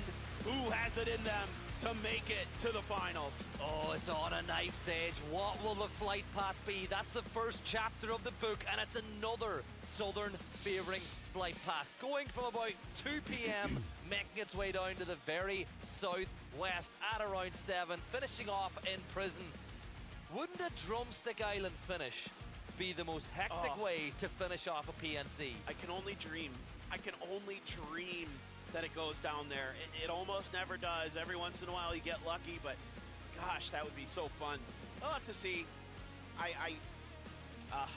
You got my hopes up, man. Now I'm just like, that's all I can think about. I'm like, oh, what if we get that finish around the prison? There's so many cool hillsides around there to play on. But anyway, see if there's any more weirdness at the beginning. We did see an almost, was it Turkey and Denmark at the beginning of that last one? Looks like though this time, I think Denmark a little bit further away, not going to quite edge as close to that Kantara position, at least not initially. Yeah, Canada going over towards Chumasera as well as they drop off the plane a little bit later than some of their rivals for that top 8. Quickest boots on the ground, though, will have been Denmark and Chinese Taipei, who are a risk-averse team, have dropped at the first team off the plane. They've dropped way up to the north. They are just going to try to avoid trouble as long... Oh, my. What have we just been given in that circle? This is not what Germany needed. This is not what Canada needed. This is right into the books of Denmark. They have such an opportunity out of all the teams outside the top 8 now to loot quick and get a real prio spot very quick. Yeah, the real question is what is the prio for Denmark here? There's a couple options, and what's really weird is if this does something really bizarre and hard shifts down to the southwest, towards like Kantara, towards those fields. If you're not in one of those compounds early, it makes your job exponentially more difficult to try to get deep into the game. But if you take one of the compounds around Truck Stop or something like that, then, you know, if it goes north, you're giving yourself a really nice opportunity to kind of play safe, play smart, and get yourself another, you know, good placement point finish at the very least. Gonna have to keep our eyes on Denmark, the UK, just to that south. France as well needs some points, so they're going to be another one to keep your eyes on coming out of Minas Generales. I really don't like this for Germany or Canada, because with the circle being so far up to that extremity of the flight path, they're going to run into heavy traffic no matter where they go. Like a significant portion of the circle is water, so we're essentially playing phase 2. inside of phase 1. So if they decide to go south, you run into Norway, Malaysia. If you go in a direct path, you've got Turkey, India, UK. You try to go north, forget about it. Look how many teams are going to be trying to go in on the north side of the circle. Hear me out. Boats. Boats. No one expects it. No one will ever expect it. If there's any player in PUBG history that would be insane enough to do it, it's Chris. I don't think they're going to, but you actually bizarrely have an opportunity here to actually do that. Oh no, Shilla has Vard. Great start for Turkey. I mean, there's a weird world where they can do this, and it has to be kill heavy. They need at least 24, 25 points because you need to get more points than Poland, Sweden, Denmark, Canada, Chinese Taipei to get in. So they need every domino that could fall their way. They need it to happen. Yep. But you're saying there's a chance. Stranger things, my friend. Stranger things have happened. I have seen the most bizarre of bizarre in PUBG esports, so I don't count anything out until it's mathematically impossible, basically. Like, yes, extremely unlikely, probably like 1% chance here, to be perfectly honest. But there's, yes, still a chance. And look, as long as there's still fight, that's the main thing. Give yourself a chance. You can only control what you do in this circle. Everything else, if it's meant to happen, it will happen. Denmark, they've gone and secured themselves. It looks like they're going to put all 4 players, so all their eggs are going to go in the basket of center-ish circle, right? They're banking on this going north towards El Azahar because they're saying, you know what, there's a lot less land mass to the south. That's going to be really risky. So we're going to take this position in particular because realistically, if you look at those fields towards their northeast, only crazy teams are going to go there. But some teams are crazy enough to do it. Oh, sure. That essentially gives them the ability to only have to focus 3 directions instead of 4. Yeah, that's true. That's true. That's a really good point. There will be at least one team, I guarantee, that's going up into that northeast corner. It just always happens. Because, like Twisted Minds, for example, really likes that area because it's like, well, nobody else really goes here, so it's usually safe. Watch it be Chinese Taipei. They should. Moving in from the north. Little bit of traffic here in the middle of the map as Algin bots will get a knock onto Jervis, but Shen will trade it back. And the Sandstorm is just going to blind everybody. Empty will claim for his mag. He gets 2 before he even has to hit that reload button. And he's going to confirm at 1 out. Pete, Empt, and Shen for Malaysia, Philippines, and here comes Spain, because why not? Viva España, as Explicit will look to get a couple of points on the board for them. Arbifac with a wrap, he's going to get it. Let's go, vamos Spain. It's the last map, but let's get moved out of 16th into 15th, and that's what it's about. Hey, that's one for the highlight reel right there. That was really nice from Spain. That is a perfectly timed hit onto that fight. You can't do it better. Claim your points, head back to Impala, head back to safety. Chef's kiss. Really nicely done there by Spain. You know, for a lot of these teams at this point, your day is secured. You know exactly what the result is going to be, so a little bit of early fighting is quite fun. Sweden, oh my goodness, and who else but Indonesia is going to be shooting into this. But so far, Sweden, A-OK. Got to aim pretty far down that wire to actually get those shots to connect at that distance, and it looks like no problem at all. This is big. Sweden's decision now on where they disconnect from this plane is huge for them. They're in 10th place, 62 points. They have got to get this perfect. Now, Minas is vacant. They could drop there. That could give them an avenue of entry inside the circle. But the thing is, if you drop in the wrong spot that's empty, you might not have a vehicle. And mobility could be the difference between a win and a loss here for them as well. So they got to get this decision on point. Another team that have to not set a single foot wrong if they want to get in is Poland, as we now watch their rotate. And look at how clear the north of the circles become for them. That's true. Yeah, all of El Azahar is open and everything to the north of it. For Sweden, for me, are you going to see that the industrial zone that's to the north of Impala is open, and that is going to be what they recognize and what they decide on. I think this is about as good as it gets. You have some high ground to the north of this position where the kind of factories are, is what I like to call them. Yeah, sure, some shots are going to be taken at you, but pretty unlikely that anyone's going to find a knock. A little bit of damage done. Wow, that actually It's a little more dangerous than I anticipated, but they get there, and they get there with everybody still alive. It's going to be hard to win from here, but boy, if you play your cards right, you can get a ton of kill points from up in this position. And that's all they need. They don't need the win, they just need points. So you play this right, you're going to be able to farm traffic that rotates its way by. I love this decision from Sweden. And the best part about this position, you can ego peek, because if you get knocked, it's an easy res. There's no way that if you get knocked that you should be able to get flushed. So there's so many more positives here. But this is big. Denmark get a knock on the Leo, and Chinese Taipei are going to be playing with one player down. And that's another one for Denmark, and they're now in the top 8. Oh no, disaster strikes for Chinese Taipei, but Denmark opting to go for a pretty spread out hold of this crossroads on the eastern side, and it pays big. You couldn't have asked for a better team to get that point against other than Canada.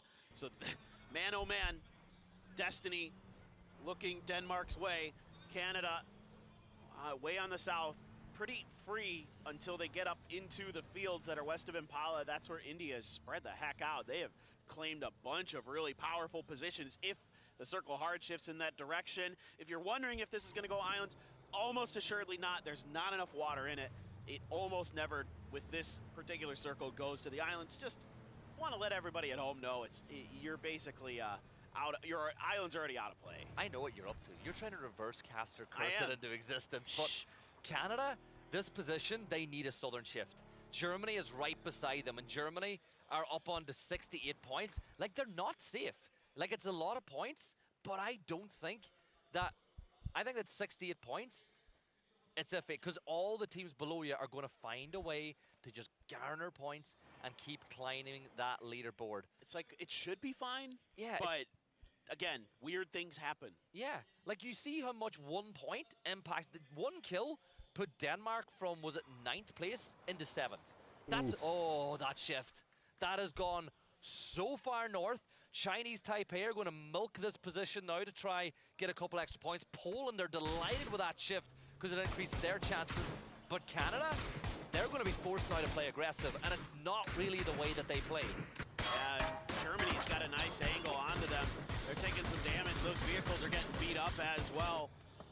Not the greatest situation to be in. You're at least able to get the vehicle behind the house, obscuring it from Germany's sightlines enough that you're going to be able to regroup here for a moment. But what does Germany want to do? Have they sussed out which team this is, and do they want to just go for the knockout blow to take them out of the event? They're going to drive by, circle, an opportunity here for Shin. He got the tire. That might be, he's going to keep on moving, but that tire pop, Adam's going to push up off the back of it to see if they try to do a little bit of swap, and that means Germany are going to lock in this fight. 4 points could be huge for either Canada or Germany. Now, Mika will move once more. I think that was clever by Germany. Get a couple of players in the fight to allow you to get regrouped into these vehicles, and what could have been fireworks will be dampened for just a little moment as Spain look to, oh, come on India, land that Murado, let's go.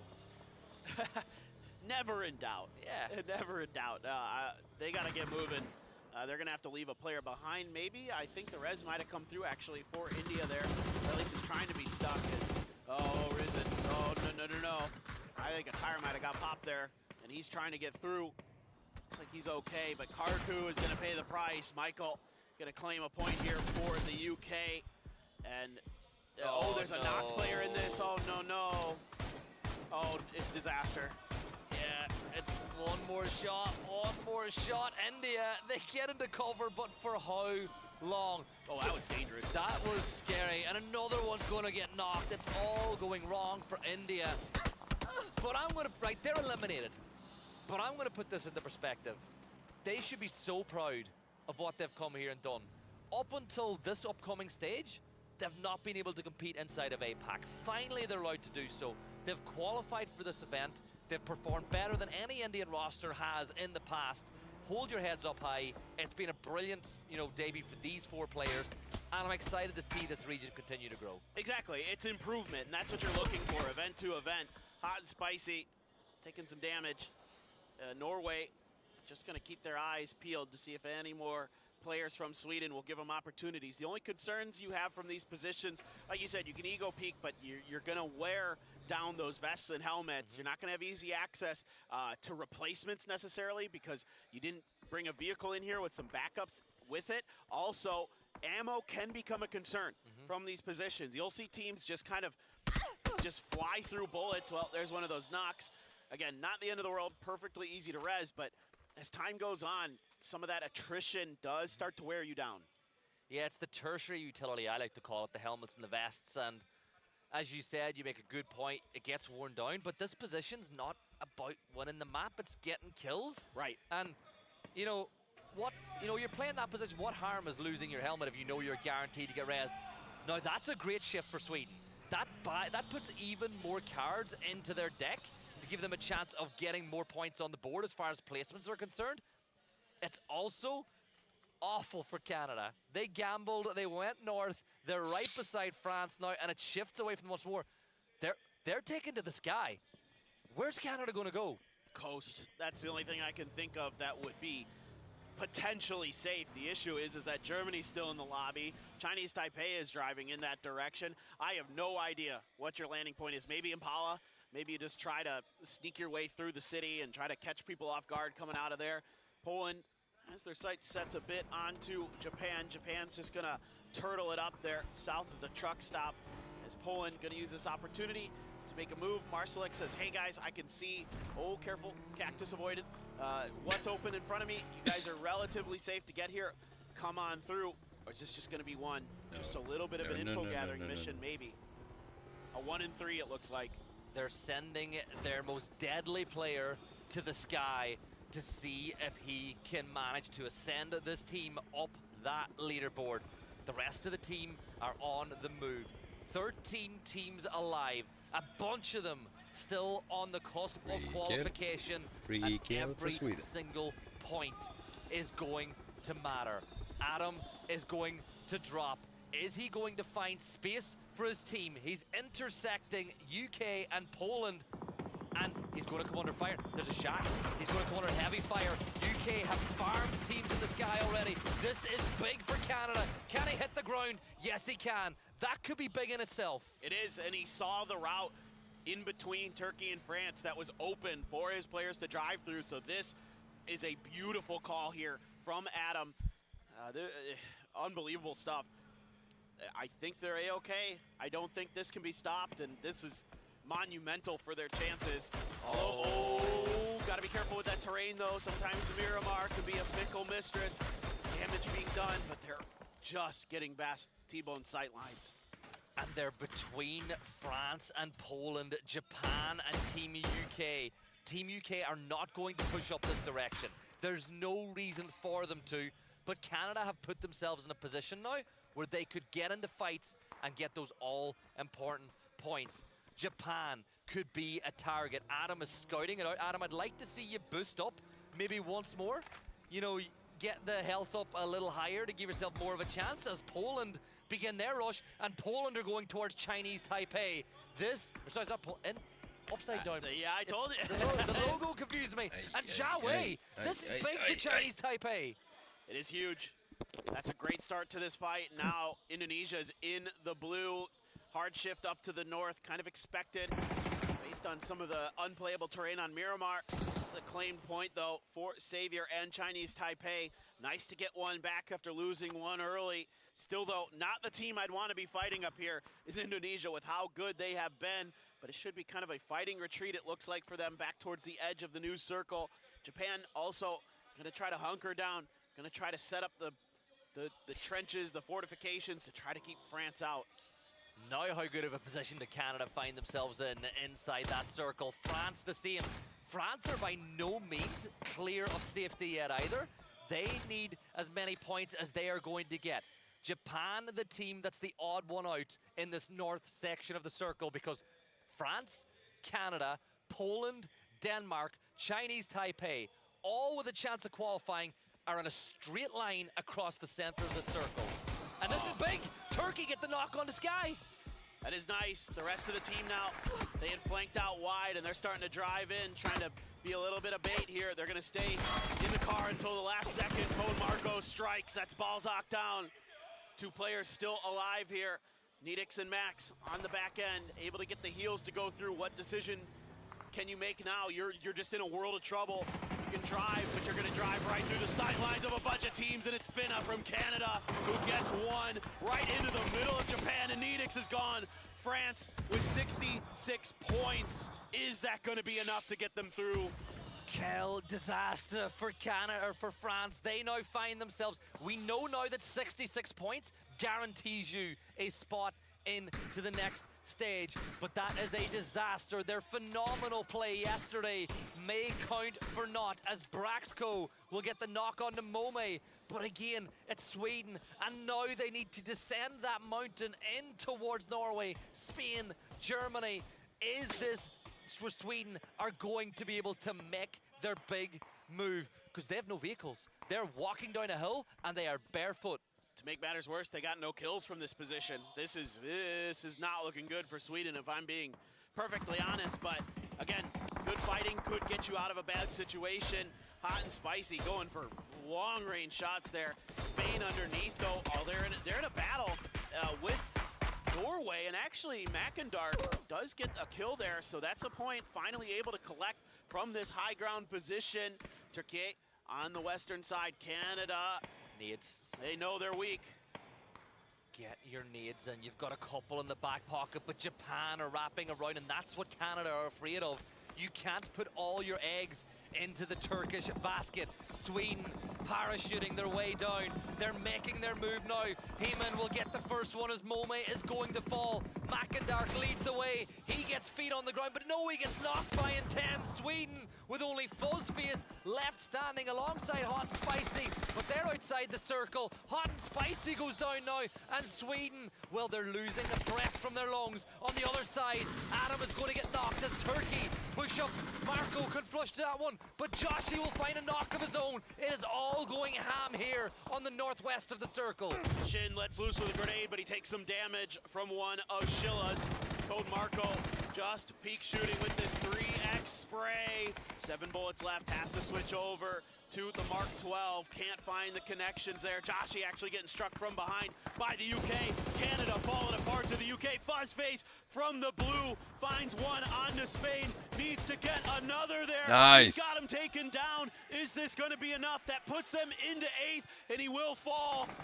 Hard to say. Canada needs one more point. Denmark needs one more. Poland, a few out themselves. Sweden not in a comfortable position. Canada, they find it. Finna, last gasp now, last player standing, and he falls. Canada nice. will be eliminated. Chinese Taipei now, they're the next team up. Can Denmark close the gap? 64 points for them. One more placement could be enough to rocket them in. Beamy, he takes the fight. This is Denmark's push. They know if they deal with Chinese Taipei, it will be enough. It will qualify them as UK push up over the hill line. T-Bone gets the knock and flush. Vex will find Code Marco as Turkey are on the verge of elimination now as well at the hands of Team UK, and they are on 7 kills already. Shilla hiding behind the back of that Bronco, but I'm more interested in this one. Can we see Denmark wipe out Taipei? Indonesia getting involved, though. They got a knock on to Denmark off screen. Grenade out here for the UK. Comes up short of getting the flush. Shilla trying to prevent a rethrow, and he does. There might have been a grenade in hand there for Michael. There's another player here swinging in, and Turkey still alive, still fighting, trying to get themselves in. There's hope, there's a chance, but with Poland still alive, Denmark still kicking. Denmark taking down Indonesia off screen. Oh boy, but here comes Japan. Oh, Japan are pushing in towards Turkey, but this could be 4 more kills. Crossberg will find one of his own. Bevan will go for the repeat. Crossberg eats a headshot, but it's not looking good in 10s as Norway third party the action. That's Turkey eliminated. Another team falls. Poland, can you do what it takes now? 4 players alive. Bufax, he's got an angle. He gets 1 kill on the board. That's 1 more point for them. 6 teams alive. There are enough points for Poland to crash their way into this top 8. They absolutely could. And now they're gonna barrel down on top of Japan. Japan battered and bruised, trying to hold on. Goni, so weak. A decent grenade. It's actually AT's grenade. Norway close enough to make some throwables land. Cappy at the very least gonna take Goni down. Fevin, Run AX trying to do what they can to get further into this fight. Smokes are out now. Cappy looking for the flush. It's gonna roll quite a bit past. Trying to keep Norway at bay as well with some of those long-range shots. He will claim that point here. Everyone's so important. He gets another. Cappy coming up huge. They're just 2.3 points away now from the top 8. And if Japan fall, it's a double point. Cappy steps on up. He's going to fall though. Fevin fights back hard, but Pufax gets the nade. Poland wiped them out, and they now climb into the top 8 at the last gasp. What a moment that is for Poland, but do they know yet? They've done enough. Ketter turning their attention this way, but the top 8 is locked in, and in dramatic fashion, Poland and Denmark climb it up. And that's gonna knock France out of the top 8. That's heartbreak, that's unbelievable. Their debut showing here, and it looked like they were good to go. Such a tremendous first day, but it's Poland who's going to dash France's hopes and dreams over to Denmark now, looking to finish on a high note. Poland, though, taking tons of damage along the way. Denmark just coming up like prairie dogs, finding damage here and there. Marsalek gonna be able to get the heels off. Smoke's now out as they want to try to cut off the Polish advance. Norway still just chilling on the backside. They've said, oh, you know what? This fight no longer great. Germany's taking a position in the center of the circle, so let's try to find another avenue of attack. But Chinese Taipei as well has found themselves into that final stage. Gustav wins the battle. Marsalek taken down as well. Poland, though, do they know they've made it? Yeah, they're getting up. They want to check. We can see them behind us. Marsalek is trying his best to find out if they've done enough. If they just looked this way, we could tell them. But they're trying to find out. They find out. Poland, they know, jumps from Marsalek. They know they've done it. They're hugging each other in the background. What a moment it is for them. And they deserve to love that they're giving ourselves. But we've still got a game to call. Denmark with a chance to finish things off with a bang. Taipei, they're in the final as well, as they've done just about enough. But oh my, what a final day it's been as Germany fall in 3rd place. Norway firing all cylinders there. AT hit a nasty AK spray just a second ago. Gustav looking down towards his opponents to the south. He does have Savior. Little does he know, right next to him. Savior, patience, waiting to see if he can find a moment. Not gonna opt to go off of the knock on the Beamy. The res being stuck. The res does come through. 2 grenades there still available for Chinese Taipei. They're just trying to wait this out, trying to make sure that they can scoop up as many points as possible. I'm sure they're not 100% sure on what the leaderboard looks like, so they need to make damn sure that there is no room for error here, as grenades do splash out, but no targets found. Norway just gonna chill. Watch for that Chinese Taipei flank. Yeah, Chinese Taipei have got to pick a lane now as 2 teams are turning their attention their way. Savior being pushed by Denmark as they look to secure the northeastern border. Norway doing border patrol of their own in the south as they look to find Mao Rush, where they know exactly where he is. Savior, he's creeping. Ketter is making a ton of noise here as Savior will find the knock and flush, as it's another point for Chinese Taipei. Surely they know they've done enough, but they've still got to keep an eye. That's another bit of smoke thrown towards Beamy, but it's a 2v3v2. You know what? Imagine the feeling of winning the last game of the Playday going into tomorrow. That would feel great, because then you know for sure at that point. I'm sure there's a pretty good idea amongst the teams that they're in a great position to qualify for tomorrow. But, for Chinese Taipei, you'd love to go out on a high note. And we've got Leo available for a few more games this weekend. Exciting before his retirement. Savior there, starting to let loose with some smokes. Stuns are out to try to clear some space forward, but there's a response from Denmark with some of their own, and actually AT takes down Mao Rush off to the side. So just on to Savior for Chinese Taipei, and Beamy says, well, maybe I could just let Norway deal with this, and I'm gonna rotate more towards the south. Vehicles, Norway's just going for the close. Yeah, Beamy inside just inside the circle as Savior tries to get it done from the blue. There's a C4, yeah, run Gustav, run! There's Himman, will get himself flushed. Chinese Taipei fall, and it's an all-EU battle for the end. One player up, it's Beamy up against the two members of Norway.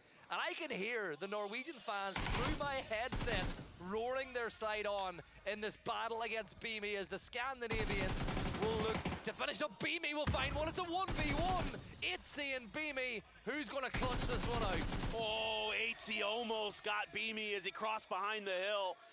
Thinking about the res now, still playing for pride, still playing for the win. Beamy giving it all. He wants to get these final two for Denmark. He's going to fight tooth and nail for it. That's the last stun in the bag.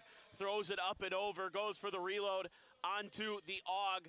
Rez has come through though, intends, looking to steal this away. Beamy able to get around them. Do they know? Have they heard these footsteps? Seemingly so. Itzy tracking Beamy's movements behind the rock. Saw just ahead there. Beamy, another chance, another reposition. Switching between sites, wants to find the best one for this moment. Red dot seems good to me. Up and over, Itzy, headshot found. Itzy has to prone down, needs some help from Intens. Intens right behind him there. Oh, he goes for it, he's got it! The double kill for Denmark. He's so damn good as Beamy. You know what? Yes, the two teams were through, but to spray transfer and win a chicken dinner like that against a country that is just right across the water from you, what a play that was. Beamy gets it done.